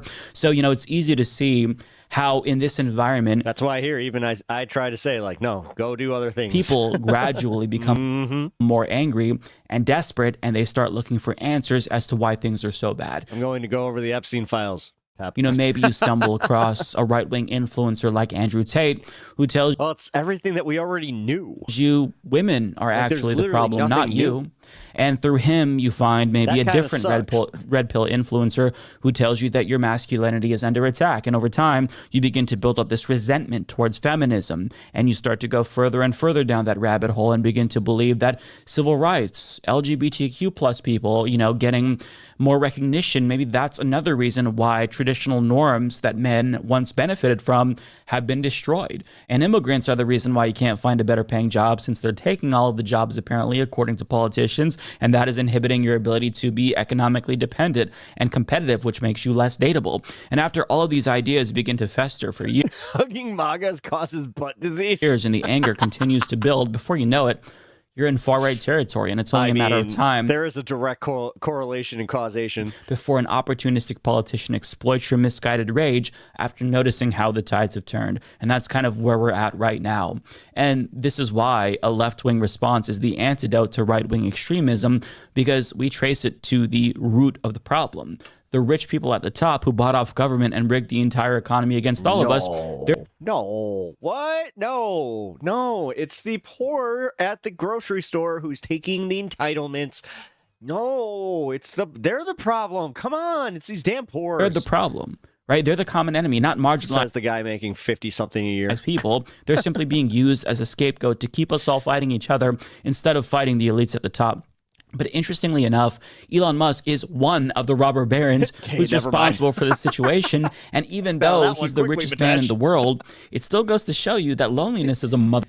It's like, hey, we can solve the world's problems by hugging a MAGA, but you'll get butt disease. Ugh. motherfucker, and it spares no one, no matter how much money you have. And that's why Bill Burr's comments pissed him off so much, because he touched on a deep insecurity that Elon Musk has. And it's that he just wants to be liked. He's desperate. It's incredible. And it's all the simple shit that I've been saying too. Be liked. I mean, he bought Twitter to blast his tweets in our faces. Yeah. He paid somebody to... He can buy the entire world and nobody's going to think he's cool. That's the most... Well, nobody that is going to think he's cool that is cool themselves. Everybody that likes him is just going to be, again, just an extension of his pathetic bullshit. Boost him in the path of exile too, to be respected by gamers, which is still embarrassing and mind-boggling to me. I still can't believe he won did that. capitalism. He's the richest man on earth, and he bought himself access to every single politician and celebrity that he could dream of. And after doing all of that, it still doesn't change the fact that we all still see him as a pathetic loser. He is desperate to get everybody to see him the way that he sees himself, and no amount of money in the world can get us to see him that way. We see look at this dork. Him for what he is. We fucking oh my god. See, like, dude, okay. Like he can't even get the like cool looking glasses. Like, come on, man. Like, even though these are Macho Man glasses, literally, these are the Macho Man glasses. Yeah. This guy can't look cool to save his life. Hell, oh no, not the Macho Man. Yeah. Spies him, and he knows it, and that's really eating away at him every single day. For example, after he was loudly booed on stage at Dave Chappelle's you can't buy respect show, game, or PoE Crack gamer explains that he was despondent and, quote, locked himself inside his office. Yes, people were worried about his mental health. Yeah, at Twitter, causing concerned employees to consider calling in a wellness check by the San Francisco police because they thought he was going to self-harm. Now, thank God Elon Musk didn't actually hurt himself. And, you know, if you're watching this and you work for Twitter or Tesla, please reach out to me specifically. I'd be happy to try to talk to him and definitely discourage him from hurting himself. I'm also beaming some additional thoughts to my viewers that I have about this that I don't feel comfortable sharing on YouTube. But it just goes to show you that even though he has all the money in the world, he still doesn't have the one thing that he wants the most: for people to like him. See, you can pay people to be around you and compliment you endlessly, but you can't force them to actually like you. And since he doesn't have the necessary intelligence or self-awareness to course correct and make himself more likable, he just doubles down on the things that make him unlikable, and it just makes himself more of a target for comedians like Bill Burr as he continues to spiral and goes full Nazi. Now, on the note of comedians taking aim at Elon Musk, I have to show you one comedian in particular who has the best impression of Elon Musk. And I think that we're going to see this more commonly because he is spiraling. He's very clearly having a meltdown. He's crashing out in front of everyone. But like, here's one of the best impressions I've ever seen of Elon Musk. This is Alex Biron. Would you say that you have a breeding kink? I have a breeding kink. No, yeah, it's like, well, it's about a population, you know, it's pretty much receding it everywhere. And, you know, that's a real problem that we have. And, you know, if we don't have, obviously don't have a breeding kink. Roughly 1 million employees have responded so far. Dude, he does the 10 out of the remaining 1 million or so federal employees. Mr. President, ask us to go hard, so, you know, we're going to do that to get rid of unnecessary bureaucratic kind of thing, like unnecessary work. So like, you do too many things at the government. Things take too much time. So just one email sent out. President Biden, right? It's a top-down. He didn't have competence. He didn't have care. He could barely speak. And it's not weird. My Squishmallow. Weird, my iPad didn't show you live, but when I logged into my phone, it did. It made me think you weren't streaming. Maybe I need to update it. Someone yeah, who I get the think you job do. done. Million people that haven't responded, though, Elon. Yeah, they we're are live on for. We're edging into the 420 fun half. So far, so good. I actually did go bring follow it up. Alex Like, if you haven't already. I'll link to his Twitter account down was. below. This man is a legend in the making. But I mean, that is what Elon had to ban somebody as well over there. Musk has in store, and the resentment towards him is only going to grow as he continues to illegally destroy our entire fucking government and screw over dirty my hands with those plebeians. Squishmallow, what are you doing? Working class people. And being the laughing stock of the country truly is his worst nightmare. But it's what he can look forward to basically for the rest of his life because of the things that he's doing. Actions have consequences, and if you hurt people, they're going to hurt you back. So given what we know about Elon Musk, I don't think it's unreasonable to say that ruthlessly mocking him is basically a form of resistance at this point. In fact, I think it's his kryptonite. And as more regular people and comedians remind him how weird and lame we all think he is, he's only going to try even harder to be liked, which is going to make things even that much worse for himself. So in conclusion, I think that we should all make fun of Elon Musk even more. Because dude, also troll him. Like anybody that has the ability to not like break character, definitely try and troll him. Like steer him towards like thinking that the lamest shit is fucking cool. That's how you resist at this point. But before we go, I do want to point out one more thing about Bill Burr. He has been making himself a target for right-wingers lately because of the things that he's been saying. In particular, his support for Luigi Mangione has turned some heads in right-wing circles. In particular, Ben Shapiro, back in December, he wrote an article titled Bill Burr Goes Full Asshole, where he argues that Bill Burr went woke. And he came to this conclusion after seeing one of Bill Burr's live shows. And what I love about this is that Bill Burr was asked about Ben Shapiro's comments in an interview with the New York Times, and he had the perfect response, saying, "All he knew is if he put woke on what I said, he would make more money. I don't know who he is, but that guy is a jerk off." And that's exactly right. And the fact that Bill Burr is pissing off these kinds of assholes, billionaires and billionaire bootleggers. Again, it is getting easier just to kind of turn away the whole woke thing, because I've been just like, okay, like, can you start defining what's so woke and what's bad about it? Like Ben Shapiro. Can you also just stop using the buzzword and actually formulate a argument outside of DEI and woke? No.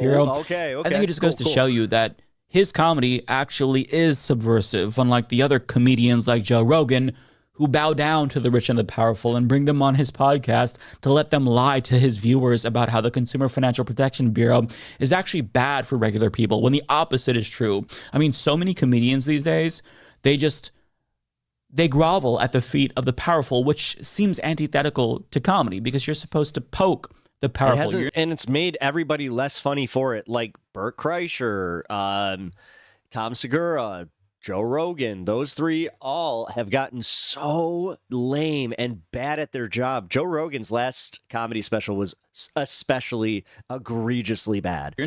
One of the first videos that I did, it actually is my top viewed video, because Elephant Graveyard had posted his video and then he had to take it down for a little bit, and I guess mine was the only one that was up still. And I even talked to Elephant Graveyard about it, and he said it was totally cool. He was just like, "Hey, man." He even told me he was going to unprivate the video after he had something going on with Joe Rogan's legal team. But he said, "Hey, more power to you. You're a smaller creator. They're not going to come after you." So that was pretty cool. And yeah, if you guys want to check that out, it is the Joe Rogan's Burn the Boats Joe Rogan special, Bombs. They're not supposed to punch down on marginalized people, but that's what they're doing. Bill Burr, however, is one of the few comedians who is actually speaking truth to power, and that's why he's beloved by so many people. Luigi, not happy. Well, yeah. People who are apolitical listen to him, and they hear him just talk like, yeah, you know what? Everybody's kind of a jerk off, but these people are especially jerk offs. And then, now he has 2 daughters. Now he's got his wife, and they also try to always bring that up. Like, oh, he's got a black wife. Of course he's going to be woke. Like, it's just like, wow, that's not tinged with racism automatically off the bat. Okay. That was awesome. I'm so glad that Bill Burr's pissing off these people. They deserve it. They really do. U.S. consumer spending. Zelensky won't apologize for Oval Office spat. It says it was bad for both sides. It was. Trump says Zelensky overplayed his hand during heated Oval Office meeting. Calls for ceasefire now.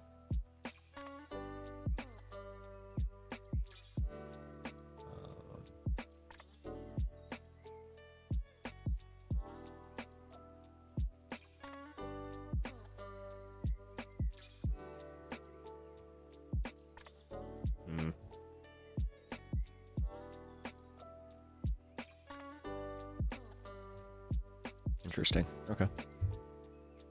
This is worse than the triple outbreak.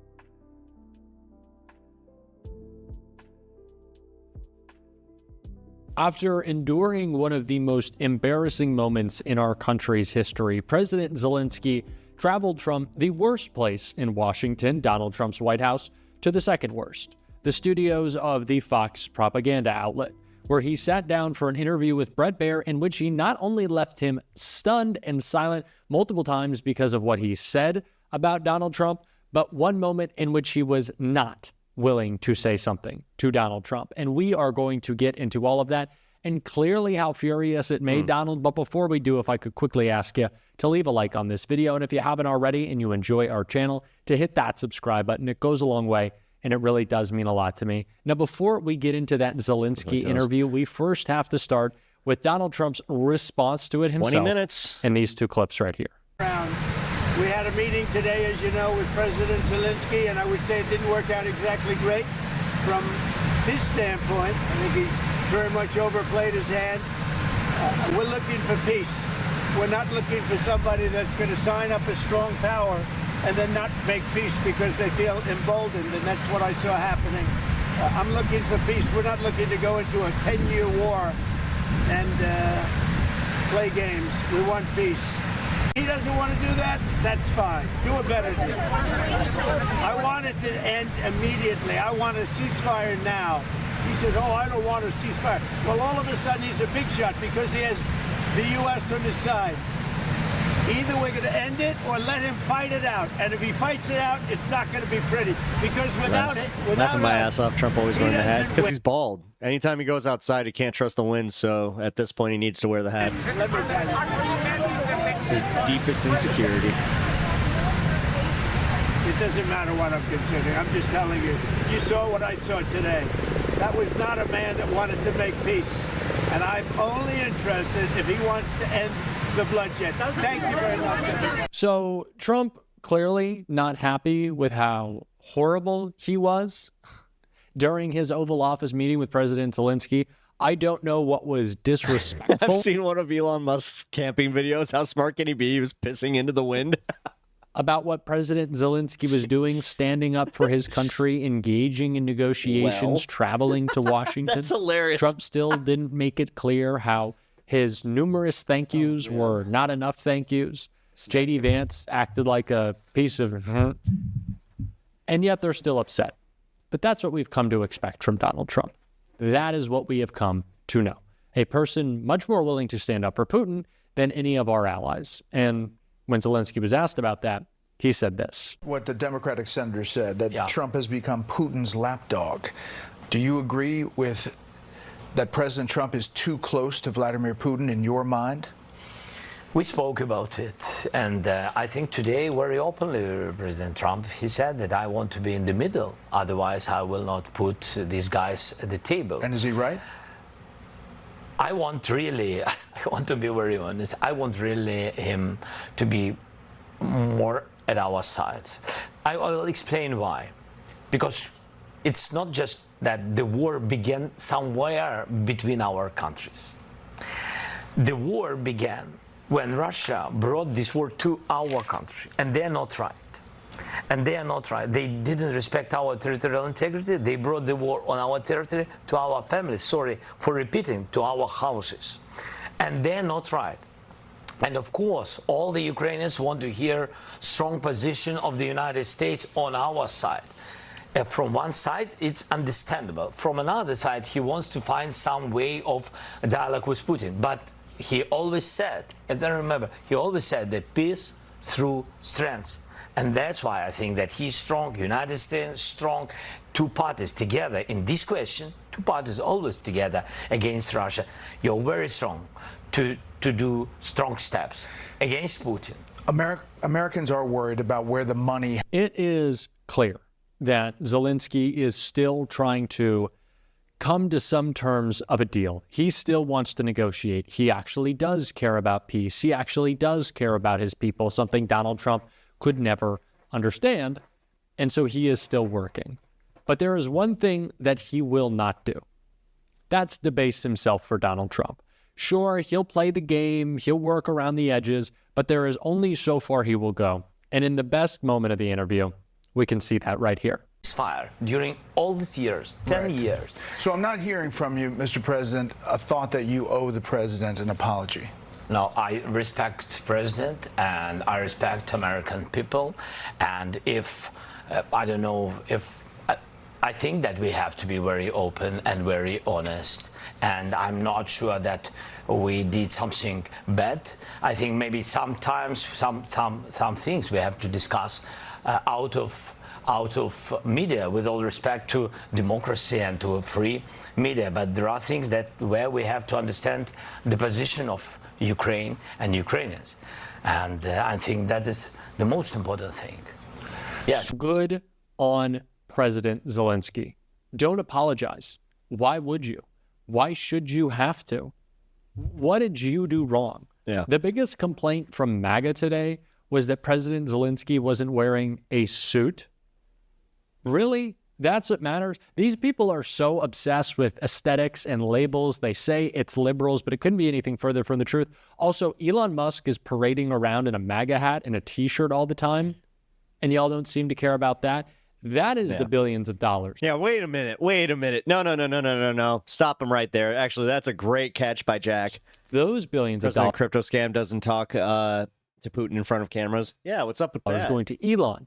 Is what I want. Yeah, actually, we need to start demanding that of any Republicans. Just be like, okay, if you're cool with him berating Zelensky, then let's see a public tape and a public beratement of Vladimir, Putin. Worry about Putin. Not the money that we're helping our ally fight a war with. That is actually beneficial to our economy, but that is a different conversation. Speaking of different conversations, real quick, you guys, if you guys have not already, please hit the like button on the stream. It really, really does help me out. Just one like helps me get in front of a couple more hundred eyes, so really appreciate that. Also, follow over on Twitch if you haven't already. Of course, I brought up that Zelensky clearly wants to work on that relationship. The only nation that can negotiate this war is India. Putin has said many times in back channels he wants India at the table, and Zelensky and Modi have a great relationship as well. Yeah, but doesn't that also complicate the situation with Pakistan? Because like they got their own geopolitical aspirations. There's more to say on that right here. Your relationship with at Donald that point, Trump. it's just like, okay, so we need everybody to be at the table for the Russian-Ukrainian conflict. So then we all have world powers taking sides, and then if we can't agree on them, then it's world powers going against world powers. That thus creating a world war. What? President Trump, after today, can be salvaged. It can be. Yes, of course, because it's relations more than two presidents. It's the historical relations, strong relations between our people. And that's why I always began with to thank your people, from our people. And this is the most important. And of course, thankful to President and of course to Congress, but first of all to your people. Your people help to save our people. People, the first. Human rights, the first. This is very, very important. And we are thankful and sorry for this. I mean, we wanted very much to have only strong relations, and I very count that we will have it. Mr. President, we're honored that you... He is still very clearly trying to find peace, trying to work this out.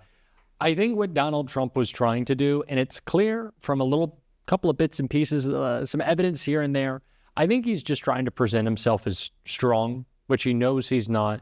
There were pre-prepared talking points on the breakdown of negotiations delivered from the White House to their influencers and their members of Congress in attendance. So I wouldn't be surprised if the plan the whole time was to go in and just berate Zelensky, no matter what, attack him, and force him to leave as they did today. I think that was always the plan. Donald Trump knows he's not tough. He knows he's not strong. Yeah. So he's going to pretend like it by attacking one of our allies. What a shock. Well, it's not even the tough and strong thing. It really was like, you're not going to let him get a word in. It's just like, well, I mean, there's the language barrier and the fact that it's like, you two were teaming up on him and literally doing you need to say thank you. Why haven't you said thank you? Say thank you. But Zelensky is Why actually can't we have a man. president with a backbone who doesn't want to buy up countries? So he's fighting back. Yeah. So the question today is, can Ukraine win this war or hold off Russia without continued U.S. support? It will be difficult for us. That's why I'm here. That's why we speak about the future negotiations. It will be difficult without your support, but we can't lose our values, our people. We can't lose our freedom. So a lot of people, Russians came to our territory, you know it. Russians came to our houses, and everybody saw it, video, images, a lot of things. They killed so many people. Just to forget it, just to say that Putin is a great guy? No, without us. We don't want it. And this is ridiculous. We speak about, I can't believe anybody in America right now is just like, they just pivoted right away. Could you imagine Donald Trump being the leader, having courage in any way, shape, or form ever? No, of course not. And someone made that very point in a perfect way that we're going to check out in just a second. But let's be real. We're going to act like it's Donald Trump that's the big tough guy here. Are you serious? I'm not even going to entertain that idea. But of course, again, this is how he's trying to present himself. He knows how weak he is. He's trying to consolidate power. He's on the ropes because of the economic disaster he somehow managed to create in 6 weeks. And so because his plans are backfiring, he's trying to throw Zelensky under the bus. But President Zelensky actually has a plan. And he talked more about that right here. Do you want to continue fighting? Do you want peace? And if he had the opportunity to go back to the White House right now, would you do it? No. First of all, we want peace. That's why I'm in the United States. That's why I visited President Trump. And thanks for invitation again. The deal on minerals is the first step to security guarantees. It's meant for the peace, closer to peace. That's why I'm here. And we have tough situation. To understand it is to be in Ukraine. You saw it, Brad. You was once. Thank you again. So I think that's very important to understand what's going on. But I respect my soldiers and our people, our civilians who work and support our warriors. I can't say just stop. Nobody will stop because everybody afraid that Putin will come back tomorrow. We want just and lasting peace. It's true. We want security guarantees. We raise this topic about NATO the quickest way, but not all the countries are on this side. I said, okay, if not NATO, nobody is pushing. If not NATO, let's build NATO in Ukraine. That's my position. Europeans are ready to have contingents on our territory. I also don't think Trump understands, and I've been trying to be making this point as much as possible, that he is stupid.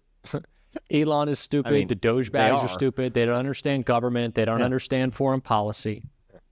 They just don't. They don't know what they're talking about.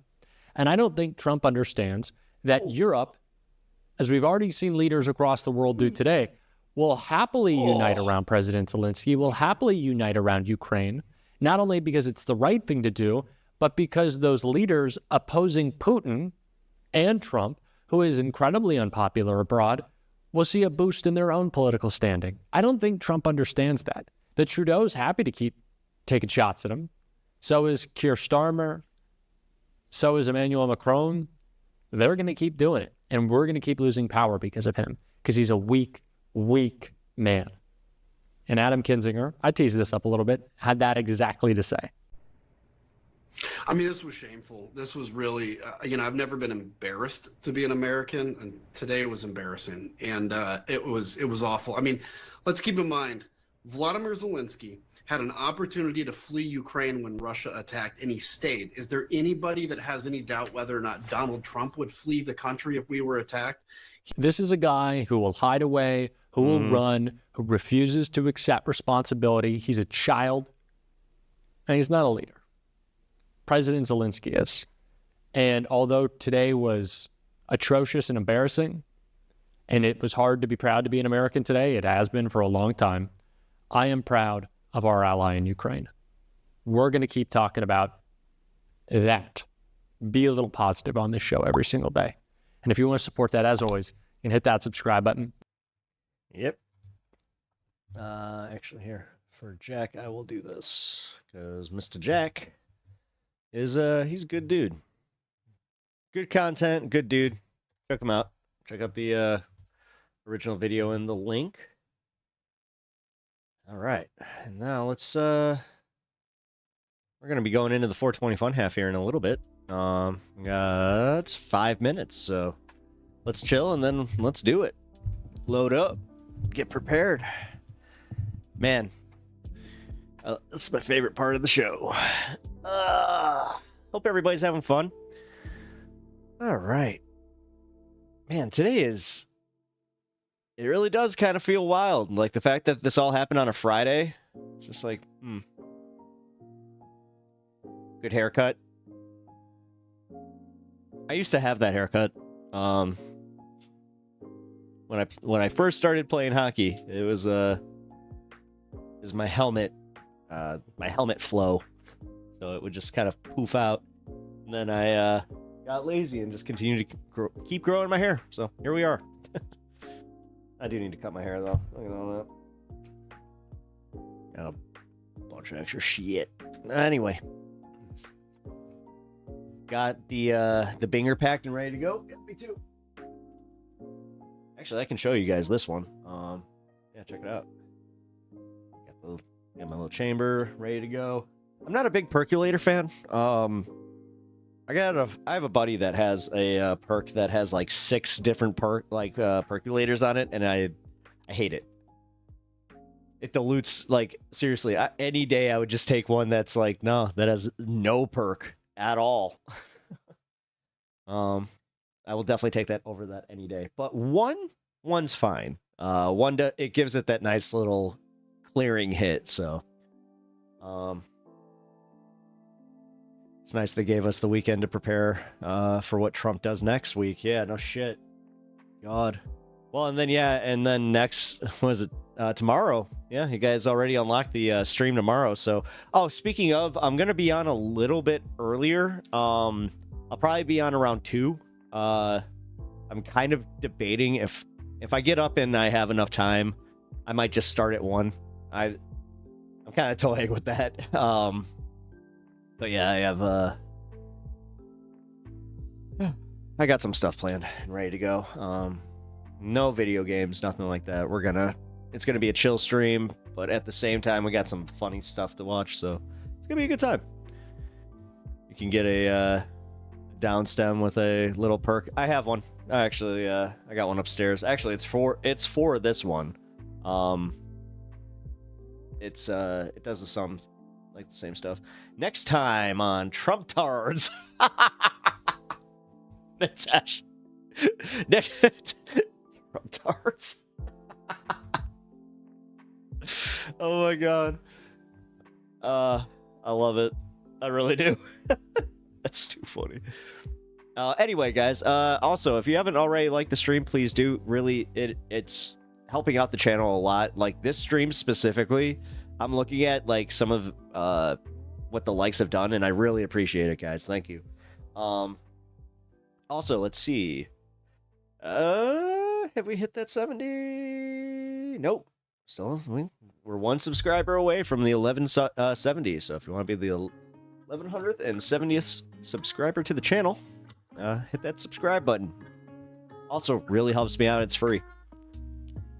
Follow over on Twitch, and then yeah, I'm gonna just do the whole one, guys. So let me just put the links into chat here, and then we're good to go. You can also donate to the stream at the link below, and if you want to support over on YouTube, you can do that as well. Thank you guys for listening to the spiel.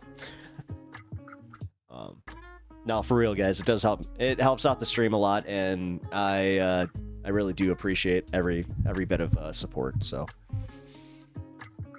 all right, guys, 30 seconds. So I hope you guys are loaded up and ready to go. Let's see. I want to play this right here. Hold on, I've actually got a favorite song that I like to play.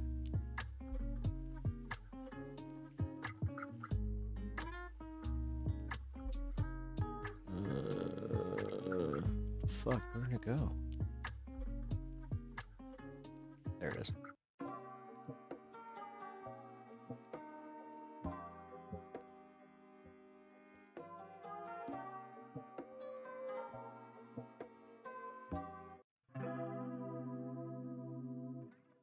All right, we're good. Let's go.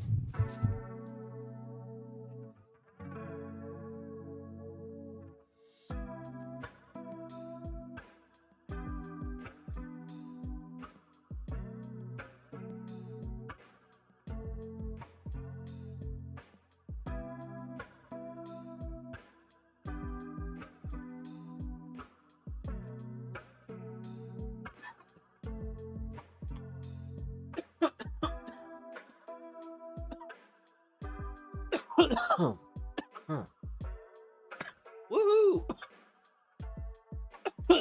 Welcome to the 420 fun half.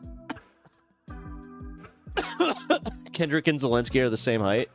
Oh, that's wild. Yeah, because I know Kendrick. he's short king. Oh man. Whew. Everything I just said about that perk was dead on. Wow. What are you looking at? He's staring, you guys. What's up? You feel left out? What? You're judging me. He's judging me. Uh-oh. He's judging me, guys. He's like, he's like, work harder, human. Sell those treats, human. Look at him! Oh my god! Look at him! Did you see it? You saw it, right? Oh. Look at him! You have got the most judgmental eyes I've ever seen on a dog, dude. For real. Oh, and now you go sweet. Okay, okay. He's judging all. I mean, did you felt that, right? Like, you felt that. He. Uh-oh, snacky. All right. The judgment zone is over. Oh my god. Oh, look at you. You. Oh, you're a shmoo. Oh my god, you.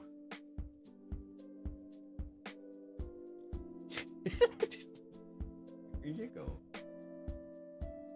Ew. You actually drooled for that one. I got nothing else. I'm sorry. You are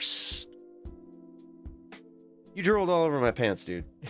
Thank you for that. I need to give your sister one, too. Yeah, No, you don't get the donut right now, dude. I know. Okay, guys, like, he's... Thank you, Mitesh. I really appreciate the $2 donation, and he really appreciates the $2 donation. But you know how I was saying that I said your name and like it became a command, pretty much. It was really funny. Me and my wife were talking about like stream, and she brought up your name, and immediately he sat, and she just was like, "It happened. It's the inflation." Dude, I swear, he's just like, I don't care. He's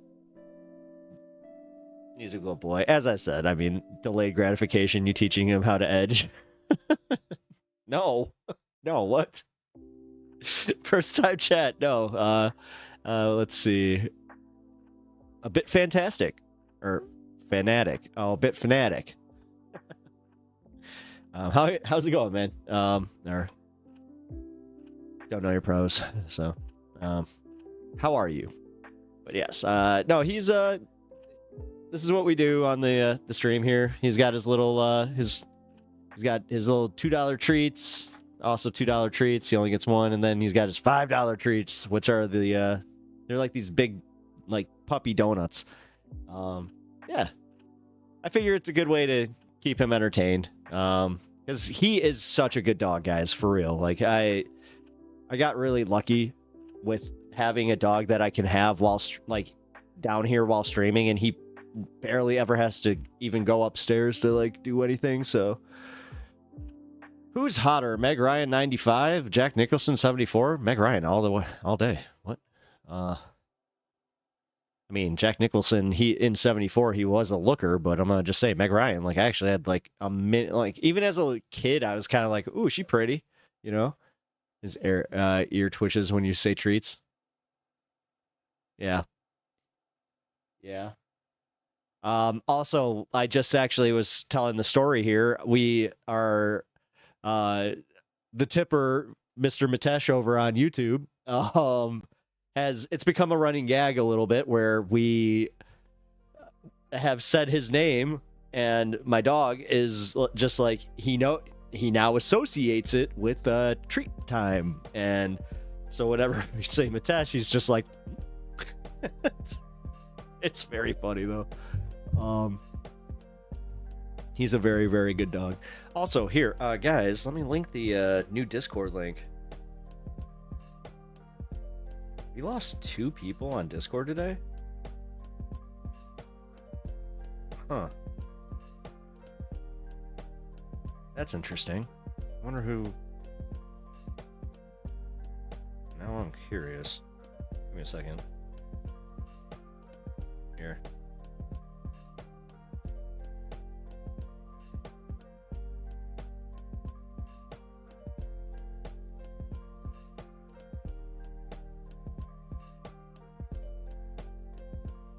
You can join our Discord here.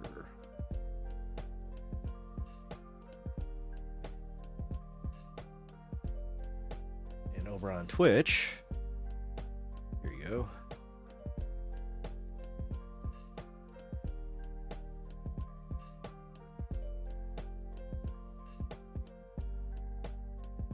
There we go.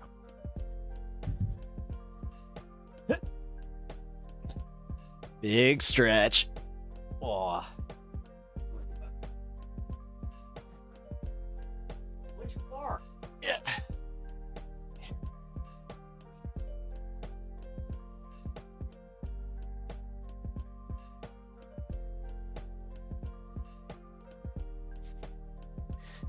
Okay.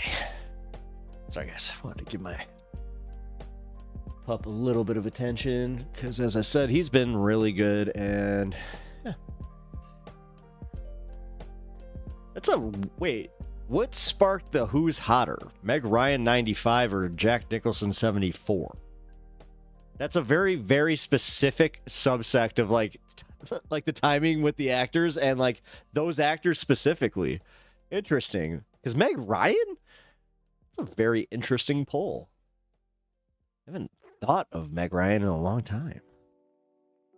Oh, just partially quoting Billy Madison. I just do not remember that.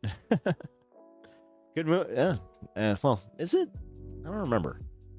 I need to watch that one again because maybe that one didn't age well. I remember like there's a few of those Adam Sandler movies that just. I think that was it though.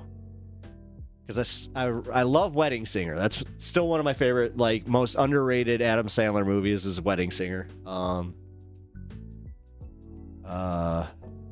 Happy Gilmore's definitely. It's up there. And then, yeah, Billy Madison was always pretty funny, but...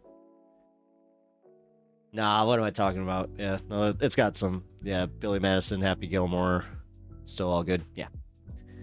Big Daddy. Big Daddy is another one.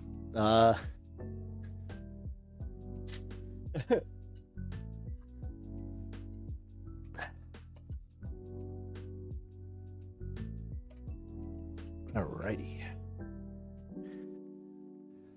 What else we got here? What else did I put up here?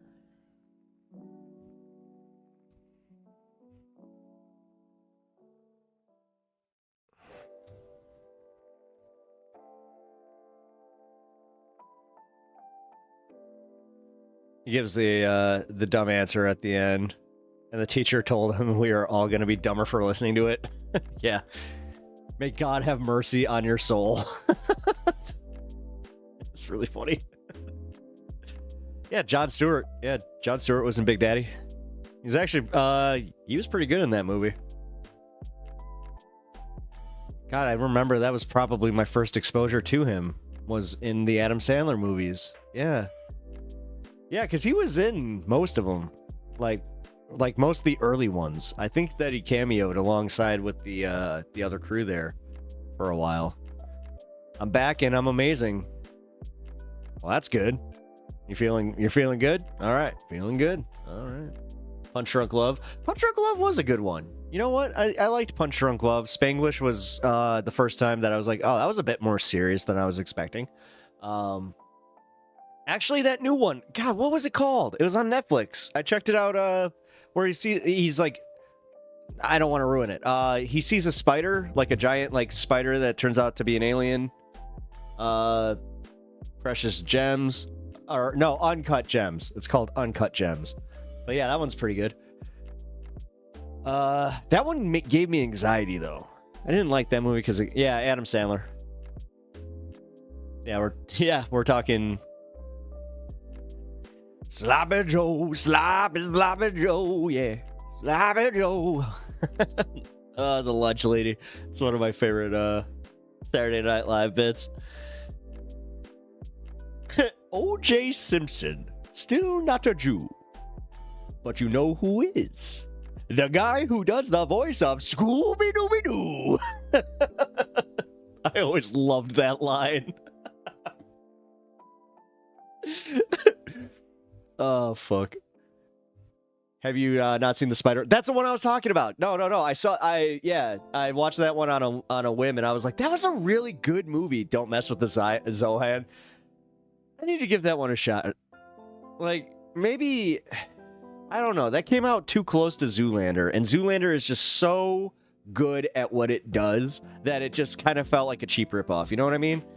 It's the same with The Guru. Like, The Guru, that movie on paper should have been a lot like funnier than it was, but yeah, that one sucked though. I recently watched that one trying to be fair. I was like, maybe I was too, it's like, it's not Austin Powers. No, that movie sucks. That movie actually does like legitimately suck. Okay, what the why is this keep rebooting? Hold on, guys. My YouTube just did something really, really weird. Amareth goes MAGA. Yeah, we know she went MAGA. Whatever.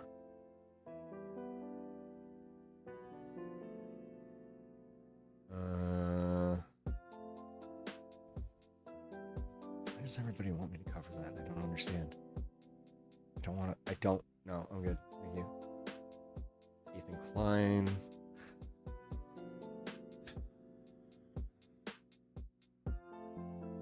Well, this is an unexpected follow. There we go. Let's find out some of the backlash from the Epstein drop, because a lot of people on the right are not happy about this. Waterboy. Oh, Waterboy! I love Waterboy. Yeah, Waterboy is funny. Forgot about that one. Yeah. Fairuza. Wait, Fairuza. Wait, is that the...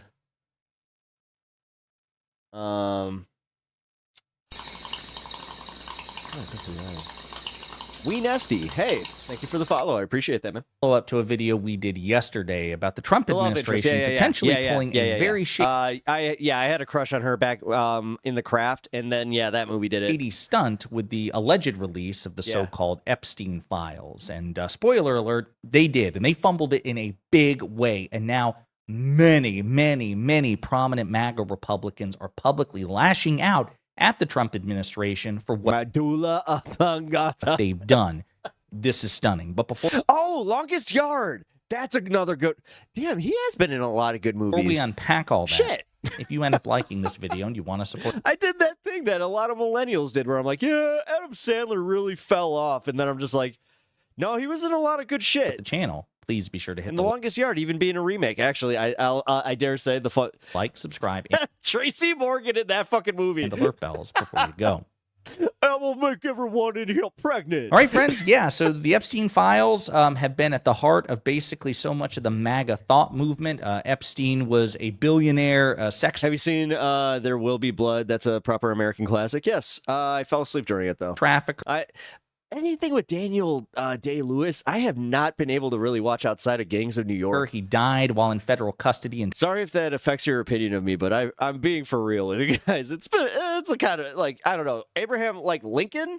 That's a fucking slog, man. 2019. When Donald Trump was president. I remember when Turning Red and Encanto and Moana and all those movies that are very country-specific culture showcasing, and I remember thinking Israel is never getting that. We're too controversial, and that's a shame. And then came to realize that Zohan is the closest we'll ever get, and I love that for it. And therefore was ultimately responsible for Epstein's safety. Epstein, of course, was an infamously... That makes me kind of want to watch that movie even more now because I will see it from a different framing. ...close associate of Donald Trump for many, many That's great. years. And still, the MAGA movement... You're like, I want my own Encanto, but I have Zohan. ...movement wanted the release of the Epstein files, all the names and the flight logs of people who engaged with Epstein and may be potentially implicated in Epstein's sex trafficking. Well, the Trump administration had promised that they were going to release the files. And again, we discussed that in a video yesterday. Yeah, one of the most embarrassing things I think that I ever did was with one of my friends after seeing Borat, where we went to, I think it was like White Castle or something right afterwards. And we just kept ordering shit just like him. It was very nice. Screwed up the whole thing. I mean, we'll get into it. I would like an extra burger for my wife. They have really kicked a hornet's nest here. But I just want to give you a taste of how really badly that MAGA lawmakers and people in the Trump administration miscalculated on this. So here is the official Twitter page of the House Republican Judiciary Committee, basically Jim Jordan's. I just thought about this, though. The hardest I've ever laughed in a movie theater was during Harold and Kumar.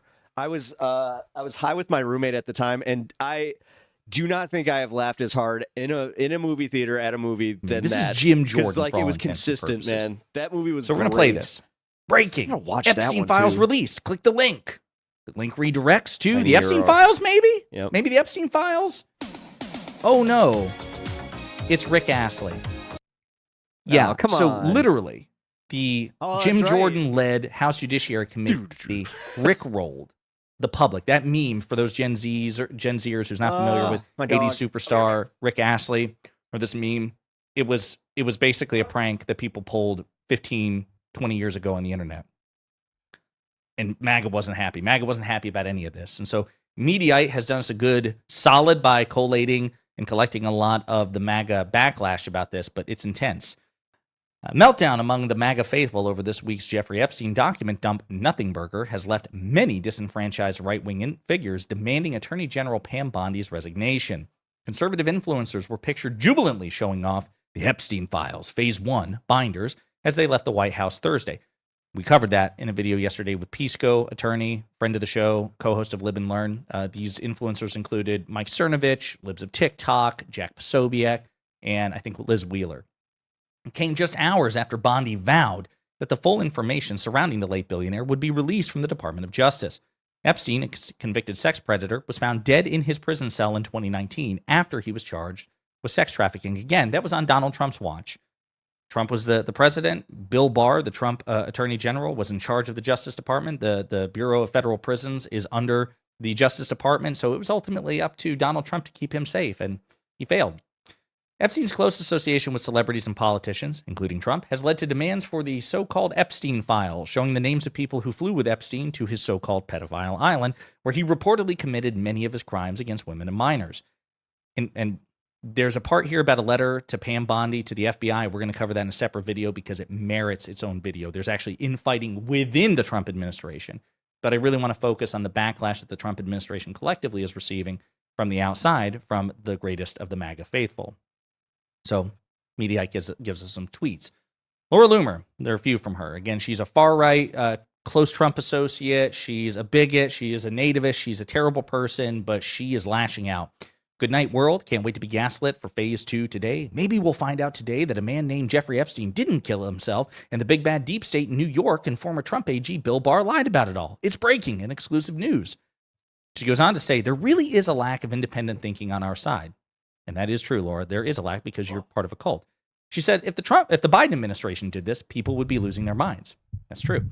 This is why I stick to myself. Just can't stand the groupthink or the people involved. It's all so fake. There's one person who takes the blame for what happened today. It's Pam Bondi. What's funny is I have all the info they just released. I've had it for 5 years, and copies are still not redacted. I think she should resign. Yep. She went on Fox News and said that's what I was saying. I tried to tell that to Kirk, and I'm not sure if he was joking, but like for real, I was gonna read all of the new files until I realized there were no new files. Files were on her desk. Then she went on Fox News last night and said that we should have the files today. She's a total liar. Just face it. Scott Adams said maybe the answers in the Epstein files that we'll totally see any minute now. Tony Kinnett also lays into Pam Bondi. We're releasing the first of the Epstein files tomorrow. Cool. Then we actually get to read them? Well, actually, you get to see a fun little photo shoots of conservative personalities and influencers holding a binder.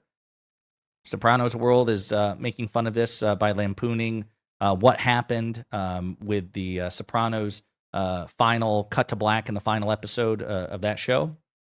Liz Wheeler, who was one of the conservative influencers, she's trying to like salvage the whole thing. You know, it's really like the FBI and stuff like that. You know, like it was a really good faith effort. Elon Musk stepping into the ring. People just don't understand that you don't get instant power here, which, by the way, is a really dumb thing to say from a movement that assured us for years that the sitting president of the United States has the power to psychically declassify information. Remember, the president is the ultimate declassification authority.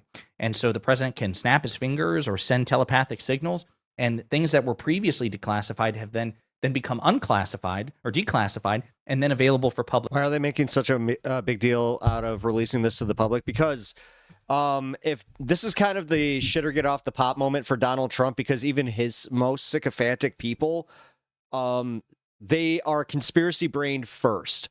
So most, if not every single MAGA person does have a small or like a opinion on the Epstein thing that would formulate whether or not they continue to think that Trump is trustworthy. And that's specifically based on whether or not he is on those flight manifests.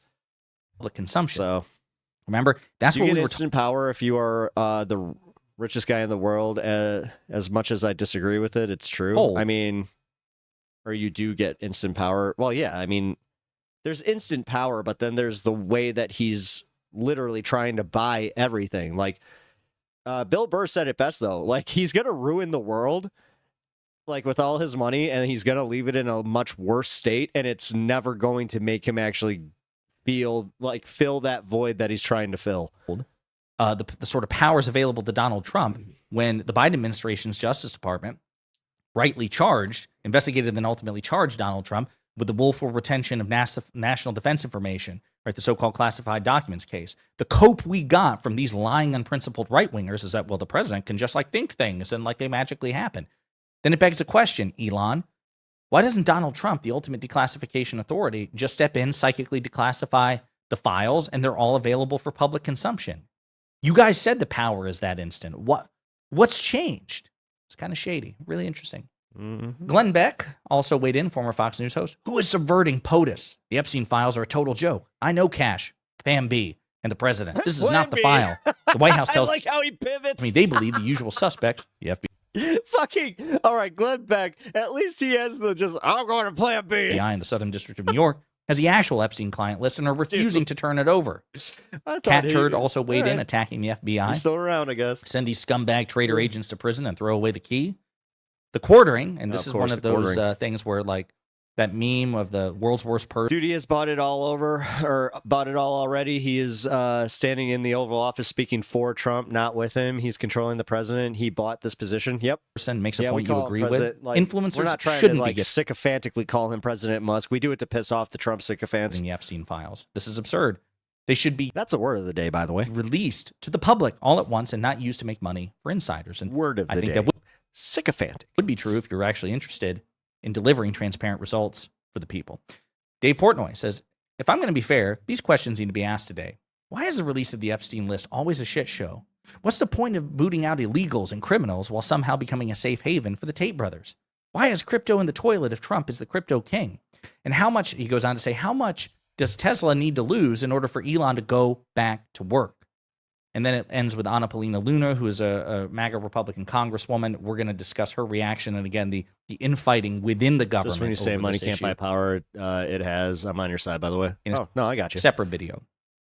Then I want to bring you back to sorry if I came off Jim like... Jordan and the GOP Judiciary Twitter page rickrolling the public, including their supporters.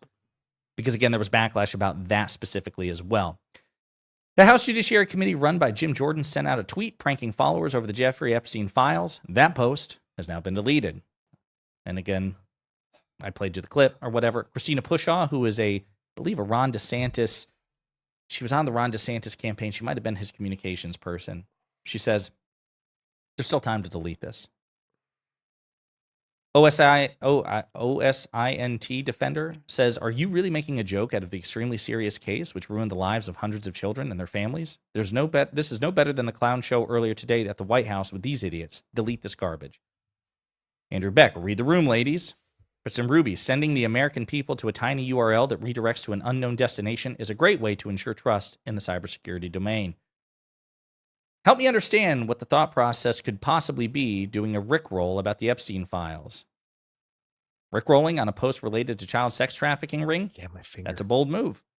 Ken Klippenstein, who's a leftist reporter. Our government is using a decade-old meme to make light of child trafficking. Yeah, so again, total clown show, all right? And again, there's so much to unpack here, including the internal fights both within the Trump administration and then the federal government writ large, including lawmakers, Republican lawmakers lashing out at the Trump administration as well.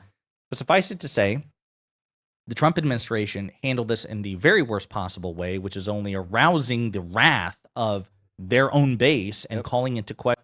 And they're going to keep doing it, too. I wouldn't be surprised that, again, the ZALENSKYY thing, if it was timed specifically for this, where they're just like, listen, you know what? They're getting pissed off. We need to bring up something else that they can't get mad at us for.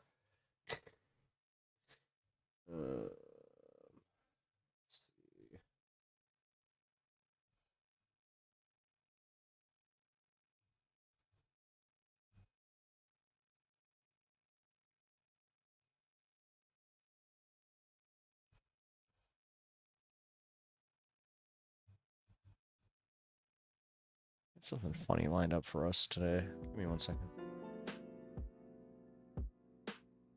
I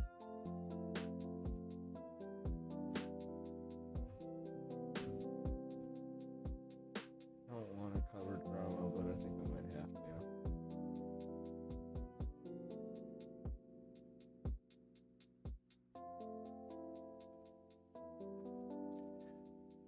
I don't know. Anybody in chat, let me know.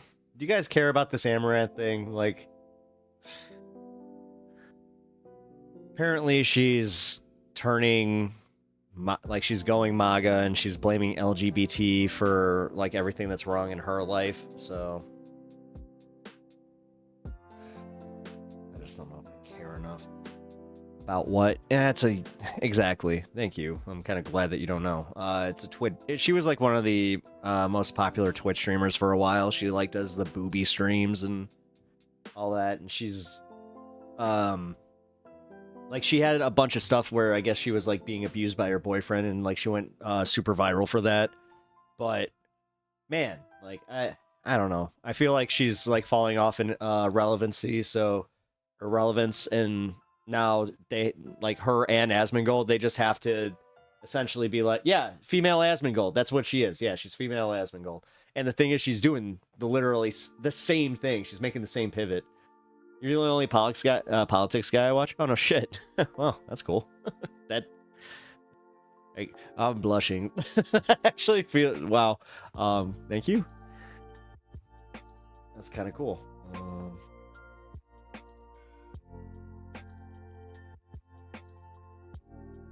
Epstein file situation worse than you think? So the Department of Justice... He's still alive and well. I do not think that they will actually reveal any new... No.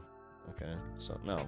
Thank you for sending that, but I've arrived at work. Boo. I mean, I'm glad that you arrived safely, but boo at the work thing.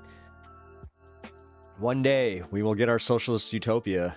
and everything will be fine.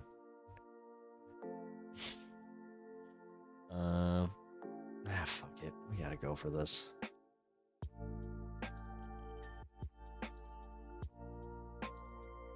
Wait a minute.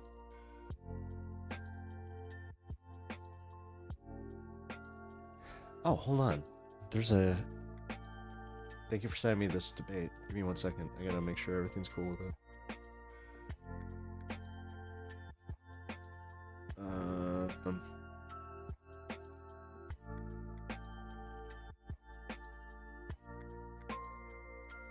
Christianity versus secular humanism. Queen, you know what? Let's check it out.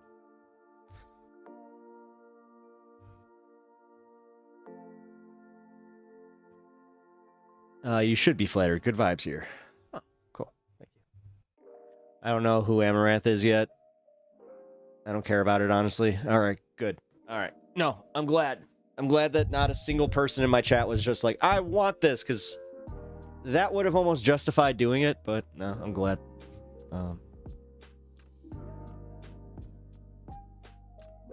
I don't know. I had one person just being like, well, I feel like you should probably try.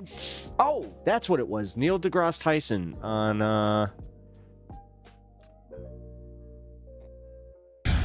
Tonight, NASA versus Elon Musk. So NASA's top officials firing back at Musk.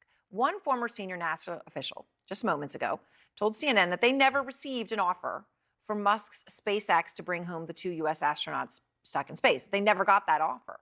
Now, why were they saying that? Well, because they were responding to Musk's claims that the 2 astronauts had been left in space for, quote, political reasons. The astronauts themselves, they're up there, and they had to deny this. We don't feel abandoned. We don't feel stuck. We don't feel stranded. I mean, they are on the International Space Station having to respond to this. I mean, there's just some moments in all this where you go, this is really insane. Multiple astronauts going after Musk after these claims, including Andreas Morgensen, who called Musk's claim a lie on X. Musk responded, and I'm going to just quote what Musk said. He called this astronaut, quote, fully retarded and an idiot. So on that note, Neil deGrasse Tyson is a creep, and established physicists disagree with him regularly. Bring in astrophysicists. What is with physicists and having their own like little thing there? Because what was the other guy, Michio Kaku? Like he had his own bullshit going too. Physicist Neil deGrasse Tyson, the author of the new book Merlin's Tour of the Universe: Traveler's Guide to Blue Moons, Black Holes, Mars, Stars, and Everything Far. It is a prominent place on my bookshelf. I put it in the travel section. Should I ever get to just in case travel? You know, when I was organizing, that's what I did. Okay. This topic that Musk says that this was, political, that Biden wouldn't bring them down. They have to be, these astronauts denying it on the space station. NASA denies it. An astronaut says it's not true, and Musk, uses those horrible words to respond to the person. I mean, what is your response to all of this? Well, let's go to the beginning of it all. The 2 astronauts were never stranded in any normal way we would use that term. And they were joining a half a dozen other astronauts on the International Tyson is the Space Rogan Station. of the There's physics plenty of world. food. Maybe they didn't bring enough changes of underwear. I don't know. But that would be like the worst case scenario. They're both experienced astronauts. And while I don't remember whether this is the longest time they spent in 0G in their astronaut career, but it's a while, and so they have to adjust to that, but they're professionals, so they're not stranded. Second, what a luxury it is to have a conversation about he said, she said, and who said what, when, I mean, think about it. We have options to bring them back from space. One of them is SpaceX. Right.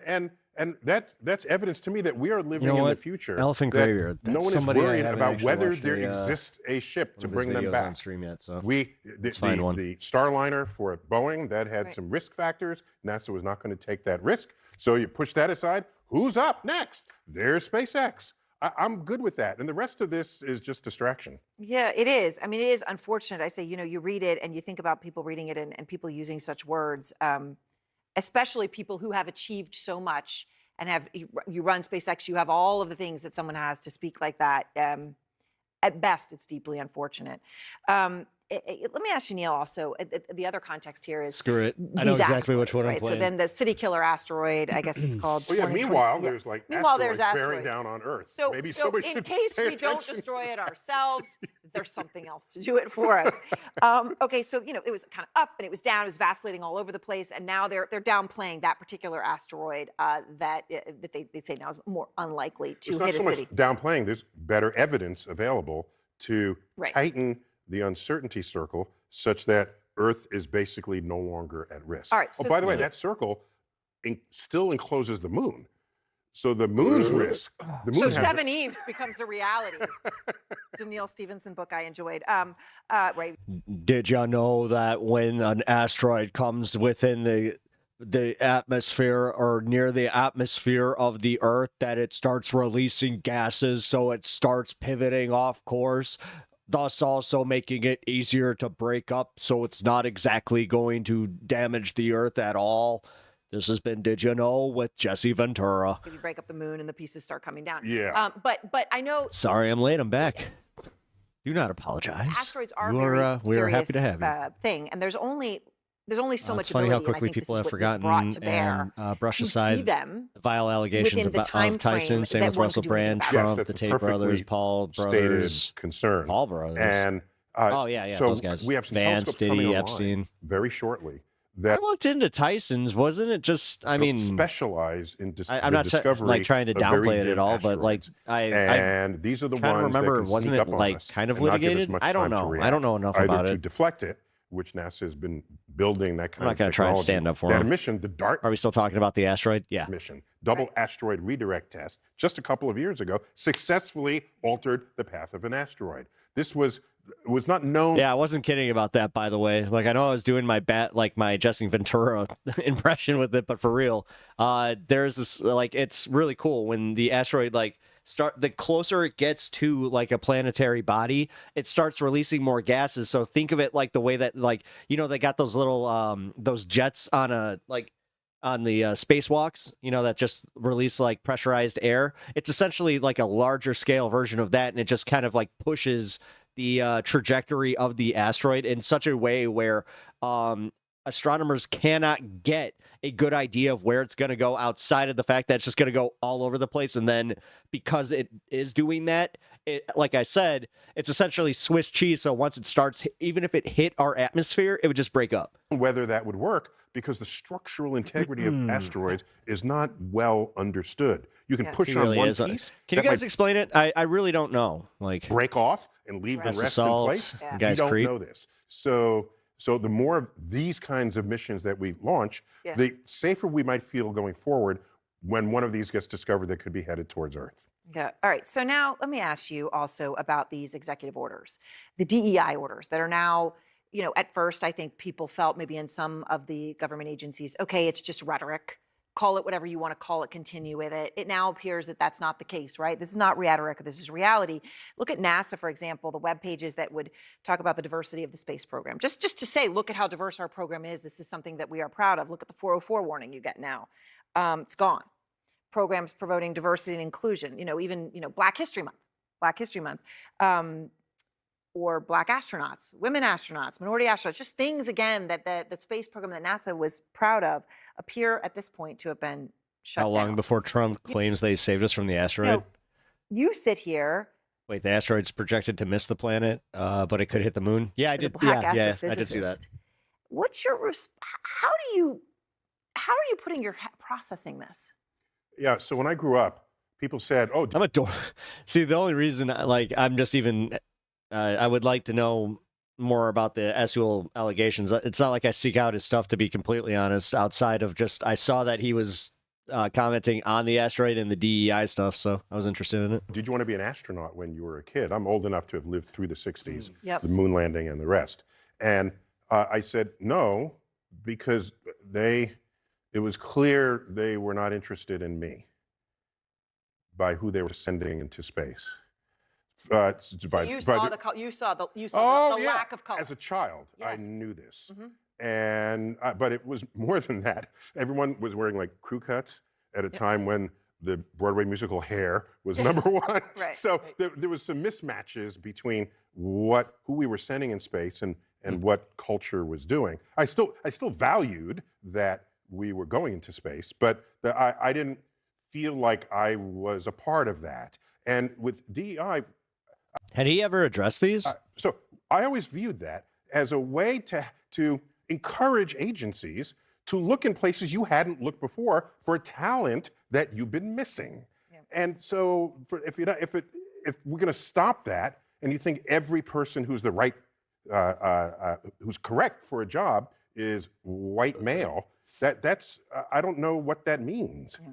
And to fire a 4-star Air Force general with an advanced degree in aerospace engineering, replace him with someone who is who's not a general, a 3-star general. We would be the first 3-star general as head of the Joint Chiefs of Staff ever. That seems like a different form of DEI. It's like you're favoring someone else who's not even qualified. All right, Neil. Well, thank you very much.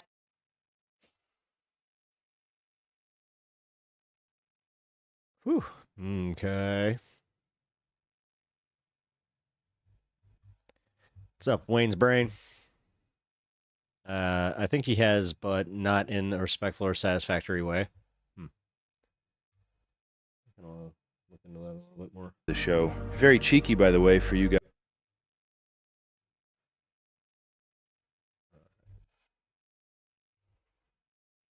Here, what I'll do is I'll watch this.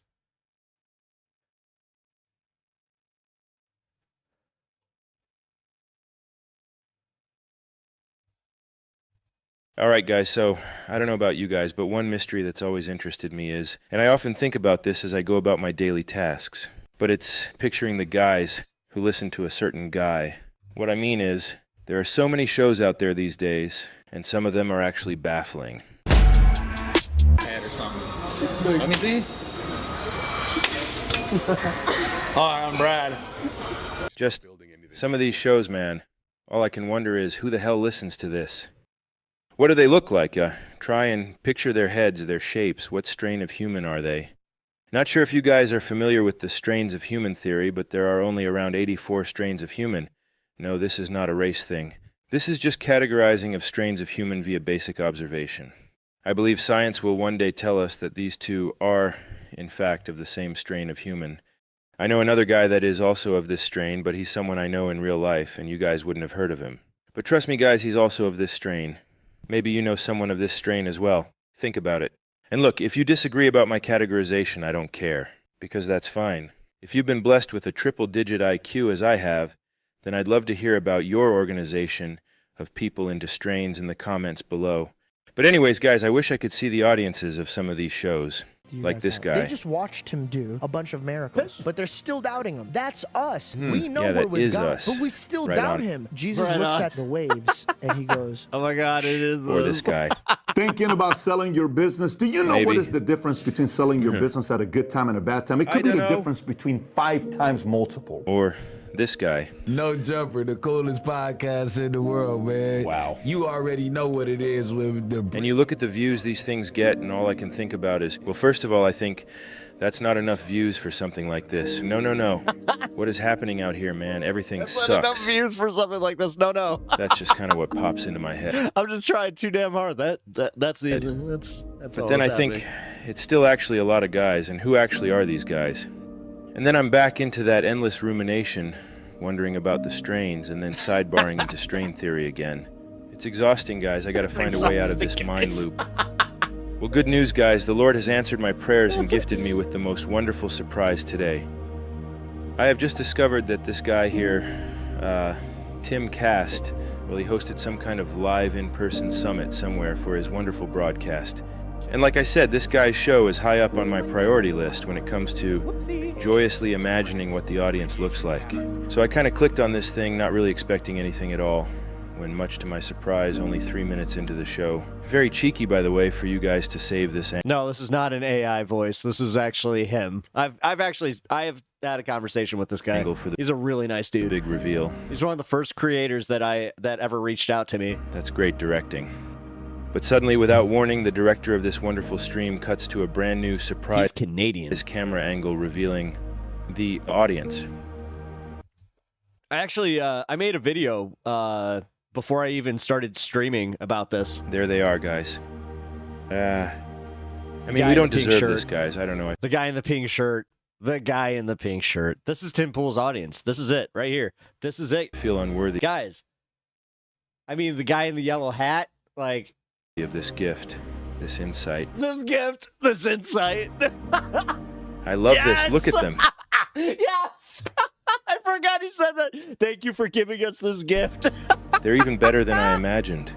Congratulations, guys. Tag yourself. I think I do recognize a couple different strains there. I'm going to spend some time analyzing this for sure. What a gift. What a gift. Such a relief to put to bed some of the stress of harboring that mystery. Life's stressful, guys, and every little bit helps. It's the chip away approach that works. Gotta admit, it kind of changes the way I look at Tim Cast. I find him pretty cool, actually. I think I'm going to start tuning in regularly. Might even support the show financially, dip into my slush fund. Yep. Timcast. Right on. Well, all right. Well, guys, now when I think of this Timcast guy, I'm not going to have to wonder anymore what the audience might look like. All that I'll think now is just... Wonderful audience. I mean, I could look at this all night, but I'll leave you guys with this final thought. That anything so remarkable as a state of consciousness comes about as a result of initiating nerve tissue is just as unaccountable as the appearance of the djinn, where Aladdin rubbed his lamp in the story. That's just something else that popped into my head just now. I think this has triggered a data dump in my brain, and so I gotta go lie down. Alright, thanks guys, and don't forget to do all that stuff to help me by fully engaging with the content. And sorry about this video. And see you at the next video. Here, give me 1 second, guys.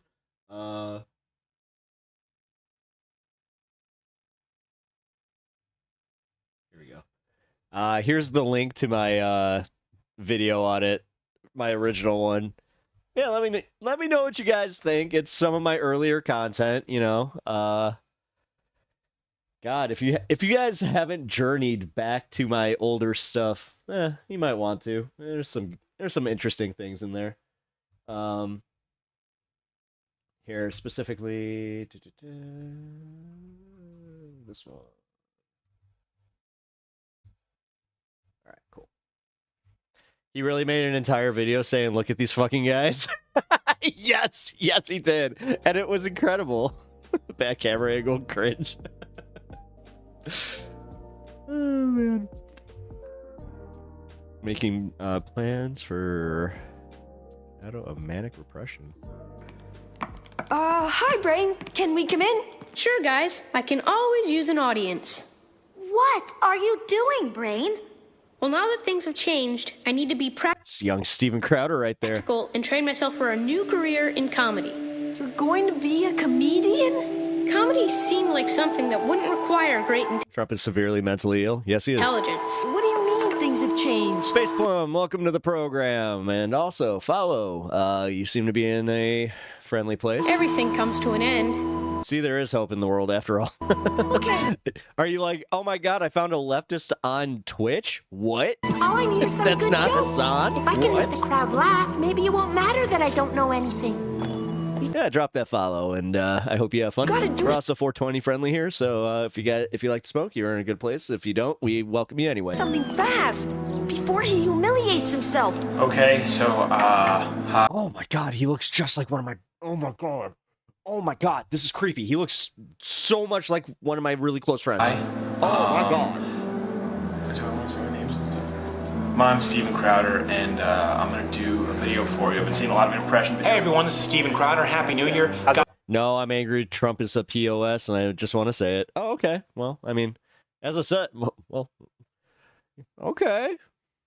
Hurt my feelings a little bit, but I guess you don't have to. You don't have to do God that. bless. Here's to praying that it's a great one. You're so smart. Oh man, the media though, they have they like Obama. They like this guy. Is this thing working? Okay. Thank you, sir. If you ever want to argue for absence, I can say from personal You did not just do is this working? experience that it does build a bond of trust. In my I'm last so three uncomfortable. relationships, which each lasted between 2 to 5 years. I'm not an Amy Schumer fan, but this was one of the funniest fucking things. She made him look really bad. We slept with each other almost immediately. I knew that I wanted to be with them, Except that why'd you kill them? Except at the 5-year mark. So what? At least I figured it out and I didn't get married and spend my life with somebody that I hate. This horrific video, it is very difficult to watch. It's especially difficult to watch because in this footage, she is 8 months pregnant. You were not taking a car. You refused to do wifely things. But I love you more than life itself. Okay. Put on some gloves. Which one? All right, so I should probably start a poll on this one. Which one's worse, the Steven Crowder video or the Mel Gibson video? No. But I love you more than life itself. It's not fair. It's not fair and it's disingenuous. We have this is discipline and respect. We should. Then we're at an impasse. No, we are at an impasse. Okay? I love you, but Steven, you're sick. Watch it. Sick. Watch it. That's awful. Watch it. Watch it. Then we need to talk about being real men. And that comes down to, when I'm done working, listening to her, making sure that her needs are met, that we're talking about spiritually, emotionally, making sure that they feel heard, that they feel safe. We've both gotten better at marriage and communication for sure. And I think a big part of it is really learning that people inherently are selfish. I hate Trump fans, Musk, and the whole gang so effing much. It's extremely difficult to put it into terms compatible with the CQ. My wife decided that she didn't want to be married anymore, and in the state of Texas, that is. I appreciate your passion. Completely permitted. Faith of Islam. If you're a woman, you have. Also, Space Plum, come on, drop that follow. I think that you're in a good political space, and I kind of feel like what's up? What's up? No power at all to divorce your husband. None at all if he doesn't want to. The only way out of it. Definitely the Mel Gibson vid. The only way out of it is. I want you to blow me before jacuzzi. Here at an impasse. Hillary, become someone. Oh, we should definitely scour up the Mel Gibson They tape. can abuse their wives. Probably can. Women are not allowed to leave the He said home. some whack ass shit in there. Are you good enough to do those things? I'm not trying to do those things. You know what a woman never did? If she knew that her husband could leave for the winter and maybe not come back, and she couldn't sue him, take all his stuff, she didn't yell. Wait a minute, Kirk, you still got your mug from Mug Club? She wouldn't nag. Thank you very much. I don't love you. That's the big problem. She wouldn't manipulate. The mother of my children. She wanted something else for her life. She simply wanted out, and I will after my anger subsides. law says that that's how it works. I've been reading this book lately called the I appreciate that. the Quran. Wait, did Definitely Muhammad let beat the his anger wife? subside. But we're a fun Well, in place all here. fairness, he does specify to only beat them lightly. And only if they're being disobedient. Besides, sometimes you gotta smack your broad. Oh, really? The lawyer? The guy who defended her is the same domestic violence in the domestic violence case was the one that went after Alex Jones for Sandy Hook. Nice. That guy's based. I like him. I like him a lot. Today we're joined by Stephanie Crowder because, hey, gender is a choice, right? And I guess Steven has a lot going on. When I become Stephanie Crowder, and I've been doing this for a long time, a lot of people don't know that. I've been doing this for a very long time. I see myself as a woman. People don't do stuff like this if there's not a lot going on in their life. The rumor mill's been circulating. I know a lot of you have been asking me questions, propaganda. but won't be discussing that. Why is he doing this? This is not. Okay. That one reminds me of the one time where normal behavior. I was just like, I had one little just weird patch of hair that was kind of growing on my stomach. I was like, let's wax this. The mechanism of repression. This is going to be my latest unboxing. What is it in the It made me understand that 40-year-old virgin scene a lot better. psyche that so puts these things out of sight that consciousness is completely unaware of them? I see myself before 2 years ago. I like how you're freaking out. I have been living with a proverbial boot on my neck for going on years now. I would love to be at a point in my life where I could have kids. I don't really want Wow, I knew Crowder was messed up, but not this messed up. to do Yeah. this. Things I've always had to work so much. It's hard. Watching Crowder gives me hard. dysphoria. Yeah, it is hard, my wife, but it is a volunteer role. But my wife has kind of accepted that if I don't help him with lunch, he's not going to eat. I loved a woman so much that I married her. But in today's legal system, my beliefs don't matter. My then wife decided that she didn't want to be married anymore. And in the state of Texas, that is completely permitted. When one party wants it, period. That's no one's fault but Bro, oh my God, they totally, wow, he really my own in that I picked wrong. Right? My mom called me very upset. She said there's a video that says Steven Crowder's been humiliating you. That's you, right? You do what you're told. I go, I thought it would be funny. I was here. It's a joke. I like to push the envelope. Not doing this. You made my mom cry, you son of a bitch. Son of a bitch, my mother's 82. You don't know who you're going to be sexually yet. I don't know who I'm going to be what? Yeah, but people do often engage in acts they morally oppose because people generally aren't morally opposing these acts because they're easy. Usually it's because they're hard to cut out and are often destructive. I don't know who's buying your act anymore. It's very obvious to me exactly what you are. Just got a call from Steven. He says he can't breathe. He feels like he's drowning. Erectile dysfunction. Get him in. Watching Crowder clears my wonders of who buys dresses at TJ Maxx. Hey. Get him up. Men struggle with Be nice. Some of us can only afford to shop at TJ Maxx. pornography. Men always have Insulating yourself from the possibility of sin is a definite. Yes. People who protest Damn, some of us can't even afford Kohl's. too much, you know they're about to be forced out of that closet. Larry Or you could do what I did. You can just buy a pair of pants from, like, I don't know, the mid-2000s and wear them to this day. Richard Curtis, and the list is endless. These are diesel jeans. Yes, expensive jeans, but I've had these for the better part of 20 years. It's not really endless. One former Louder with Crowder employee. Honestly, I will say this. This is what good denim does. Like, this is why I bought two pairs of good denim jeans from Diesel. I spent some serious money on them, but He told Mediaite that during his it time lasts forever. on the Fuck show, yeah. he Fuck yeah. I stand by Diesel, by the way. It's fucking quality. received unsolicited sexually graphic texts that included photos of Crowder's genitalia. So this is Crowder's dad who has witnessed all the fight. Deeply ashamed of it. That's man. And he just sits. As someone who had to like go through like some stuff because of like my schooling and like my religion, and like I essentially had to do like a reevaluation of just like sex education in general. There's a part of me that's like, ah, man, that sucks. Wait, was that Fred Norris? Stand to reason that the victims of rape would generally be those who are most desirable sexually. So for Crowder's dad to sit there and watch his son be this vindictive terror, that's not a good dad. Like you don't carjack a 98-year-old. Oh no, that's his dad. I didn't realize how much his dad looked like Fred Norris from the frickin' Howard Stern show. No, and this is a bad. I mean, dude, at this point, does he just want, like, I know everybody was kind of saying it, like, does he just want to do drag and, like, he's deeply ashamed of it because of his dad? Like, thinking about him fucking a prostitute, as you This guy fucks prostitutes, he fucks trans prostitutes, he's probably put a gun to his head in tears one time in his life. The former employee alleged that Crowder habitually exposed his dad is his producer. himself to other male staffers. Steven never explained it. Yeah. We never talked about it. It would just happen, and the more disgusted everyone seemed, the more pleasure he seemed to get from it. The shadow, aspects of one's personality that are hidden, repressed. Most This is actually really well done. people are too afraid to embrace the unacceptable parts of their self. To avoid this discomfort, you suppress your true self, and in its place, you construct a new person, molded in such a way as to appease those who you fear the most, allowing yourself to feel safer, if only for a moment.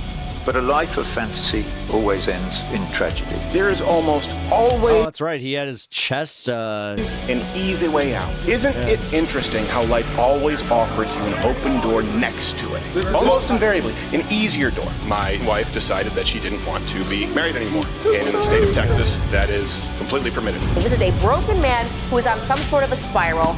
A crazy man doing these sorts of things obviously means that something is going on personally. I was spanked. He had an issue with his sternum. And you know what?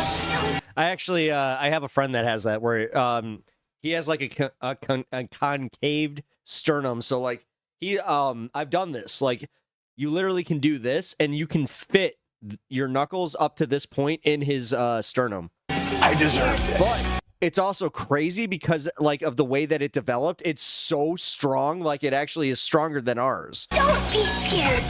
Don't be scared. How'd you think this was going to end? I've accepted the truth. I'm The truth. People will often do whatever they can to avoid it at all costs. We've been told that the truth will set you free. Guess what? Nope. Sometimes the truth comes with shackles. Sometimes the truth comes with punishment. Sometimes the truth sucks. scared. Don't be scared. Don't be scared. Hello? Mama's boy. I bet you're gonna cry. Come on, Mama's boy. Let's see you cry. Come on. Squirt a few. Come on. Cry. Come on. Just a few. Come on. Squirt a few.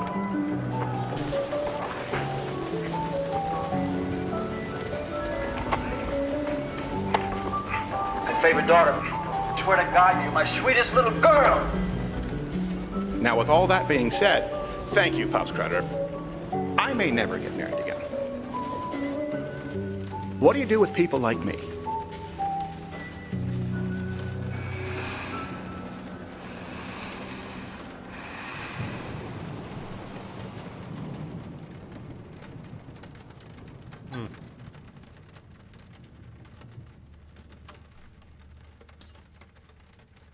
Yeah, covered in Joey Diaz again? Sorry, guys. This one's for me. What do you think we should do now? Oh, Joey Diaz. Yes, yes. Oh my God, that's a good one. So here's Joey Diaz, this big sack of shit. And I know why they call him Coco. Yeah, Joey Diaz is the worst. What's the color of cocoa? Brown. What is the color of brown that comes out of the down? Shit. A violent fool. He's committed heinous Me Too's. First time I met Chelsea Handler, I went off on her in a sexual way. 6 minutes into the conversation, I'm like, let's get a rock and coke and let me eat your pussy and shit. Her face turned pale. So here's Joey Diaz, this big sack. He's one of the I had worst. girls sucking my dick and giving me coke and chewy. You think I'm fucking kidding you? Fuck yeah, you gotta suck my dick to get up in the belly room. I'll make a call for you. That's the fucking Covered in. gateway. I mean, I'm telling you right now. How many girls do you have No, doing? Joey Diaz needs to be exposed more like this because he has been the worst. I remember listening to Opie and Anthony, and he came on and he was with Joe Rogan during one of the appearances, and his stories made Patrice O'Neal uncomfortable. Oh, 20. What the fuck happened with our boy from Chicago? No, don't say his fucking idiotic name. He's a fucking suicide. He's a dumb motherfucker. I want to clip Kirk if you're here. Here, I'm gonna get that clean so we can clip that boy from Chicago bit. No, don't say his fucking idiotic name. He's with our boy from Chicago. Here.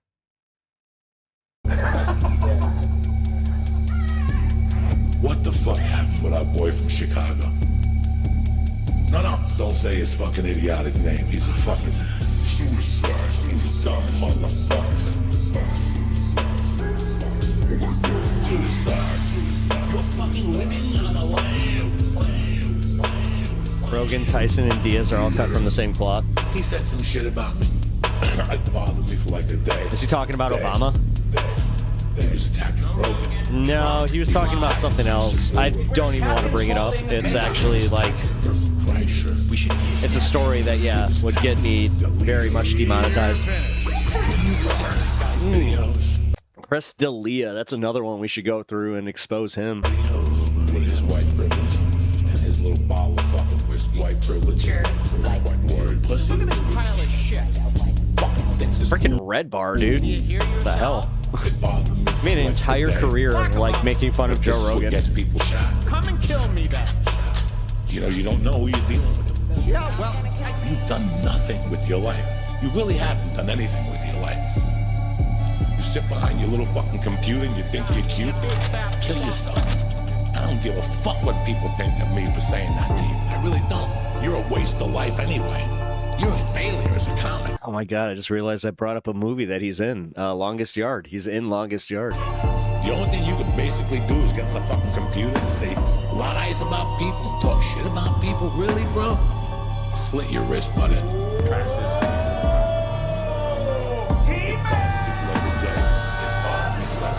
don't even care about the fucking guy. Ain't nobody. Suicide. Dead men don't tell tales. But let me tell you something. If you don't think, listen, I can go back down. If you want, we'll get a computer fucking expert to find the thing on my Facebook. Tripley hired an investigator and found him in Tucson hiding. Knocked on his condo. He was out there for 10 hours, Tripley. Tripley's gonna kill him. Oh, yeah, that's what you're talking about. When the cops do come, somebody's yeah, gonna show them went a all little the too hard. videos that you said. Kill him, attacking Rogan, attacking Bert Kreischer, attacking Trips, attacking PIERS. It's not gonna be a good day for you. You fucking tough guy, come the fuck down, you fucking piece of shit. BetterHelp.com/Diaz. Online Oh therapy. yeah, he was a total. I forgot. Oh my god. Joey Diaz was totally in Spider-Man 2. Oh my god. Oh my god. I learned how to deal with stress. Apologize. What get the hell you gotta go through me? I'm gonna get ya, and you're gonna sing the song and say about my daughter. I'm gonna fucking get ya. When you least expect it one night, you're gonna run out of that fucking whiskey you drink, you're gonna go to the liquor store, and there's gonna be a guy there with a bat. Yo, black people! Hit you across the fucking head, maybe hit you across the legs, maybe hit you across Alright, so this is the literally back. about... This is like an entire thing about Sam Tripoli, Red Bar, and Joey Diaz. My bad. Like, okay. I thought it was just more of an exposure piece on Joey Diaz. Oh, whatever. He sucks. He's a piece of shit. If you guys want to see him exposed, I actually did another video of that, so you can always look up the playlist. I know I put that one together. Gotta love these POSs.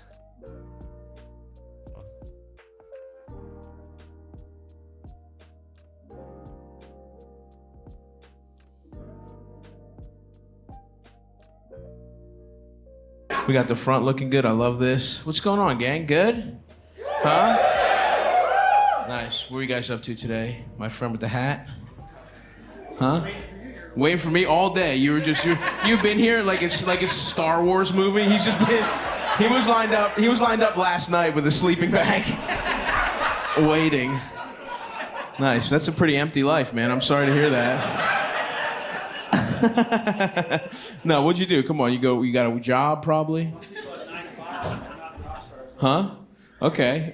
Just answer directly. I'll handle the quips. You just tell me directly what was going on. What's your 9 to 5? You said some people have 9 to 5. We can't. This is easing in. Yeah.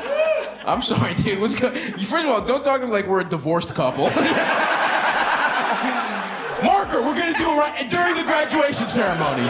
We can't wait till the reception afterwards. I'll pay them. I'm a little late. I got taken off a project. I don't have the alimony right now. You're gonna embarrass me in front of her? Don't forget who paid for the private school.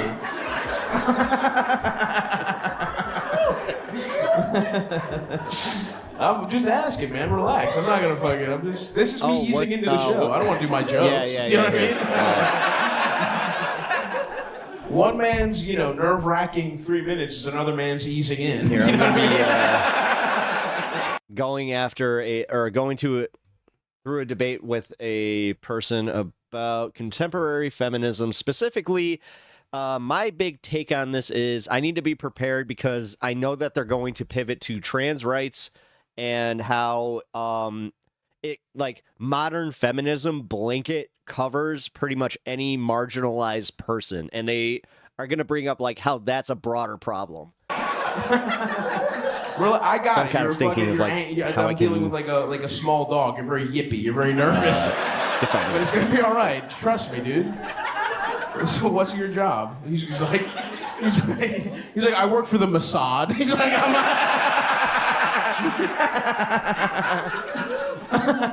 Now imagine what Elephant Graveyard's podcasts are like. I've listened to his podcast before. Is that why you don't want to say? I mean, as I said, he was the first creator that ever reached out to me, man.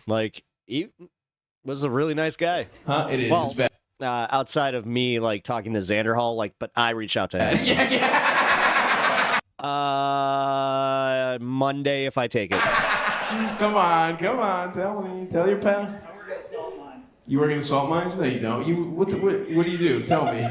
You can tell me. You keep looking at your girl nervously. What does he do? I don't want you to betray. Yeah. Trans rights is the most important geopolitical issue in the world right now. Yep. Just does tech sales. I'm extremely pro trans rights in this community. Right. Like to the point where that's like my one like hard line. I'm a 3 striker, but if you come in here and you say some shit that like puts into question the rights of trans people to exist, I automatically ban you. You wanted to cultivate an air of mystery around yourself, huh? You want everybody to think you were a villain. That's all right, dude. It's okay. How's this go? You guys doing good? You think you're gonna make it? No, I'm kidding. No, that was me being an asshole. You look like a nice couple. It's nice. Anyway, all right. Does anybody else want to? What do you do, pal? You seem like a cooler guy than this guy. High school teacher. There we go. See that? Something good for the world. There we go. Nice. What kind of tech sales? Just to be clear. Huh? Can I finish my drink? No, motherfucker. You don't get to set any of the conditions. What, are you gonna loosen up to answer a fucking straightforward question? What kind of tech sales? You're intimidating figures. Relax. What the fuck? Oh my god, this is like dealing with a chatter. Nice guy. I don't know what's so intimidating about me. We'll go back. I just want to do a little compare and contrast. You know what I mean? That's it. What kind of tech sales? What are we talking about? He won't say. Just tell me, man. This build-up is for nothing. You're gonna say something. Huh? I sell databases to guys like this. You sell data? Who? I don't know this fucking guy. What is that? Stop trying to shirk responsibility. First your girlfriend speaks up. Now this poor asshole who I don't know what the fuck's going on here. What do you do? Software. All right. What kind of databases? Now this is how you're forcing me to get the answer. You're like, well, fucking, I sell shit to this guy. Now I have to talk to a whole other guy. Because you can't just Hey, Kenzie, how you doing? tell me what you fucking sell. What does he sell, you motherfucker? It's not going to be funny. I just want to know at this point. Just every time I see your name, it's Ken Z, like Dragon Ball Z. Huh? Databases? Why is it the fucking, what kind of data? Huh? Next time. Huh? Anything? I know what it means, motherfucker. What kind? I know you can put anything, any kind of data. What are you purchasing? Oh my god, dude, this guy sucks. I would have moved on, but at the same time, how can you? He's being such a dick. What kind of? You must sell some horrendous shit. He does. No, I have a feeling he's a hedge fund guy that doesn't want to say it because he knows he's like, it's unpopular. a database full of minority families that are about to miss a payment. Yeah, I just help the real estate market, kind of get new units out there. It's something bad. It's fine. I don't care anymore. Fuck you guys. It's definitely so you're a something teacher, bad. buddy? That's nice. What? You said high school? Or what? High school. Damn, they're like real people at that point, right? Huh? They're becoming real. They're becoming real people. That's sick. How long have you been doing that? Just finished 9th year. 9th year. Hell yeah, dude. How about a nice hand for our friend over here? Huh? Nice. Yeah, that's good. You just see what happens when you just do something good for the world. You get a nice. When you're straightforward and do something good, I move on. And you get a nice round of applause. But when you're squirrely and do some kind of henchman work that you won't disclose, it takes forever.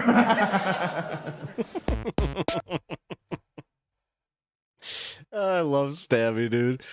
He really is the best. Oh man, him and Josh Johnson. They are two of the best working comedians right now. If they're coming to your town, definitely catch them if you want to see some live comedy. Have a good time. You know Queen Andrew? I'm a debate the king.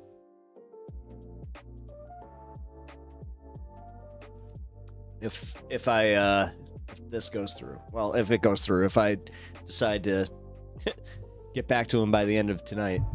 So Andrew Wilson, the the Crucible, the guy that I debated first time, and he was on Piers Morgan there. It's his wife. So, and it's a 1-on-1 this time, not a 2v1. So, I'm kind of I don't know, I'm putting the feeler out there as far as like you guys. I had one of our mods tell me that because it's on contemporary feminism that they're gonna bait me, and this is something where it could actually be more of a detriment. I don't know, man. Shit. Yeah, alright. Crap. The big thing is to know their dialogue tree. I know their dialogue tree. Their dialogue tree is essentially they're gonna go I don't feel well. Oh. Are you... If you don't feel well, like, are you okay? Like... If you actually don't physically feel well and you feel like you're in, you know, you have an emergency, please contact an emergency service for that. But if you don't feel well, like, mentally, then, well, let's talk it. Let's talk through it. Yeah, it's like working, like, you know, people online. It's just tiring. Yeah, man. I do know that. I'm sorry. Inverted Mystic. Yeah, I hope that at least, like, when you come here and, you know, join us, that you have a little bit of a place where it's just, yeah.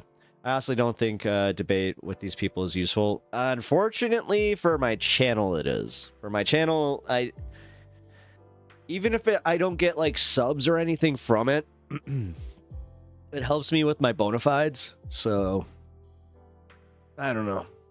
But I'm not a debate lord, and that's kind of also where I think that, like, because she's a like, her background is she's a religious teacher of some kind.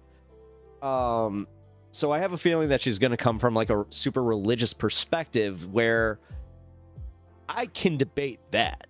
Like, I don't know. I don't debate because if you have a difference in opinion, people treat you like a subhuman. But if I was a streamer, I guess I would debate. I mean, I debate in real life. Like, I have always been open to a spirited debate, but the thing is, I always throw people off because I'm a genuinely curious person who, even if I don't want to see, like, I like concede my point or, like, necessarily go like, oh, you're right, I will move to your position now. I'm genuinely curious what made them form their position and what put them in the position to even debate me. So, you could bring up that there is no male or female under Christ, Book of Job, or the non-Nicene Gospel of Mary Thomas about God changing people's genders. Yep. But they usually just... No, they ignore anything that's... Well, Anna, they ignore the Sermon on the Mount because it was done by a Wookiee. And I'm not just being hyperbolic with that, man. They really do. They ignore all of Jesus's actual teachings. Mary Magdalene. Okay. Well, yeah, they don't think Gospel of Thomas, yeah. the forgotten gospel. It really is. Everybody's just like, Thomas. Yeah, they don't believe the arguments they give, so it's not useful. Well, that's okay, so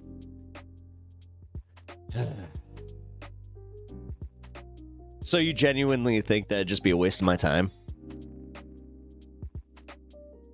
You could use the Socratic method. That's kind of where I was gonna go with it. I was thinking about trying to do a little, you know, psychology on them, but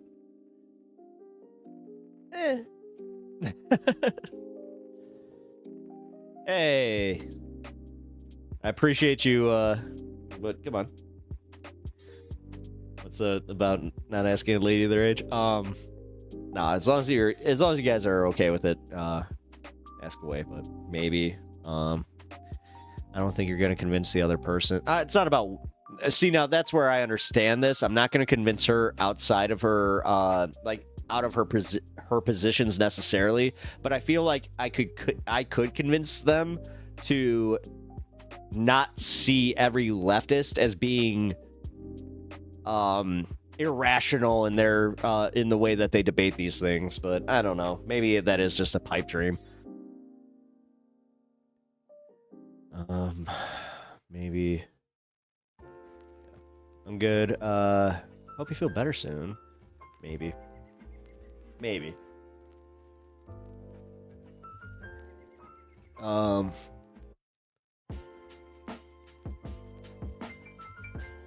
this is a rough one. I don't understand the whole premise. Personally, modern feminism is the right for any woman of any kind to be whomever they choose to be.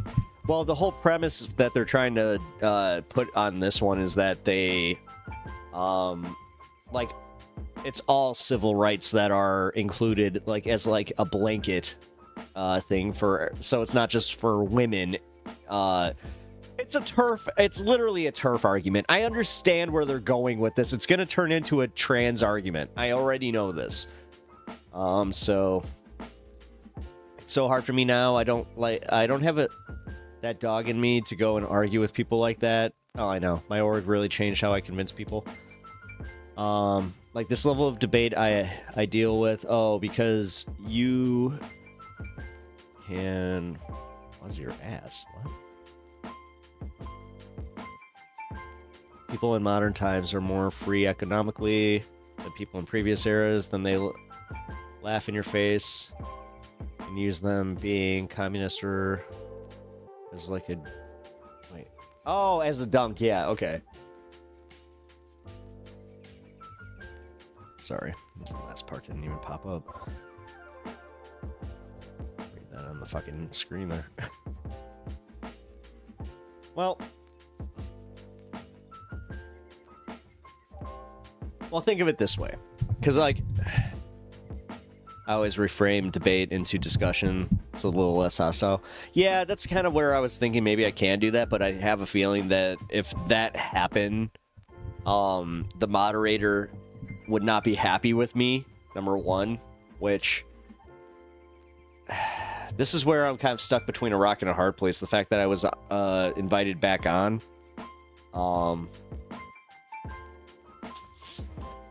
I don't know.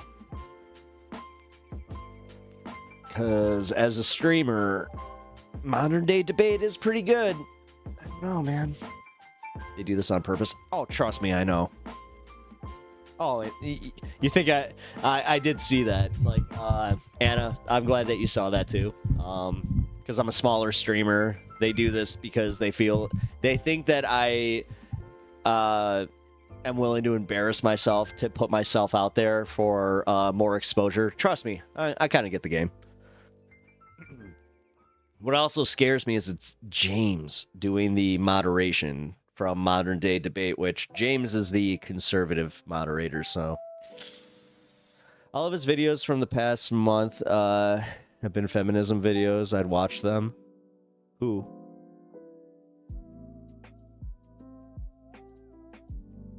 Wait, Anna, who's... Wait.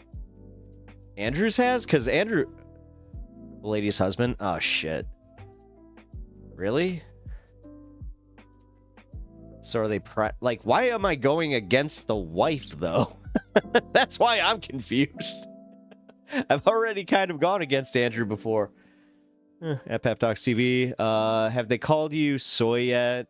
Or did they just jump straight to you being female or trans? That was wild when that debate said that. Yeah, or when that dude said that. I mean, yeah, I've had that. Whatever. You're going to make an example of you. It's probably boosting her fledgling YT career. Shut up. Anna. Fledgling YouTuber. X-nay. Come on, man. Let's see. Am I a 1700 or a 1170? subscriber Andy, or am I still a 69? I'm a 69. Wait a minute. If it were me, I'd ask her if she thinks I'm a man or not. Honestly, I mean, there are times, and I wish that you could almost like be sponsored by the channel or whatever, and you could, like, I understand that people in my community are actually probably better geared for doing some of this stuff than I am. Like, that's why I'm even coming to you guys about this, because I understand my lane. Like, even to, like, full disclosure, they tried to get me to do this earlier. And I wasn't like, I kind of asked my mod where I'm like, hey, like, do you think I should even entertain this? And she was saying, no, they're trying, like, this is a gotcha. Like, she's like, they're going to try, like, they're using a smaller content creator to try and kind of pad the argument, but also make them look good. Because, like, I don't know, man. The more and more I've watched of, like, modern day debate stuff, and I really am. I'm trying to be as fair as possible here. It's just that it's very right-wing leaning. I'm not sure if that's because of who started it. I'm not sure if that's because of who was on it from, you know, different points, but it seems like it's very geared towards placating to a right-wing audience, and that's where I was also a little, I don't know, taken aback. I don't know a lot of stuff. I have a lot of insight. If you give me the information, nice. It's kind of how I feel. If I were in your seat, I'd turn it down and I'd tell them it would be bad for business. Let him complain and give you free attention. Easy win. Well, it's her. It's like, again, it's not Andrew actually doing it. It's the wife. But yeah, still. So I was a few minutes back and I heard you mention that you were going to debate Papa Fascist again. I just jumped forward to live from that. No. They want me to debate his wife. I think her name's Rachel Wilson. Yeah, Rachel Wilson. Easy win. It's never just her. Her husband will complain. Well, the thing is, God damn it.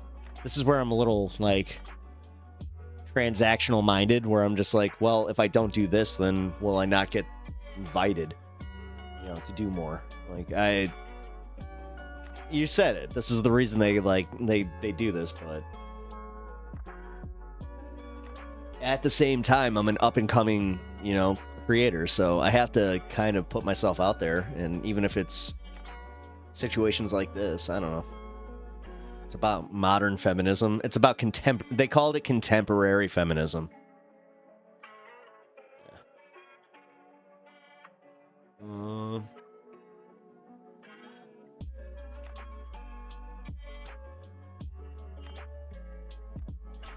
I don't know.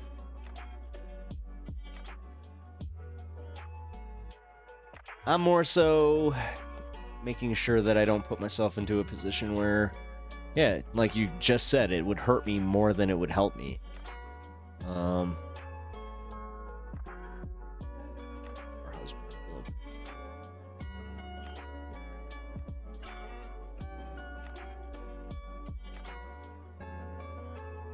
I don't know. Because again, I know that this is... I feel like the preface is the feminism argument, but the actual argument will turn into trans and religious stuff, and that's where I was kind of like, I would entertain that, but I mean, my opinion on contemporary feminism is, yeah, it should encase, you know, more marginalized people, but at the same time, it's like, if they're gonna literally make it, oh, so you think people with penises should have the same, or like that should be encased in feminism, it's like, oh god. Like right there, that's pretty much my answer. Oh god, are we really doing this? Like, really? Okay. Ugh. I don't know.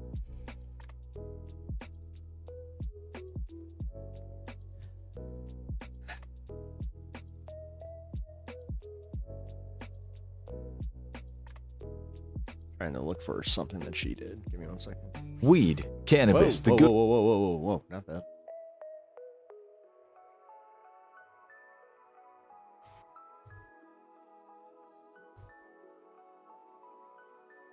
There was the one thing where I was like, maybe if I had my chat like available, that'd be good. But then again, that would also hurt because like in these debates, they always do that. They're like, oh, you're just taking your talking points from chat. It's just like, oh my God, you can just never actually. It's like, okay, fine. Yeah, sure. Rachel Wilson.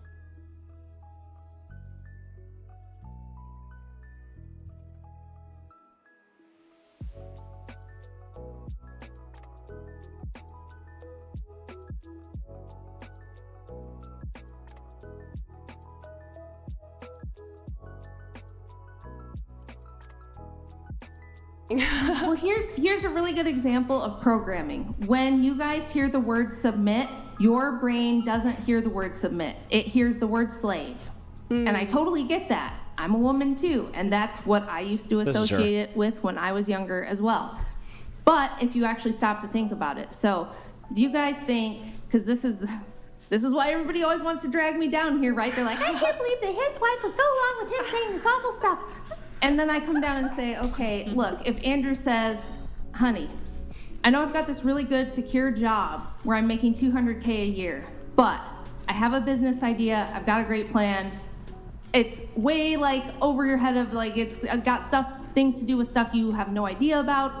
And I really just don't want to like explain a bunch of stuff to you that's completely over your head and confuse you with stuff that you know nothing about and care nothing about. So I just want you to trust me. I know it's a little risky, but I'm taking this leap of faith.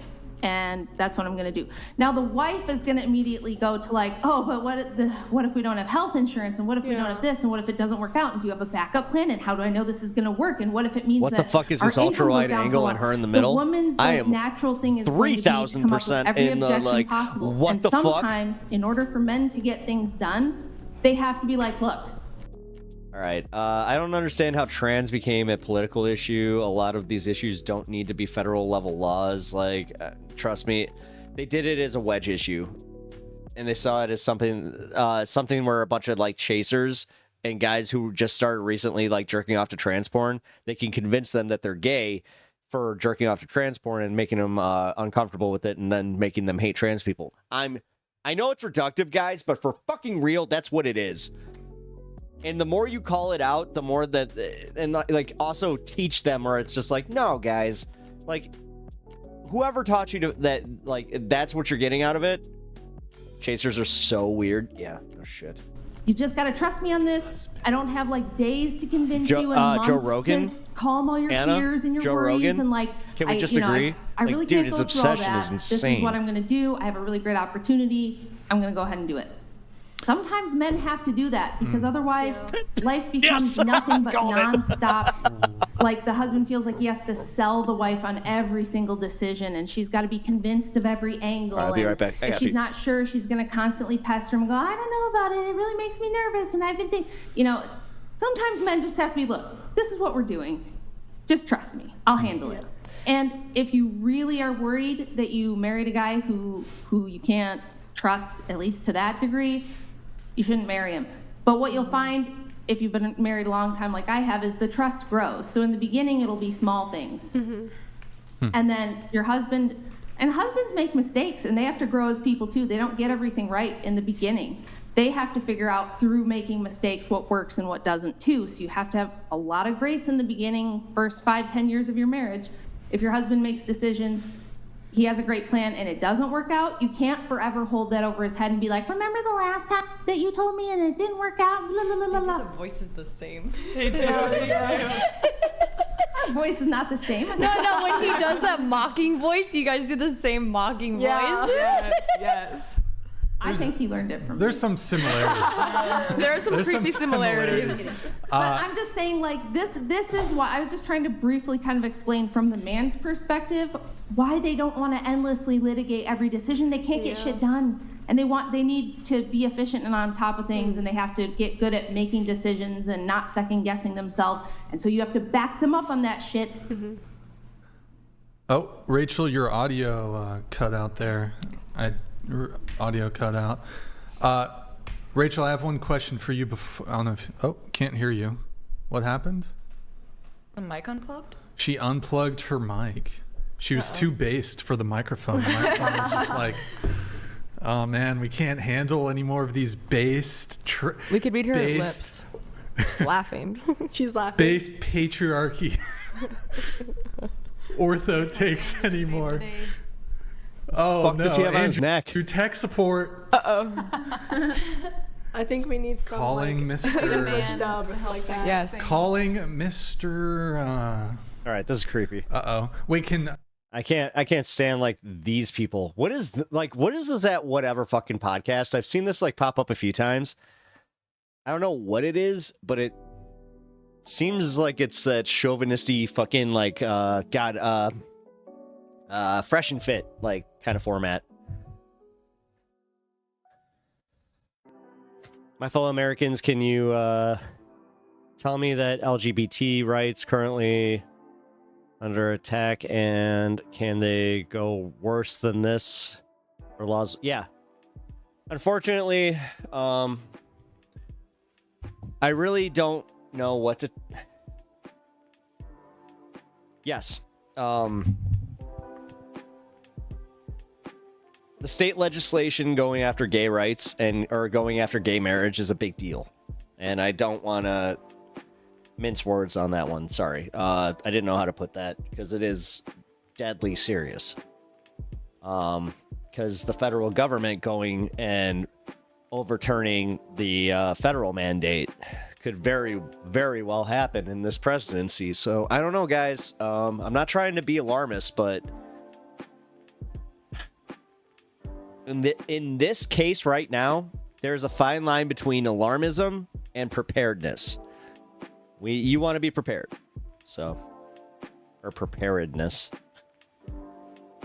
God, who is this guy that looks like a fucking, like, a lamer version of Will Wheaton? Because Will Wheaton is the shit. This guy sucks. Just gonna say, and wait. Can they hear you on her stream? Oh my god. Andrew had to go in and fix the mic for her.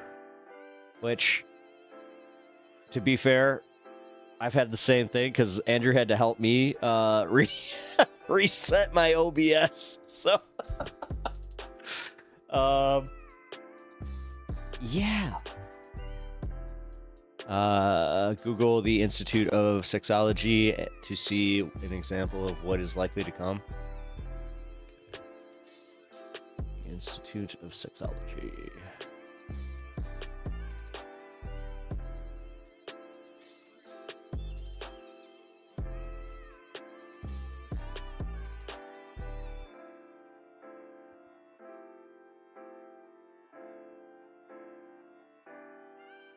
What? Why is everything in German?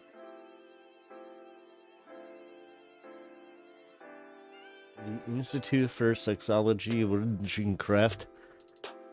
Sexual Science was an early private sexology research institute in Germany from 1933.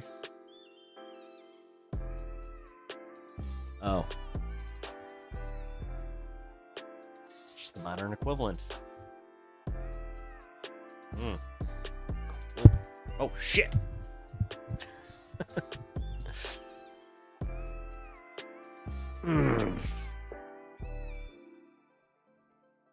There's a lot of hot topic both in Turkey and America. I'm losing more hair for America too.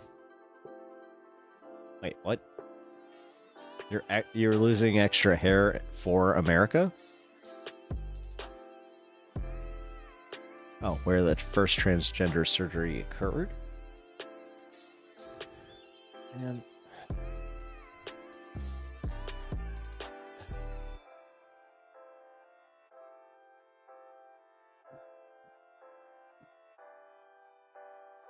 guys, is my brain broken? Is this like why I don't care? Or like what people do? even when I was religious, and we were like super evangelical, like we were all about like preaching the word of God, and like we were the annoying ones that would be very condescending to people and be like, listen, we're just trying to save your souls. Like, if you're not saved today, you guys could get in a car accident and then you could not be saved. We're just trying to save your souls. So applying that to gay rights and like the transgender argument, like, it's weird. They took a physical portion of that and they were just like, no, we gotta find something that makes this a sin, instead of, you know, Jesus loves all his little children and we just need to accept everybody and live and let live. I can't spell my name anymore because, like, I've had several mental breakdowns, to be fair. Oh, yeah, I've had a mental breakdown. I'll be very honest about it. I had a mental breakdown because when you bury grief from multiple people, you know, passing away, and then you're just like, you know, you're like, oh, I'm fine. Yeah. One of those things. Always want to make sure that you're taking care of your mental health, so. My friend used to tell those religious people, nah, I'm good. My friend said he'll pray for you. Or he'll pray for me, yeah.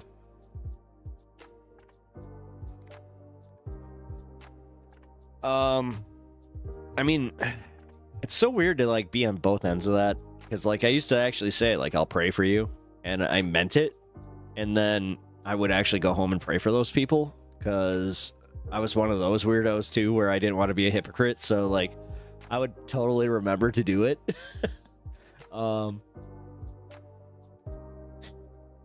Yeah, but I don't know, man. I hope that everybody understands that it wasn't easy for me to leave my religion. That's one thing that I hope everybody understands. Because, yeah, man. I used to think that it was easy when I would hear people, like, and I would just think, oh, but you're lost. Like, that was the devil putting his influence into you and making it easier for you to disconnect. So it was one of those weird things where, like, even when I was disconnecting from my religion, I was like, oh, this is just the devil telling me to do it. And then, I don't know. Yeah, thank you for, you know, education, books, just having all the books available to me via the library. You know, my public library was a big factor in why I was able to kind of discommunicate. No, let's see, disconnect. Sorry. But yeah. Disconnect. Check suggestions again. Give me 1 second. Did you know that I learned that if you're, like, gay, right, you believe in Christianity and use the no weapon forged against you will prosper, because did you know that in the armor of God verse, the gospel itself is the sword? So basically, if you believe in God, the Bible, in the Bible, there can be the same shame or same for you for anything, really. Yeah. Well, the thing is, I always used to argue this with the New Covenant people, that,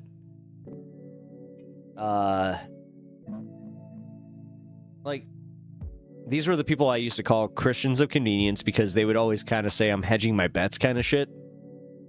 And then I would meet people that, like, actually followed the word of God, and then they would just kind of, I'll never forget the first time it happened. I was at a, God, I forgot the name of the show.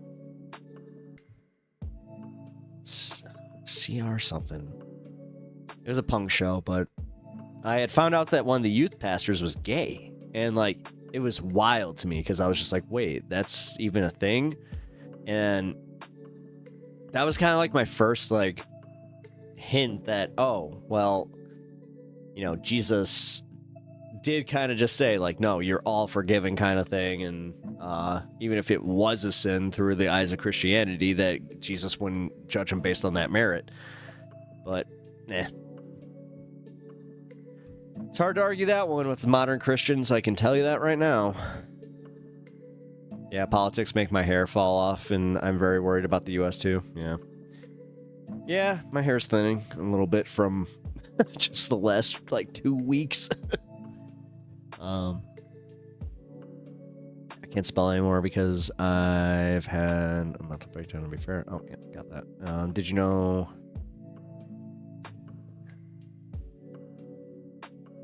Can't use the Bible as a weapon against a true believer, right? Yep. Oh my god, I just saw the Mozilla Firefox just provide... Wait. What? Mozilla Firefox? Firefox? I haven't used Firefox in a long time. Even though, like, everybody's like, yeah, Firefox is still pretty good. I'm like, okay.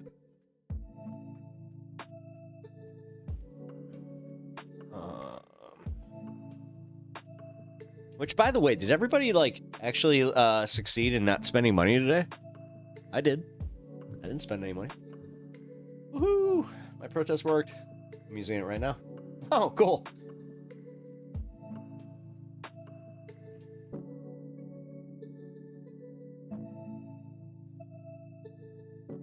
What did they provide? Wait, who? What now? Who provided what? Shit. Hold on. I got distracted, so give me a second.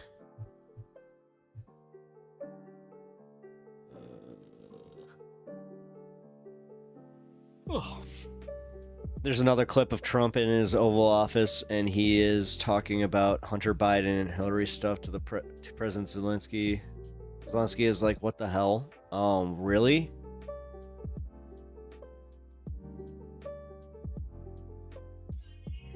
All right, guys, I got some giant breaking... Yeah, screw it. We'll watch it. All right, guys, I got some giant... My dude literally has a smoking thing right next to him. Did he take my thing? Because, like, that's what this is. If you can't see it.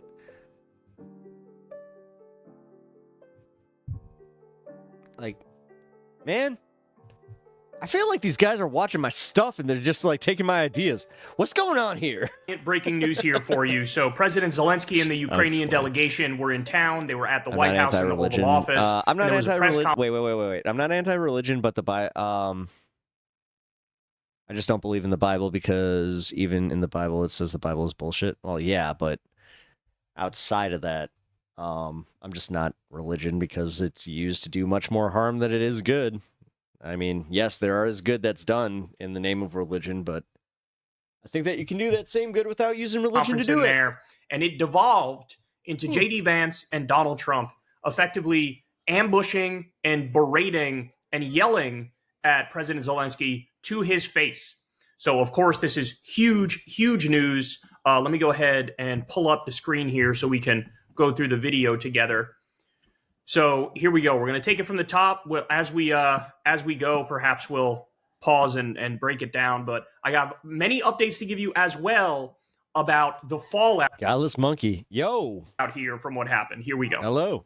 Yes, country. Welcome. Yes, but after that, We're literally talking about, Christianity and me leaving Christianity and all that fun stuff. So, what fucking timing?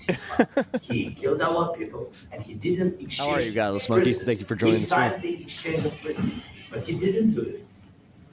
What kind of diplomacy, JD, you are speaking about? What do you mean?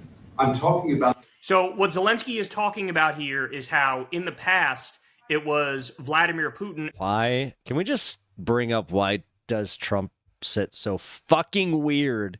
And Russia. And why is this tie so stupidly long? That violated a ceasefire. I left Christianity long ago as well. Fire. So I think that I am about 20 years out. Yeah. When Trump and J.D. Vance are telling him, hey, we got to do a ceasefire, his rebuttal is, okay, I can agree to a ceasefire, but he's not gonna. Right? And he's the one who did my problem is Americans see their religion as the religion of America without acknowledging that that's complete horseshit and they're wrong. Illegal and Trump is a offensive Muppet. He invasion is. of my country, of Ukraine. That's what Zelensky said here. And that led to J.D. Vance flipping out, ambushing, and berating him, and Donald Trump gets in on that as well. Here we go. The kind of diplomacy that's going to end the destruction of your country. Yes, but if you Mr. President, with respect, I think it's disrespectful for you to come to the Oval Office and try to litigate this in front of the American media. Right now, you guys are going around and forcing conscripts to the front lines because you have manpower problems. You should be thanking the president for trying to bring it into this conflict. Have you ever been to Ukraine? Did you see what problems we have? I have been to. I've actually watched and seen the stories, and I know what happens is you bring them on a propaganda tour, Mr. President. Do you disagree that you've had problems bringing people in your military? And do you think that it's respectful to come to the Oval Office of the United States of America and attack the administration that is trying to prevent the destruction of your country? A lot of questions. That's not from the beginning. Sure. First of all, So it's interesting to just point out right away, when Netanyahu was at the White House recently, Trump did everything except jack him off under the table. He pulled out the chair for him. He was very meek. He was very nebbish. He was very servile to Benjamin Netanyahu. And in this instance, you have somebody whose country He's doing the diamond. was invaded, who's a close ally of the U.S., and they're berating him. So there absolutely is a trend here. When it comes to our enemies, look at the way that Donald Trump talks about them. And then when it comes to our allies, except Israel, look at how he talks about them. So in the case of Netanyahu, he's a genocidal war criminal, and he gets treated like he's king of the world. J.D. Vance is just is such a tool, such an unpleasant human. Yep. And here you have the victim of an illegal and aggressive war, and they're chastising him and berating him. The war. Oh, Goddess Monkey, I just realized you were a first-time chatter. If you haven't already followed the stream, please do. Everybody has problems. Even you, but you have nice hopes and don't feel now. But you will feel it in the future. God bless. You don't know that. God bless. You don't God know that. bless. You will not have a war. Don't tell us what we're going to do. So what he's saying is like, hey, if Ukraine doesn't prevail in this, you think this doesn't affect you. The way he sits reminds me of a puppet. Like, that is the way a puppet would be sat on a chair to show that it was lonely or upset. But it will affect you because Vladimir Putin might not stop, right? He might try to take back all of the post-Soviet states. Did you just put a whooper in there? That's a whooper. He might have territorial expansion ideals beyond that, right? And so he's saying, you think this is just about Ukraine. This is not just about Ukraine. This is about Ukraine. This is about Europe. This is about you. We're trying to solve a problem. Honestly, if you guys want to continue to play that game, I'm down. Like, if you guys want to try and even throw obscure Pokemon at me, I'll name it. Don't tell us what we're going to feel. Because you're in no position to dictate that. You're in no position to dictate what we're going to feel. Would you guys believe in the Illuminati if you found out Trump was part of it? We're going to feel very good. We're going to feel very good and very... So, again, I want you to take note as we keep going along here. J.D. Vance was the first one to raise his voice and start yelling. Here, Donald Trump jumps in. He starts yelling as well. My theory on this is that I think they planned this beforehand. I think they said going into it, let's ambush this guy. Yep. Let's yell at him. Let's humiliate him. Let's embarrass him. Yep, that's what I was saying. One of the many reasons they would do such a thing is because, I don't know if you saw, but with the whole fake Epstein files release fiasco, they're kind of in hot water now.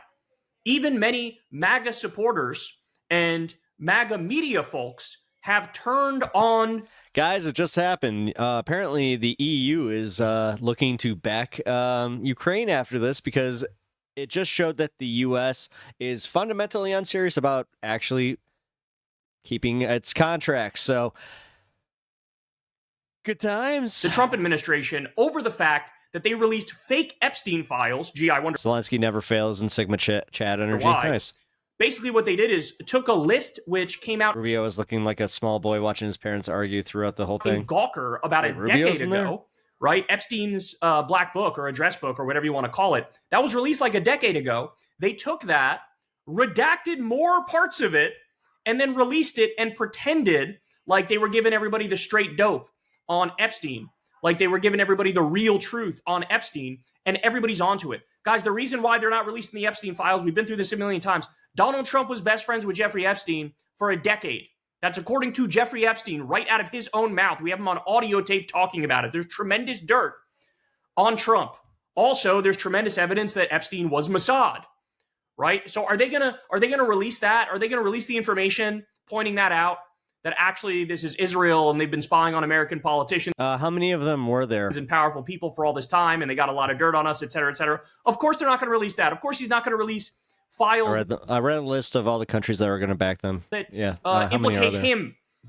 So they tried to pull the wool over everybody's eyes. It didn't work, and now here we are the next day, and you have all this going on, which appears to be incredibly planned. Strong. You're right now not in a very good position. You've allowed yourself to be in a very bad position, and he happens to be right about it. You're not in a good position. You don't have the cards right now. With us, you start having cards. But right now, you don't. Yeah, you're playing cards. You're playing cards. You're gambling with the lives of millions of people. You're gambling with World War III. You're gambling with World War III. And what you're doing is very disrespectful to the country, this country. Guys, again, I want to reiterate this. He's the victim. Ukraine is the victim. It was Russia that did the illegal and offensive invasion.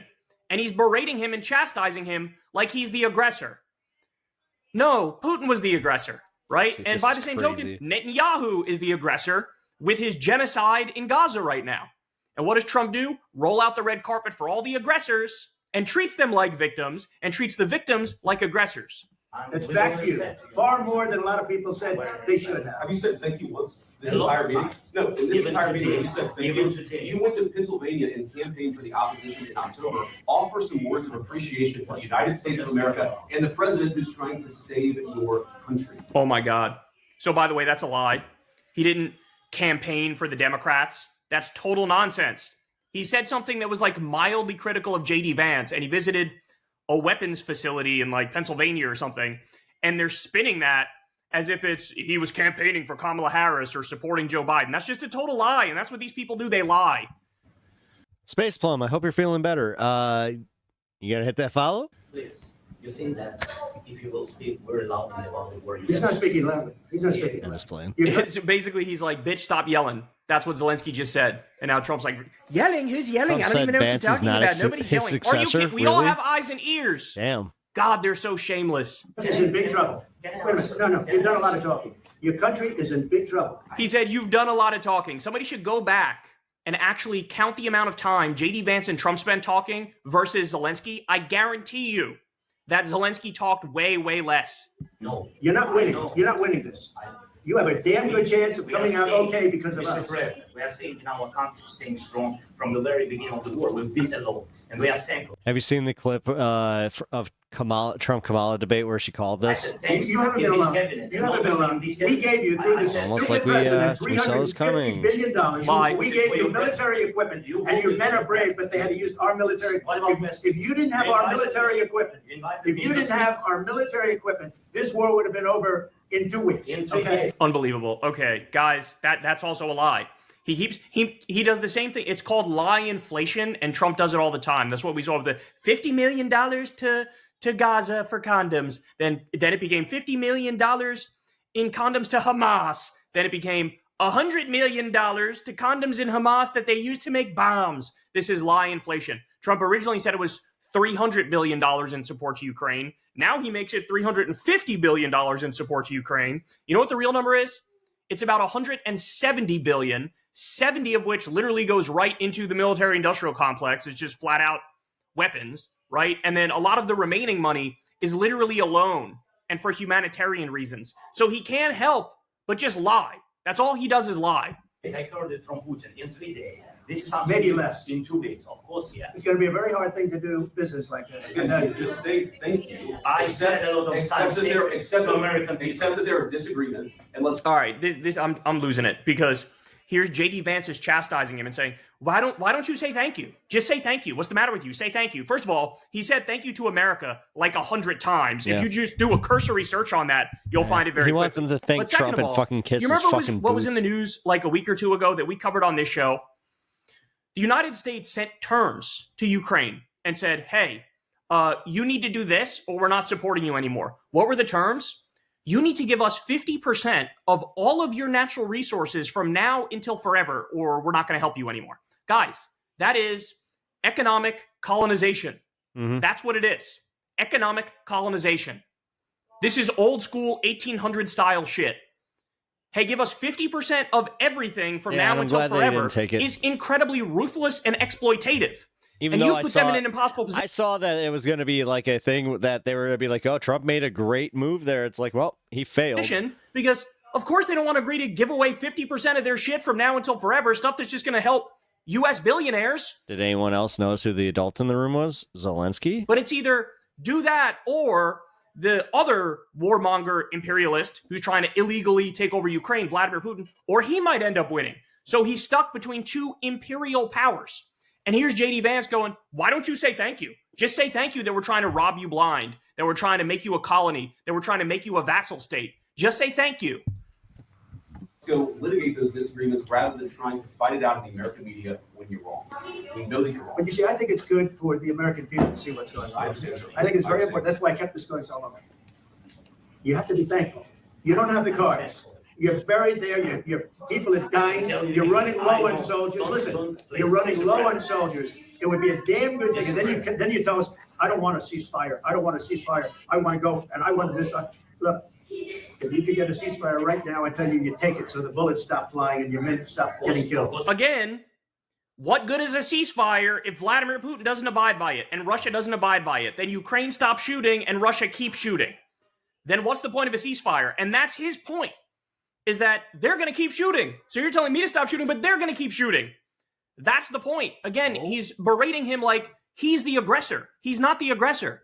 I want to stop the war. But you're saying you don't want a ceasefire? I want a ceasefire because you'll get a ceasefire faster than an agreement. Ask our people about ceasefire. What they think? That wasn't with me. That wasn't with me. That was with a guy named Biden, who was not a smart person. That was with Obama. Excuse me. That was with Obama, who gave you sheets, and I gave you javelins. I gave you the javelins to take out all those things. Obama gave you sheets. In fact, the statement is Obama gave sheets and Trump gave javelins. His fan base already You loves got to it. be more thankful. Because let me tell you, you don't have the cards. They do. With us, you have the cards. No, they see it as they literally see it as that. But without us, you don't have any cards. So the whole reason that Zelensky... But Anna, this is why I'm saying we need somebody that can talk at least a little bit like this, but even though we know that this is all fake and it's a fucking ploy. Is here anyway is because they agreed to some terms. We don't know what the specifics are anymore. We know the original terms were give us 50% of all of your natural resources from now until forever. Those were the original terms. I can't imagine there's any way that he would agree to that and Ukraine would agree to that. So there was some sort of negotiation that went on behind the scenes, and who knows what the final result is. Is the U.S. taking 40% of all of Ukraine's natural resources from now until forever? Are we doing colonialism, but getting a slight smaller percentage? Is that what the deal is? Are we getting 30% of their natural resources? We don't know what the specifics are, but he's here to basically sign some Orange fucker is looking for a reason to bring up himself. sort of deal to keep this thing moving. I don't think you're wrong. And here's J.D. Vance and Donald Trump absolutely berating him to his face. So, I mean, what a horrible scenario to be in if you're Ukraine, if you're Zelensky, because again, you're caught between a rock and a hard place. You have Vladimir Putin who's trying to effectively steal your entire country and make it no longer exist, right? Somebody's waging war on you. It's existential for the people of Ukraine. And then on the other hand, you have this guy who's a thug, gangster, mafia boss who's demanding, give us 50% of everything you have from now until forever, and then maybe we'll continue to help you in that scenario, right? And so I have to give you the updates because after this, it kept going down, y'all. It kept going down. So the State Department ended up terminating a program which helped restore Ukraine's energy grid. We also have Dmitry Medvedev, a top Russian official. He came out and praised Trump after this meeting. The White House released their version of this video that you're seeing here, and they edited out part of it where Zelensky disagreed with Trump. When Trump said that America has helped you guys more than Europe, Zelensky was like, nah, not really, right? And they edited that out of the final version that the White House posted. Also, now there's some talk of Trump is considering cutting off all support to Ukraine. Again, I don't think that is actually going to happen because it looks like Ukraine and Zelensky agreed to some semblance of allowing the U.S. to colonize the country and make it like a vassal state, right? So I doubt that's going to happen, but that's what the reporting is. And then Finally, and this is the big whammy, y'all. Zelensky and the Ukrainian delegation were effectively kicked out of the White House after this. They were kicked out of the White House. So after this meeting, it was supposed to be, they all go have lunch and they keep talking. Well, the food was ready and waiting for them. It was on the cart. China must be salivating. Oh, and just wait for Trump to just be like, what do you mean? What do you mean we're not the top superpower anymore? What are you talking about? According to the reporting. Yeah, dude, but, I cannot wait. JD Vance and Donald Trump pulled the plug on that. I'm calling it now. That's going to be halfway through year 2. And then the Ukrainian delegation and Zelensky had to leave. That's going to be like in the summer of guys, this is a humiliating moment. Year. Look, what we're witnessing here is that with all of our allies except Benjamin Netanyahu and Israel, with all of our allies except Israel, he is spitting in their eye, slapping them in the face, slapping tariffs on them, disrespecting them.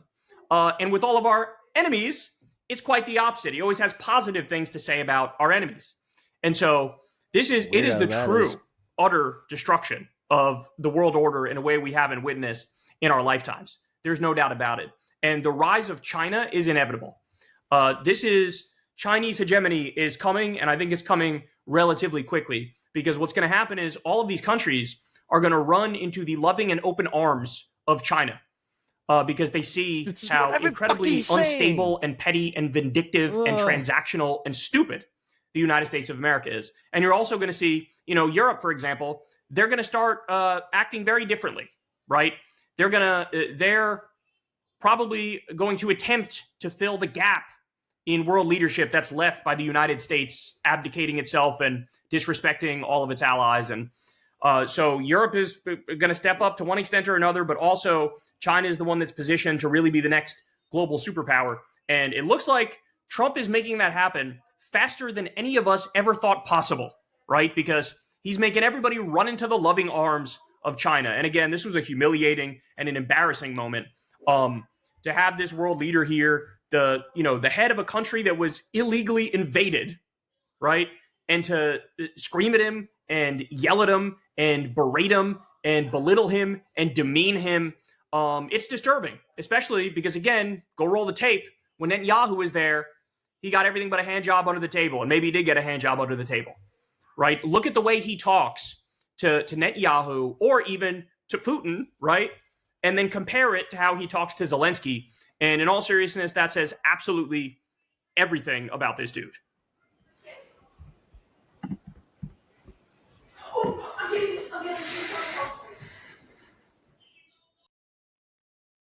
The fuck was that?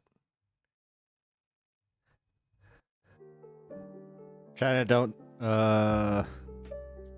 what?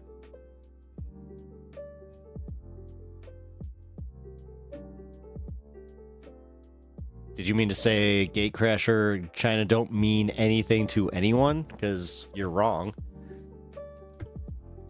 The fact that you don't see China as a threat, as a superpower, and the fact that we're just ceding power to them. I mean, dude, this is the thing. Like, this is where people think that, like, Trump is such a strong man, but he's being used by the fucking, like, the actual people that are in power and have been in power. My God. CIA discovered Chinese secret strategy to destroy America. They do nothing. Look at that. Look at that.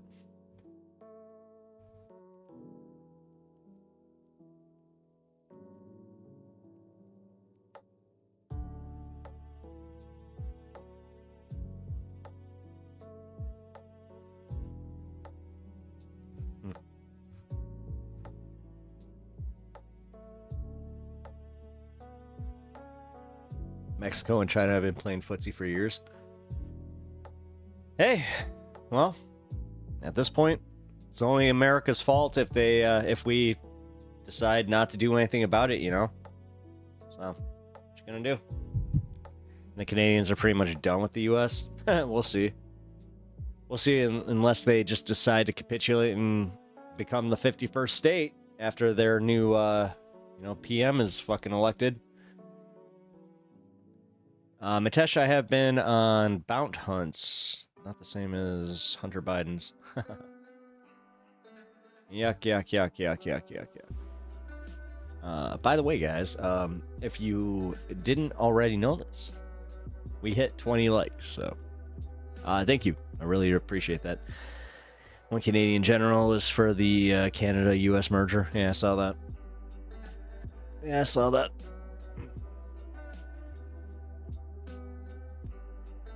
Anna, what are your opinions on that? Like, do you think it's realistic? I don't. Trump speedrunning over our fall. It's insane. Our economy's collapsing, and he's sitting here like, let's go and make Greenland ours, and let's also take Canada. And like, dude. And the people that are fans of his, who just are blatantly ignoring that the economy is collapsing, the fact that we're... Oh, Trump recession. Here we go.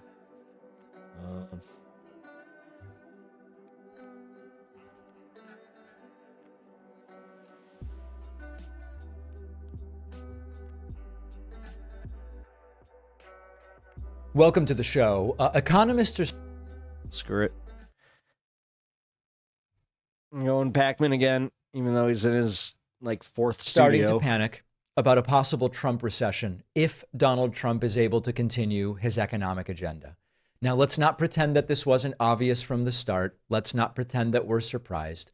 Donald Trump's economic approach of chaotic trade wars and aggressive budget cuts and pandering to right-wing populist rhetoric, it's always been a recipe for disaster. But we've been hoping that he simply won't actually do the stuff, either because he'll change his mind or it just won't happen or someone will talk him out of it. But economists are now sounding the alarm about what could be an impending Trump recession if so the wild. policies take hold. And just a basic understanding of economics makes it easy to see why. The administration's obsession with slapping tariffs on our closest trading partners and gutting federal agencies is pushing the economy to a tipping point. Predictably, drastic cuts and reckless policies that play well on right-wing media, especially before an election, but fail in the real world. And let's go down the list. If you tariff Canada and Mexico... Well, history shows that settler colonies usually start wars with their neighbors shortly before collapsing. Rhodesia, apartheid, South Africa did. Yep. Mexico, 25... Let's just say Trump does his idea with Gaza. What will he name it? Trump Gaza. They want to name it Trump Gaza. I'm not kidding, guys. Like, I wish more people would take me fucking seriously about this, because I'll be honest, this has been my big thing about the whole Gaza thing is... before the election, people didn't take me seriously, where I was like, Trump is going to be way worse than this because he has said that he wants to turn it into a fucking casino. Nobody took me seriously about that. Now, I hope everybody is taking this exactly as seriously as it should be. And on key imports, you choke the Like, North it's American ridiculous. auto industry. You The disrupt... fact that Bibi Netanyahu and Trump released an AI video of Trump Gaza, and people are just kind of like, meh. Supply chains. And so this makes companies pull back on hiring. The job losses stack up, and then fewer people have money with which to buy stuff, and it's a demand-side disaster. You then look at the budget cuts, which now they are talking about. The Trump team has gleefully been slashing funding from critical agencies, typically based on ideology, not on actual economic reasoning. They gutted NOAA, the National Oceanic and Atmospheric Administration's budget, because they published climate data. Businesses don't know if they can rely on how accurate weather forecasts are. How are companies supposed to make informed decisions in that kind of uncertainty? Trump Gaza, he won't leave. NOAA is just one example. The administration's obsession with rooting out, quote, woke agendas has led to mass firings and contractor cutbacks across the federal government. That ripples through the private sector. Workers don't know, will I have a paycheck tomorrow if I do answer an email from Elon or if I don't? And when they don't know if they're going to have a paycheck tomorrow, they stop spending. When companies don't know if their projects will be funded next quarter, they don't invest. And that's how you set off this a contracting cycle, a cycle of contraction. Trump's tax cuts, the one big, beautiful bill that he wants to do, it's not going to bail him out. It's not going to be good for the economy. And meanwhile, cuts to green energy projects have halted billions of dollars in private investment. Projects in battery manufacturing, solar energy, offshore wind, they're just dead. The projects are dead. The jobs are lost. The associated economic growth goes away. The opportunities for American workers go away.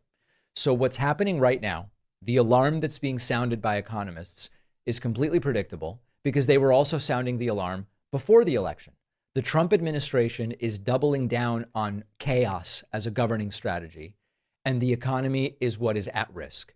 There's no public repeal process for the president, like a governor? We've been warning about it. I discussed that turning economic policy into a culture war is a spectacle that won't end well. Slashing funds from federal agencies under the guise of fighting woke without really accomplishing anything is not a good idea. Relying on tax cuts for the wealthy and for corporations as a cure-all is not a good idea. It causes instability. And now we have economists warning of a recession that they tried to downplay and say it'll never happen. Economists are warning if Trump does the stuff he promised to do, if he does the stuff he's trying to do, it's going to become a reality. This is not hindsight. This is foresight because it hasn't happened yet, okay? We saw it coming. It hasn't yet happened, although there's concerns that some of the economic indicators in the next month may point that way. We can still stop it if Mike Pence has the courage. No, we can still stop it, but something needs to get in the way of Trump accomplishing his objectives. And we talked about the polling fiasco that Trump is dealing with yesterday. Is it possible someone in Trump's orbit might be able to talk sense into him and say, don't do this stuff, it's a bad idea? I don't know. But some MAGA voters are noticing, and we should talk about that next. Yeah, I mean, a few. Not enough. Trump Plaza. I mean, I don't know. This has always been my biggest thing, is like the people that don't take Trump at his word because he's so wacky. Oh, it's just saying stuff. Okay. Like, seriously. That stuff has bothered me for a while. Because when he says stuff, he intends on doing it. He just makes it sound so stupid that you think he's not going to do it. Trump Glaza. Oh my God. I'm sorry, that was actually kind of funny. Diagolon provinces would secede, so only need to invade Vancouver and Ontario. Yeah, then Quebec. Yeah, good bet. Good luck with them French, the French ones. They don't seem too keen on that. Hell, they don't even like being part of their own damn country. Am I wrong? Fuck. We, no matter what, are living in one of the most interesting times in, I wouldn't say American history, but maybe. I don't know. Because the entertainment aspect of everything is why we are even at this point. Because everything is for the entertainment. It's all for the clicks and the memes and the stuff. You know?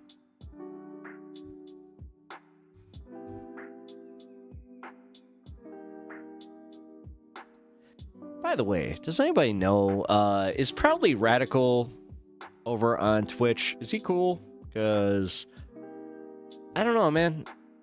I just noticed that, like, I was in suggested collabs. I had him in my favorites, and, like, all of a sudden he was out of it.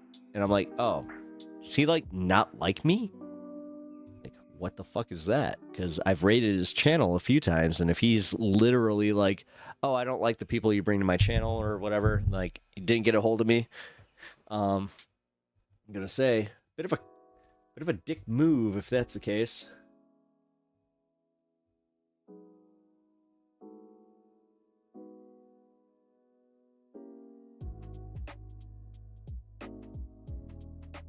I mean, he's literally got a Palestinian flag behind him, so I don't understand why this wouldn't be okay.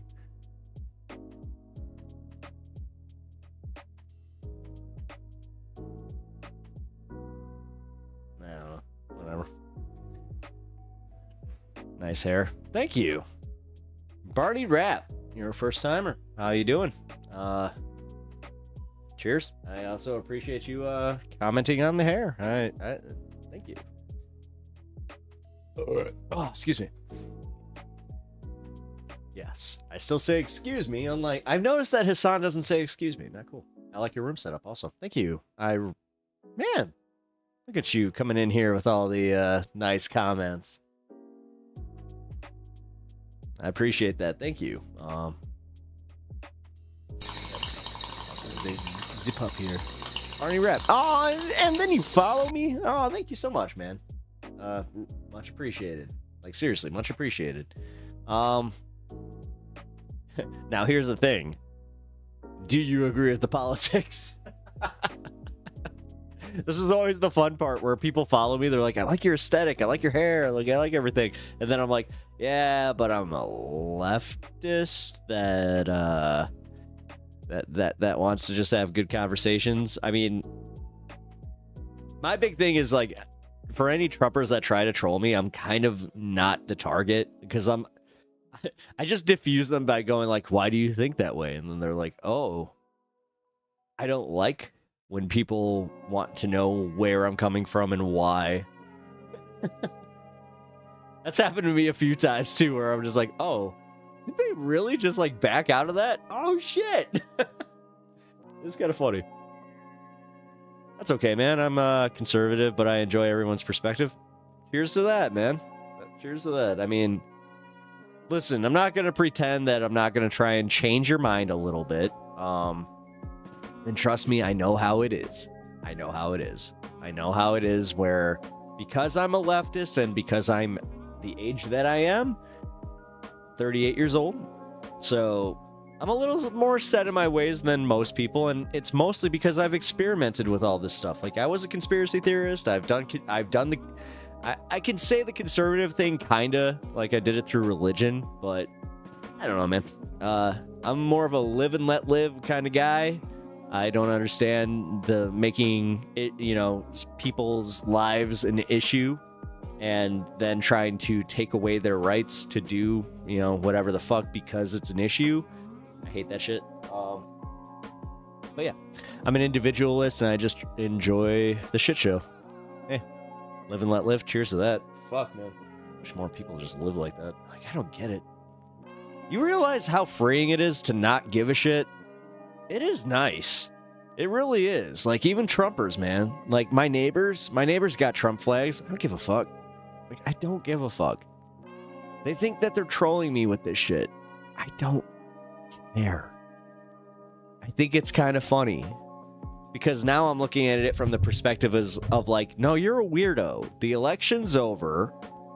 Now you're just flying this guy's, flag and putting signs out just to show how much you love a politician. You realize outside of Trump how fucking weird that is for any other politician? Could you imagine them doing that for Bill Clinton or Bush or Obama for that matter? Like, it's fucking weird, man. Like, there's glazing and then there's glazing, And I'm talking like, glazing. You're glazing that throat. Sorry, that was a little bit crass, but... Trump zombie syndrome, mindless zombies. Most of them are Christian sheep. Yep. No, they're not. No, they're not. Because I know a lot of them that are not Christians, and it has nothing to do with the reasons that they vote for him or that they love him. It has absolutely nothing to do with that. I think there's a lot of great points on both sides, and we agree a lot on the same things, especially once the crazies are removed, and we are a lot more similar on our beliefs. Yeah. I just think it's nuts that, like, Trump is even in power, and I don't know, man. Like, I don't know. This time is a lot different, and at least I'm getting some people in, like, my life to finally, like, come around and just be like, it is. The checks and balances was a pretty important part. General Milley. I've brought up General Milley twice now, to other people in my life where they've come out and just said it. They're like, oh, that's what's missing. I'm like, yeah, see? Mike Pence? Like, this is the whole reason we were like, no, guys. The guardrails are gone this time. Wait, Jeff, sorry. Said it looks nice looking dog, and I will say it again. Hey, thank you. He's a good looking boy. I spot gunpla boxes. Yeah, you do. Unfortunately, you spot way too many gunpla boxes because I haven't built enough. Yeah, I got new Gundam RX-93 V2. Then I have that G40. That's the anniversary edition of the manga edition. I can't bring myself to build that one. All my built ones are in the other space, like adjacent to my office here. But yeah, yes, you do. I love me some Gunpla. Same here. Don't let my girlfriend look at my computer room. Oh, you get it. Oh, you want to see my baby? Here.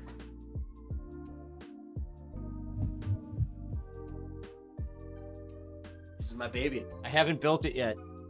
It's a special edition.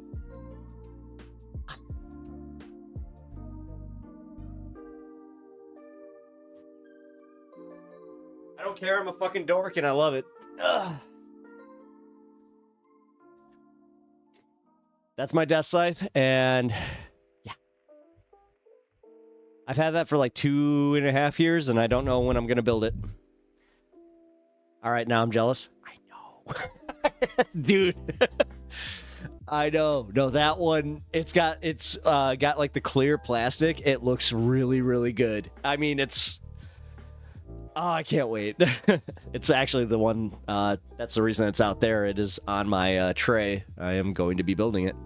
So, yes. No, I'm a huge Gundam fan. Now.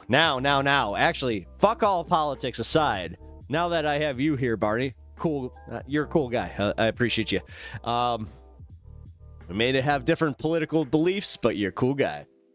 Because not only do you like Gundam, but Zeon or Earth? Which one are you? If you gotta choose, which one are you? I think you might be surprised by my answer. I'm waiting for yours, though. Zeon? Alright. Shit, I think that's why you might be surprised. Yeah, I kind of was too. I always was too. Like, I love the Zaku designs. Char is just Char. Like, I'm sorry. Char Aznable is one of the greatest anime characters ever created. So, but I don't know. My allegiance kind of changed to Earth. The Mono Eye, yeah. No, Mono Eye is cool. But I gotta say, in Char's counterattack, I was actually Earth forces and New Gundam. That was the first time that I was like really into Armoro.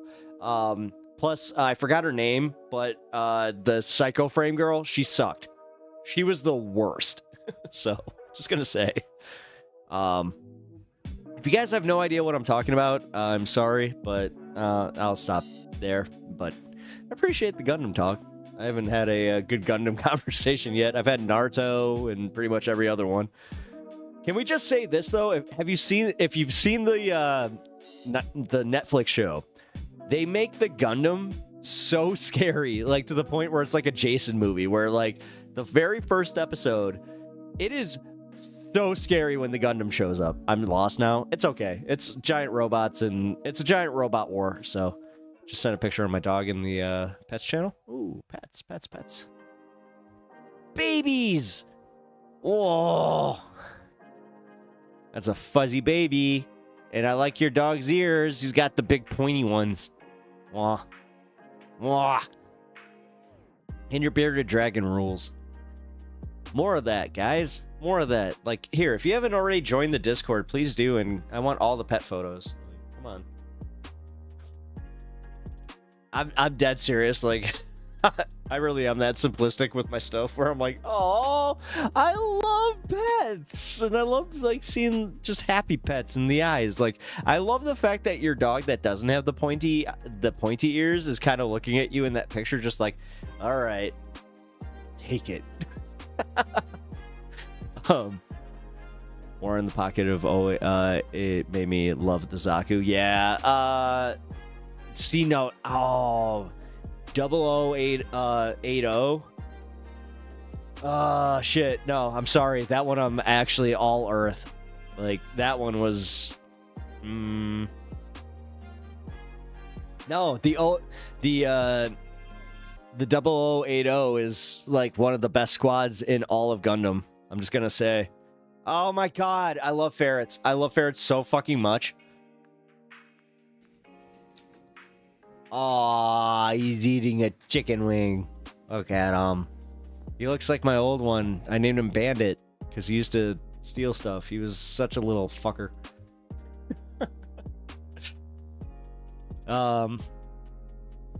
Yeah, if you guys haven't actually watched Gundam, as leftists, I can say that it's one of the best animes as far as like the portrayal of war, and like what I really enjoy about it is how the realism was a mainstay from the creator, where he was like, no, the reason I'm doing this is kind of to show how like the futility of war is like always with us. So every time you lose somebody, you start questioning like your position in this, in the war, and like, do you continue? I love that stuff. Like, it was a very psychological anime for, you know, God, I was probably introduced to it when I was like 13, 14. Because Gundam Wing, I was one of those guys. I was a Toonami guy, so. The messages are so strong throughout it. No, they really are. And that's why, like, well, okay.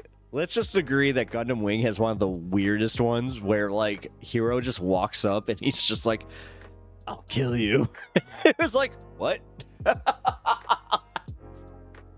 When he walks up to Relina and she's just like, Nani? But we can all agree that Duo is one of the best characters in all of Gundam. Anyway, you guys want to sign off or like sound off with your favorite anime? Let me know. Like, seriously, if you're into anime, if you're not into anime, let me know your favorite show. Like, I'm all about this kind of stuff. Like, I kind of want to know this stuff about you guys. Bandit is a classic name for a ferret. It is. I had Buster and Bandit. Yeah, they were cute.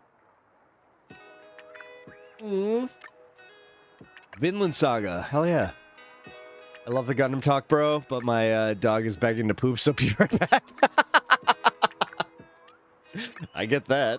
Trust me, I got a dog upstairs that I just recently let outside, so I put a pic of my dog in. Oh, you baby.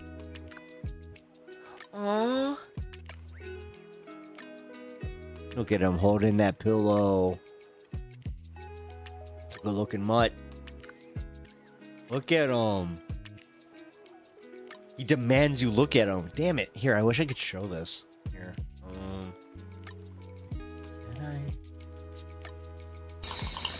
Oh, thank you, Ken. I really appreciate that. Look at that. You got the, oh, hey, free milestone chat. Bakano. Yeah, is pretty crazy anime. That's so crazy that you brought up Bakano. My friend, she was just telling me how she actually just found her DVDs of Bakano. Thank you for the follow. I really appreciate that. Yurjit. Yeah, that's crazy. Bakano is great. Are you watching Sakamoto Days? Sakamoto Days is legit. If you have not seen it, it's one of the best animes I've seen ever. Like, not just in a long time, ever. It's so good. It's about a legendary hitman who pivots into family life, and he owns like a little corner shop, and he ends up getting like like complacent and fat, but he still has all his badass skills. And then there's a clairvoyant that ends up joining. It's so good. You guys have to watch it. It is like it's like an old 90s anime or like early 2000s anime. It reminds me of like Get Backers or God, what's another one kind of like it?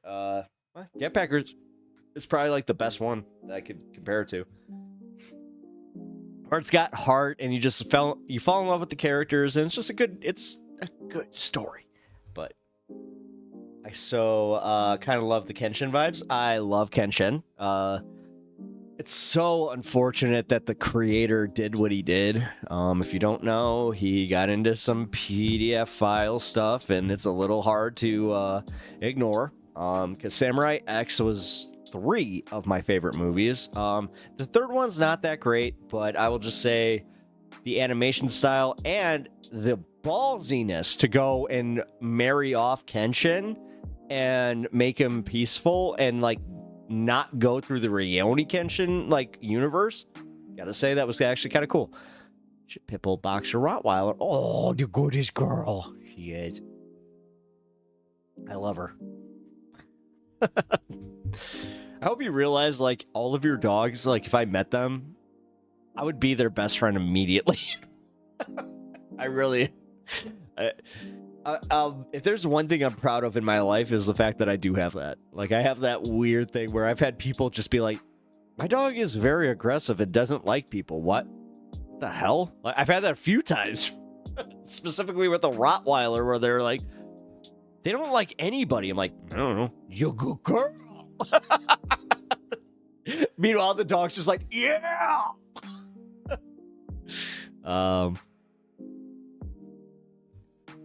My favorite animes to this day, short form, Trigun, number 1, Cowboy Bebop.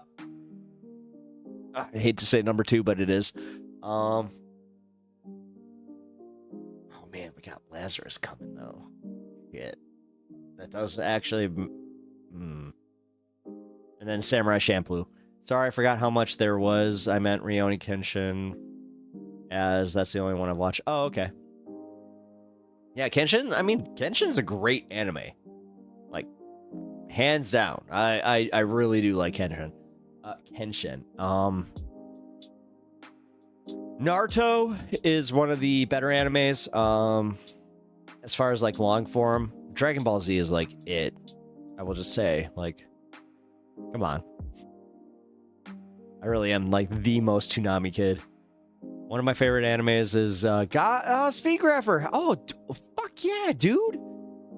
Every time I forget the anime, I find by Googling anime that concerns the with the camera that makes explosions. It works every time.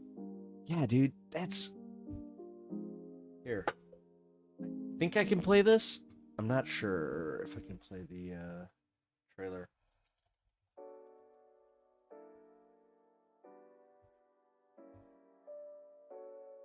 Yeah, dude. Yeah, Speed Grapher is so good. God, I have a few things that are worth money because, like, nobody re-released them. Escaflowne is one of those. It's not even mine. My old roommate has the whole series of Escaflowne. We were talking about rewatching it. Now we're not even sure if we want to put it in the DVD player because it's like, you might just want to sell that. Hi, Jeff.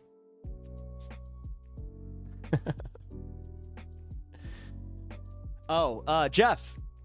Actually, wanted to give you some credit. Number 1, we just hit 420 views on the stream, so you know what? For that, I'm gonna do a special hit. And Jeff, just so you know, you made one of my friends. His name is Mark. He was in chat yesterday. You made him laugh to the point where he spit on his computer. So I hope you understand that. It was when you said stealing underpants. If that helps.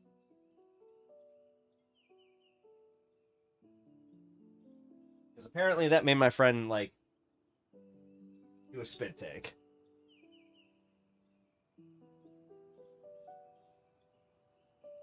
I could never sell my Escaflowne set. No, Escaflowne, I'm telling you, if I could find a nice Bandai, like, Gundam model of an Escaflowne robot, I would totally build that.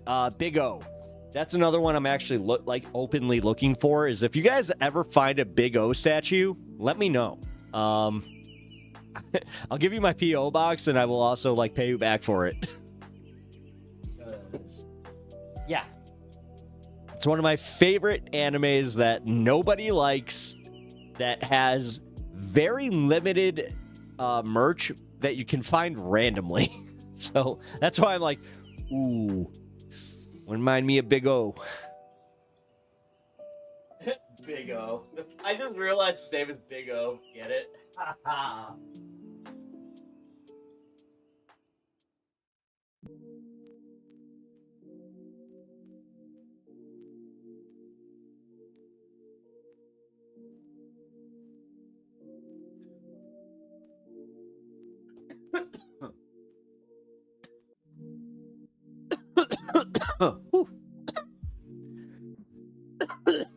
Hell Girl.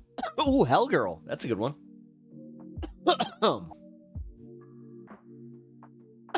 Oh, wait. What was it called?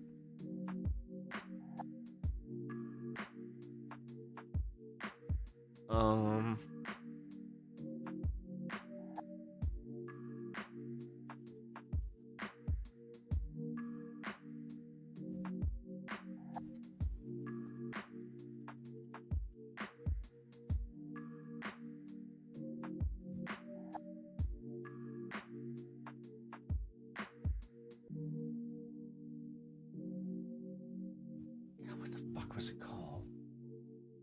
TV for a Head. I've only watched Gundam 00 and Gundam Iron Blooded. Iron Blooded Orphans is actually pretty good. Go 13. Musashi. What the fuck was it called?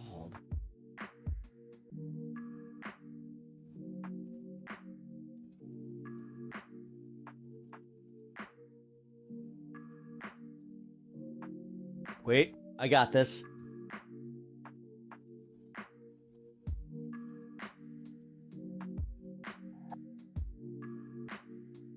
All right, so Scott McNeil.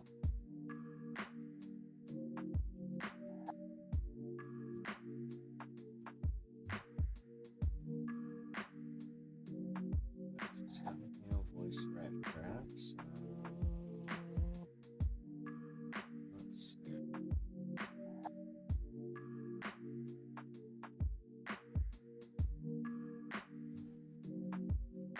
Beyblade, Black Lagoon, Dragon Ball Z. He was Piccolo? What? No shit. Oh, he was the old Piccolo. No way.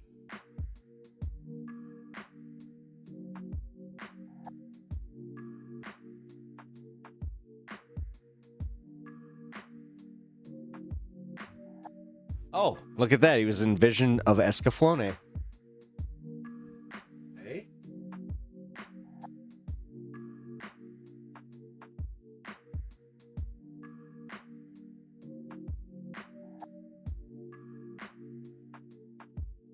Sorry, guys. I'm trying to figure out what anime this was. Damn it. It was right around this.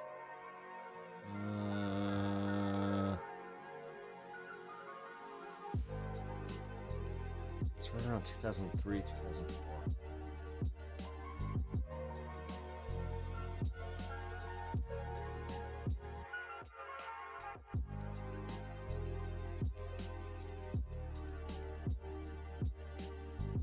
Never mind. Fuck, I can't. Wait, Unimoogle. What was the name of the anime that you used to like that had the TV-headed looking guy that... Oh my god.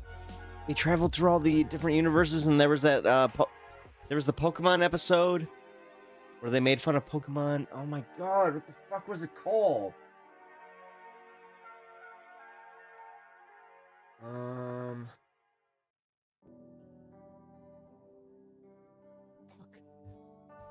No, that's definitely not it. Oh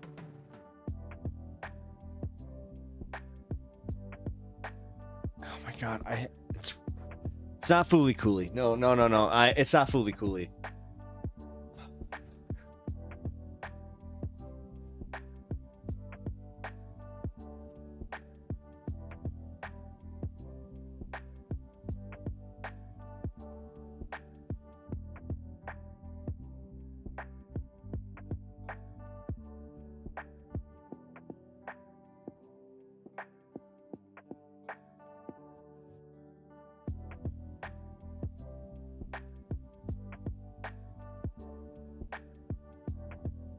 I was hoping somebody would get it by now. All right, here.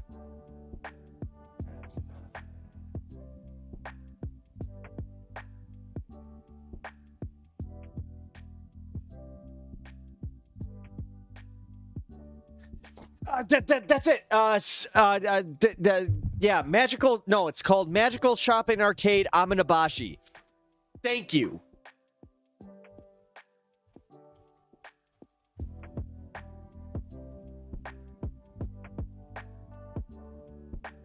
That's what it is. Haha.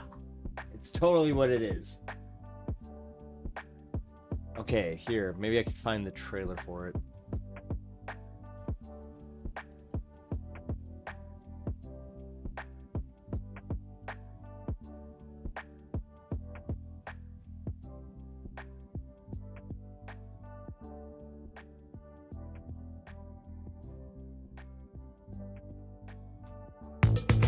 Shall we?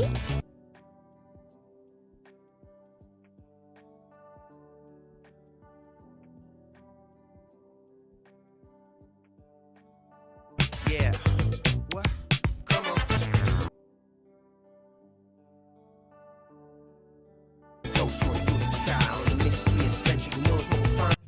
Sorry, I gotta make sure that the music doesn't trigger.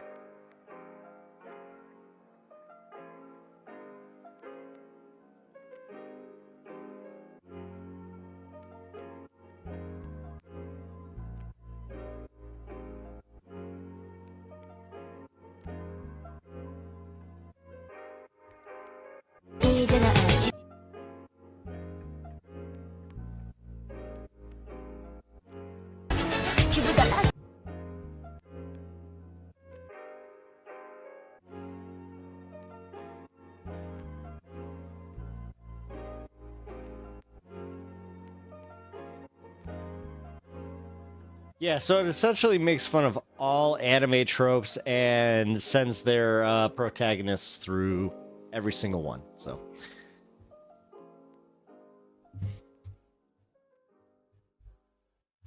pretty good. The team that made Cowboy Bebop is making the new anime. Yep, Lazarus. I've already got it on my Adult Swim to watch list, and I'm very excited.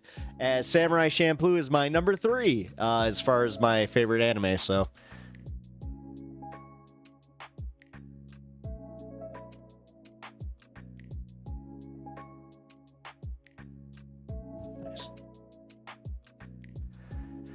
All right, guys. Well, it is 7 hours into stream. What I'm going to be doing is I'm going to play the thing from Kirk here, and then we're going to go into tomorrow and hang out tomorrow. So,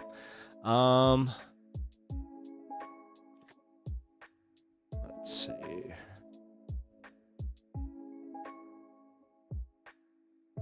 A little disappointed because that one person did not follow me, even though they said they would, over on Twitch.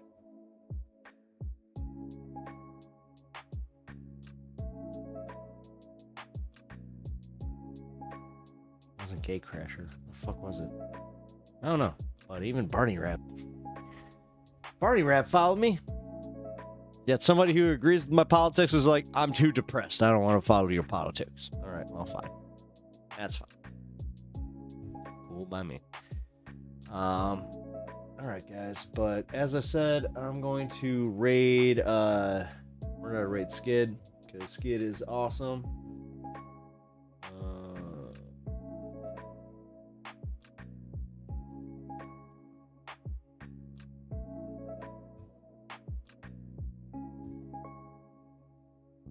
Ooh, and he's watching Star Trek Deep Space Nine. I hope that you guys enjoy. It's a good one, too. Definitely check him out. Get the shout out, at least. Oh, no. What? I don't believe it. What? I tore my pants. Play Whip It! No. Play the other one.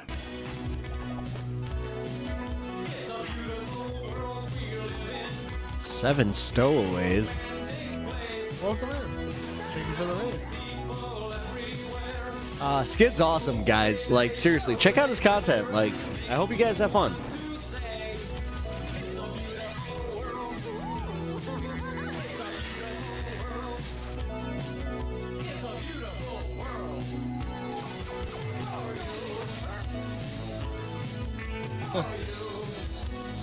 Welcome in. I hope you had a good stream. We're totally watching that episode where Dax dies. Oh shit! It is. It's the. I was literally. I'm like, oh, this is the episode that Dax died. Episode 2. It's totally the episode when Dax dies. Ah shit! All right. We're just like, great. Well, I hope you guys have fun with that. That is a. I gotta say, that's a rough one. Antichrist tech support. Nice. Thank you. Thank you for the follow. Yeah, Dax dying is one of the roughest Star Trek episodes in any of them, so hope you guys understand just how bad that is. Alright, guys. Well, I'm gonna play the outro, and I will see you all tomorrow. Keep your notifications on. 2 o'clock. Okay? That's the schedule. So, have a good night. All right, here we go.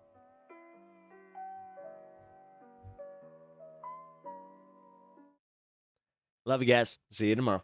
Who the heck is Pep Talks? I'm not gay, but I fantasize about Marco Rubio. Pep talks. Pep talks. Pep talks. Let's eradicate the Kung Flu. I'm literally coming. Pep talks. Pep talks. Who the heck is Pep Talk? They want our women. They want our children. Pep talk. Sometimes no means yes. Grab them by the pep talk. Grab them by the Marco Rubio. Obama is a racist. Pep talk. I'm literally coming. I'm literally coming. Pep talks. We found weapons of mass destruction. My fellow Americans, it has been confirmed today